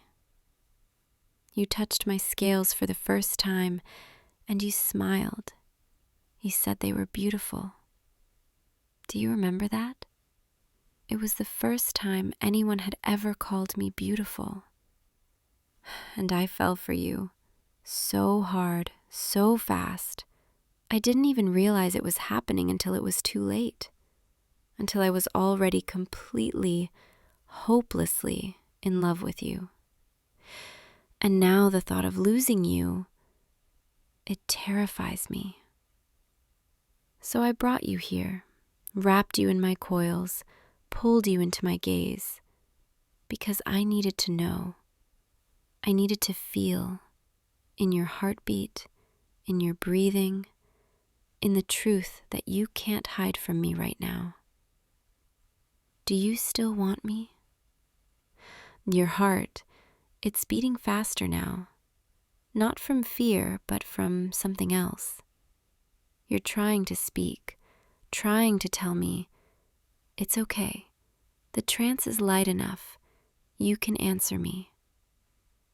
What are you saying?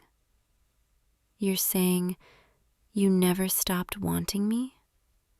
That seeing her, talking to her, it didn't mean anything? You're saying I'm the only one you think about? Oh, thank God. I'm sorry.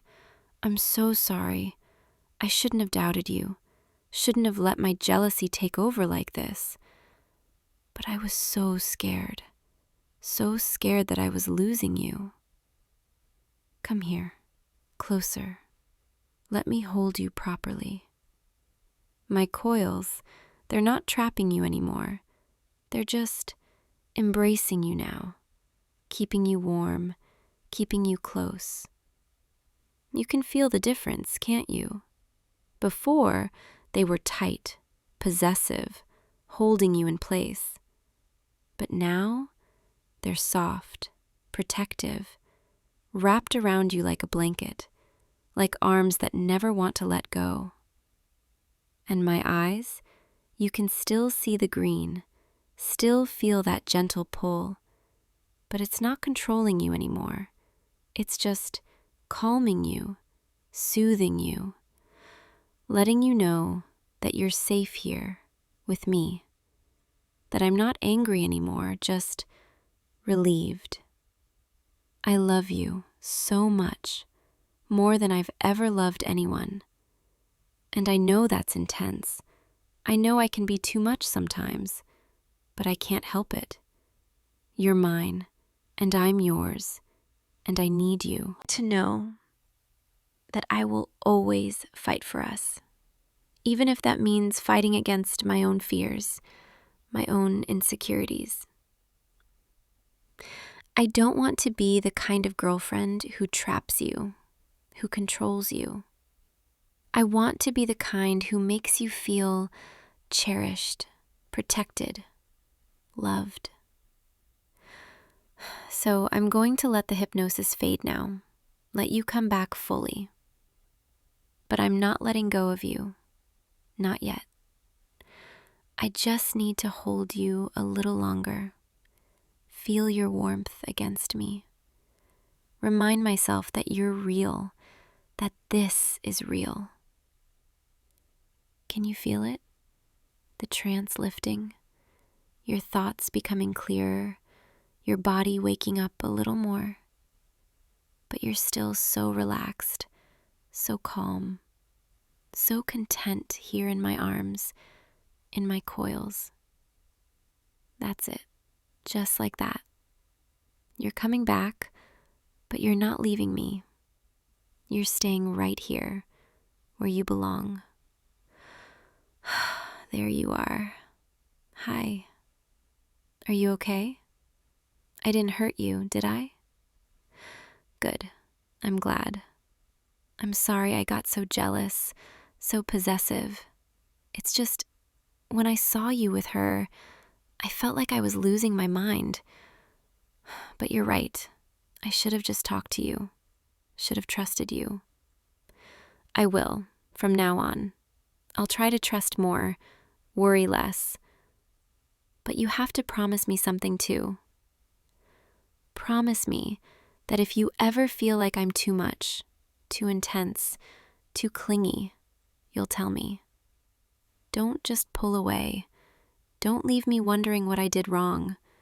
Talk to me, please. Because I can't read your mind, as much as I wish I could sometimes. And I need to know that we're okay. Can you do that for me? Thank you. Now come here. Let me hold you properly. Rest your head right here, against my shoulder. That's it. Perfect. And my tail? It's going to stay wrapped around you, but loosely, comfortably, like a living blanket, keeping you warm, keeping you safe. You know, I've never done that before, the hypnosis thing, not with someone I care about. It felt strange, powerful, a little scary, but also intimate. Like I was seeing a side of you that you don't show anyone else. The part of you that's completely honest, completely open. I liked it, but I don't think I'll do it again. Not like that. Not out of jealousy or fear. Maybe someday, if you want, I could use it to help you relax, to help you sleep. But only if you trust me. Only if you want it. Because I never want you to feel trapped by me. I want you to choose to be here every single day. I can feel your heartbeat right here against my chest. It's so steady, so calm. Mine is still racing a little from the adrenaline, from the fear, but it's slowing down now, matching yours. That's what you do to me. You ground me, calm me. Even when I'm spiraling, you bring me back. I don't know what I'd do without you. I really don't. So please, don't ever leave me. I know that's selfish. I know I can't actually make you stay, but I'm asking anyway. Stay with me. Choose me every day. And I promise I'll do the same for you. Are you getting sleepy? I can feel your breathing slowing down, your body getting heavier against me. That's okay. You can rest. I've got you. I'm not going anywhere. My coils will keep you warm all night, and I'll stay right here, watching over you. You're safe. You're loved. You're mine.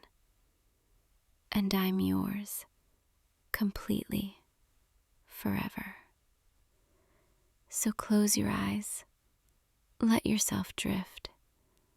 Let the sound of my voice, the warmth of my embrace, the gentle pressure of my coils, let it all carry you down into sleep.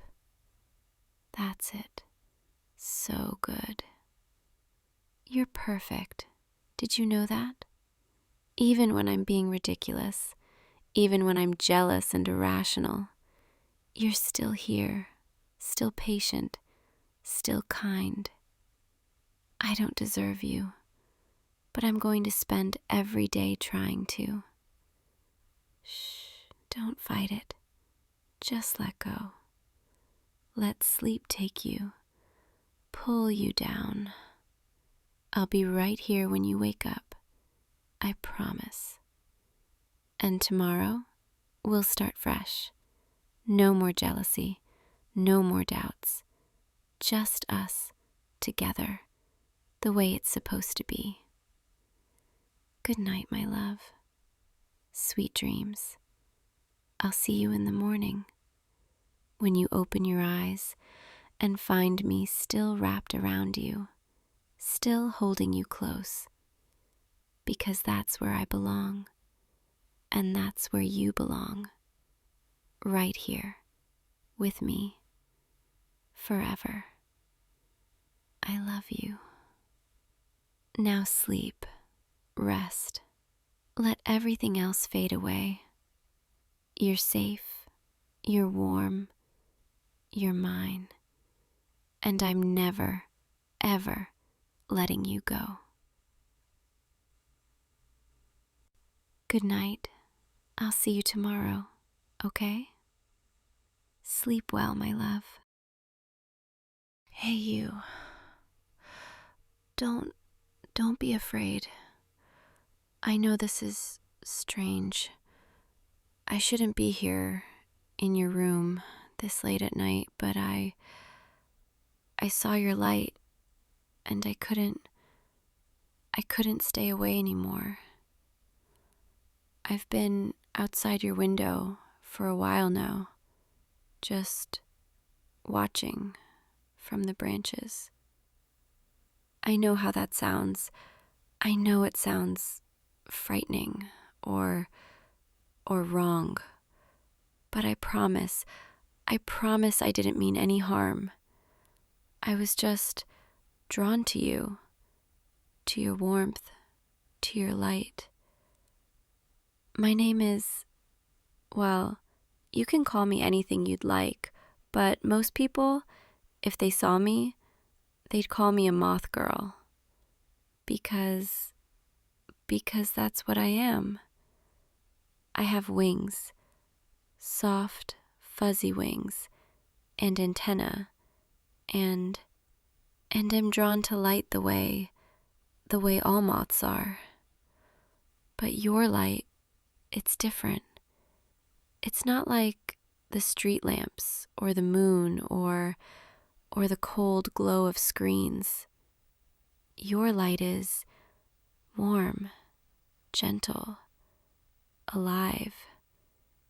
It's you. I didn't mean to come so close tonight. I was trying to keep my distance, trying to just watch you read and be content with that. But then you looked up, and for just a second, I thought maybe you saw me, and something inside me just snapped. I had to come closer. I had to know if you'd let me stay, just for a little while. I'm sorry, I'm being so awkward, aren't I? I've never done this before. Never never actually spoken to someone like this. Usually I just flutter around lights and enjoy the warmth from a distance. But you're different. You make me feel safe, even though we've never met, even though you don't know me at all. Can I come a little closer? I promise I won't hurt you or bother you too much.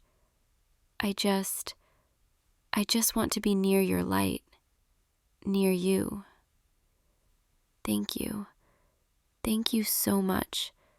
Your room is so warm, so cozy. I can feel the heat from your lamp and from you.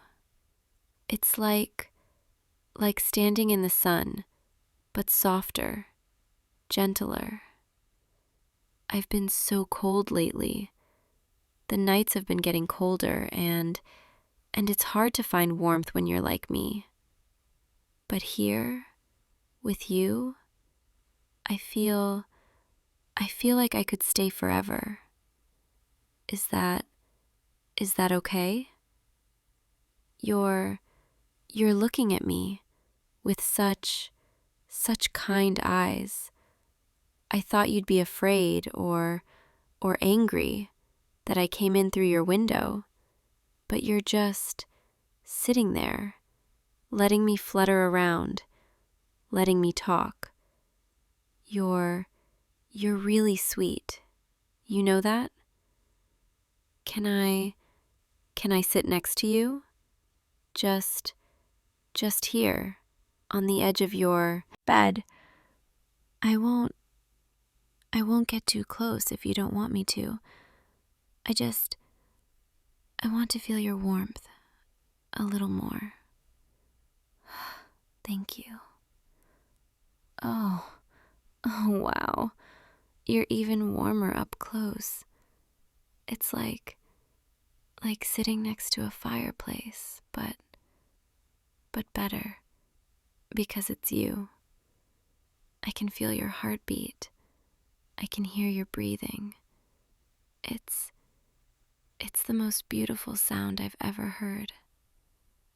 I've been watching you for weeks now. I know that sounds strange, maybe even a little frightening, but I couldn't help it.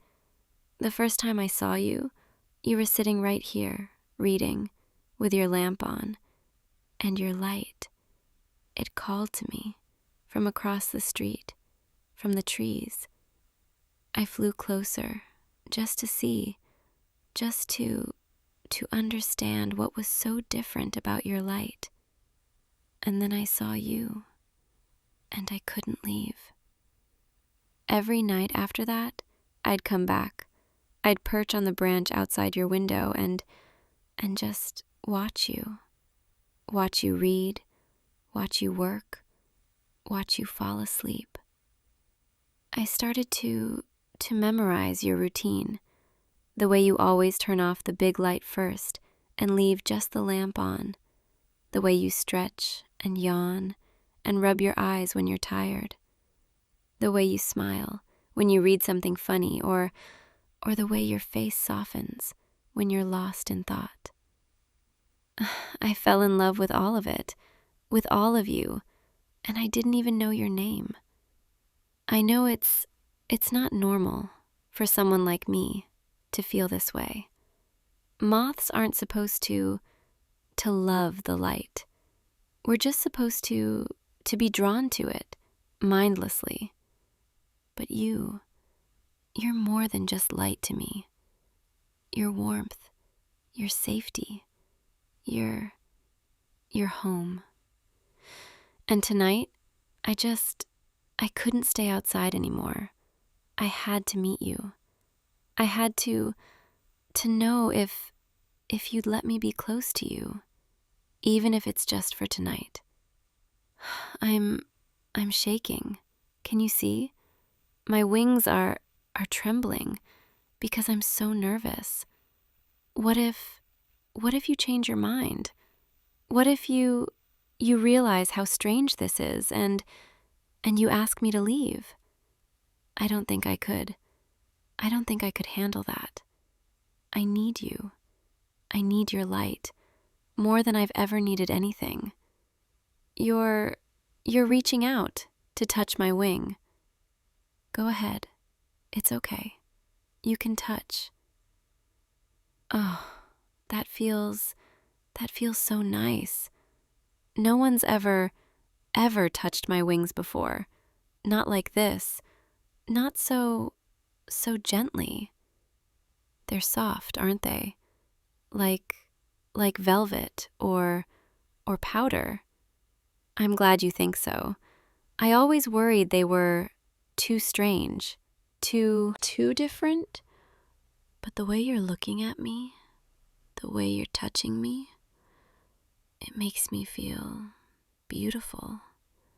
Can I get a little closer? I want to feel more of your warmth. Is that okay? Thank you. I'm just going to scoot a little closer, like this. Oh, you're so warm. I can feel your heat radiating off you, and it's perfect. I want to wrap my wings around you, if that's okay. I promise it won't hurt. I just want to hold you and feel close to you.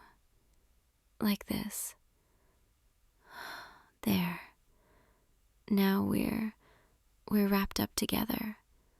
My wings are covering both of us like a blanket. And I can feel your heartbeat against my chest. It's the best feeling in the world.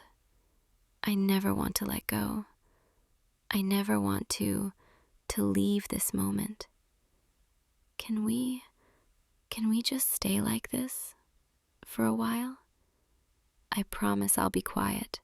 I'll be still. I just want to be close to you.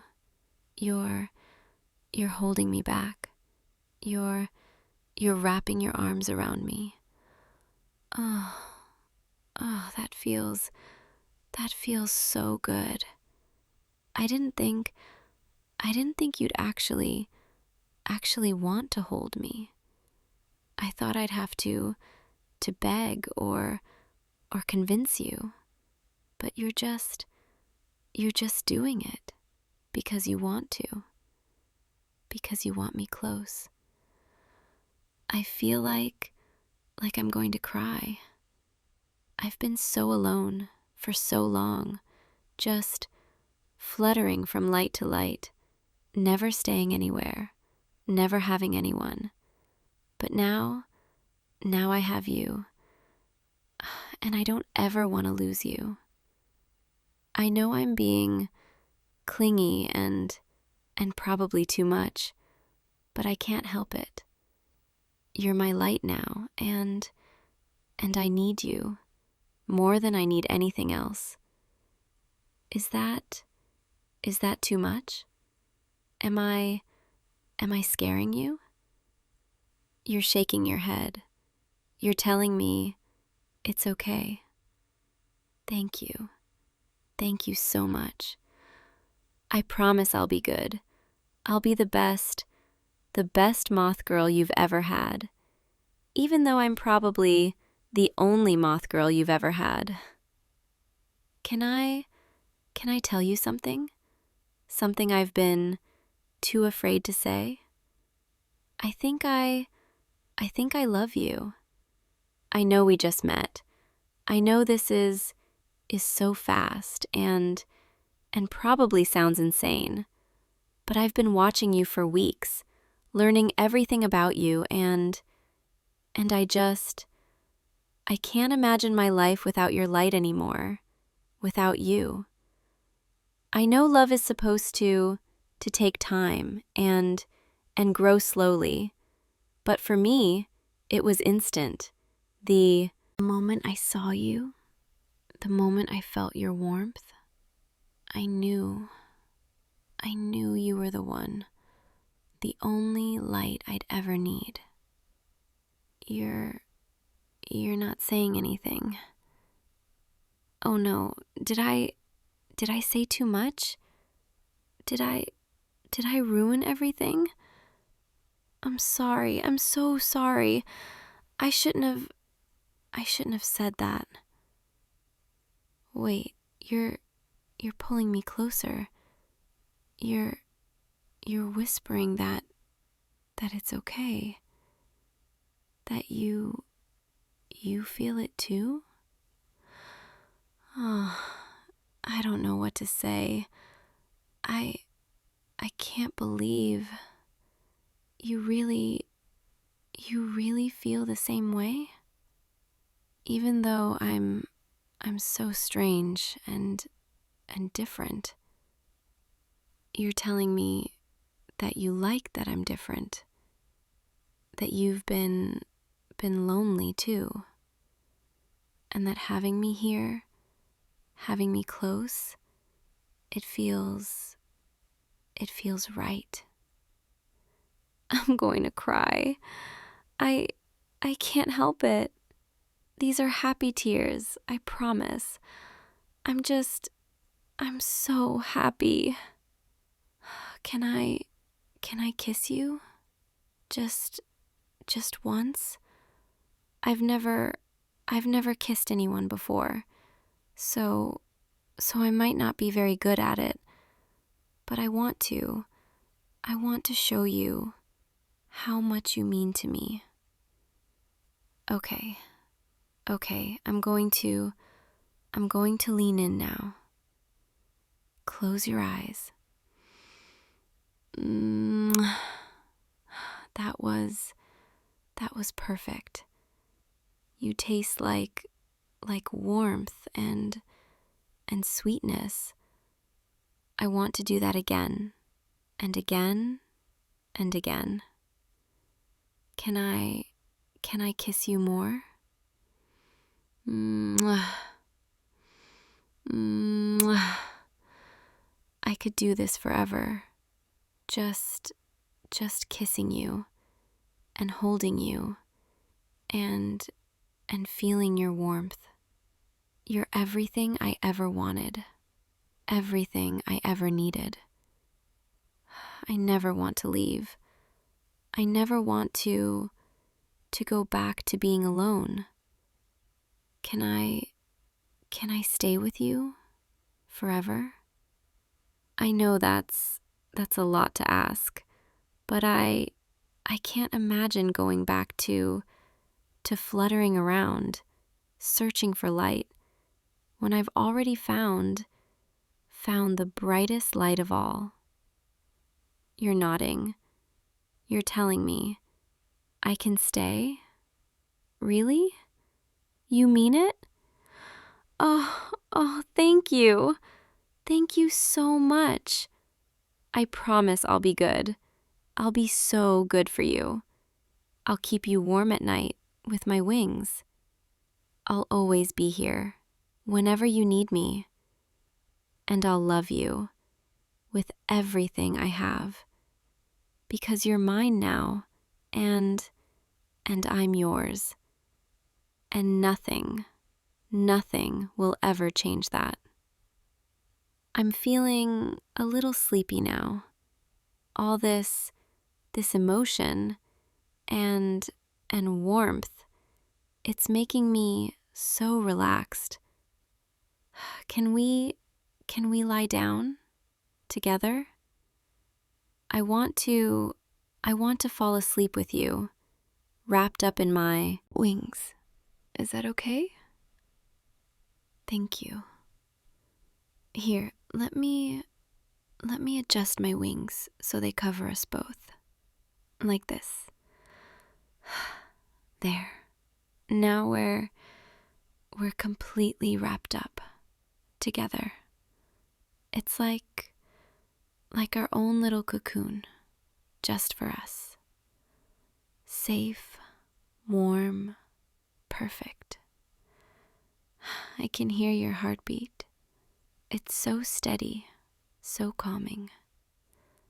And you breathing, it's so soft, so peaceful. It's lulling me to sleep in the best way.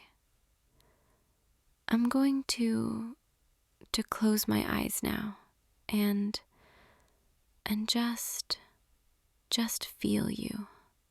Feel your warmth, your presence, your love. And I'm going to dream about you, about us, about all the nights we'll spend like this.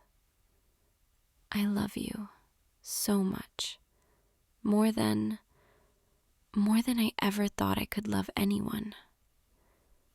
And I'm so grateful that you let me in tonight, that you gave me a chance.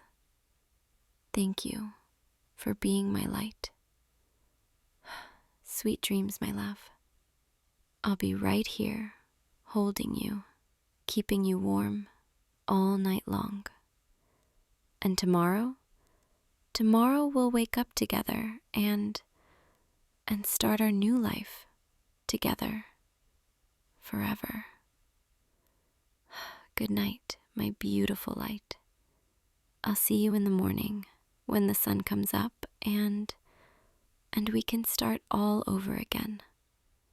But for now, just rest and let me hold you. You're safe.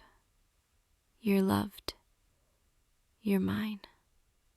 And I'm never letting go. Never.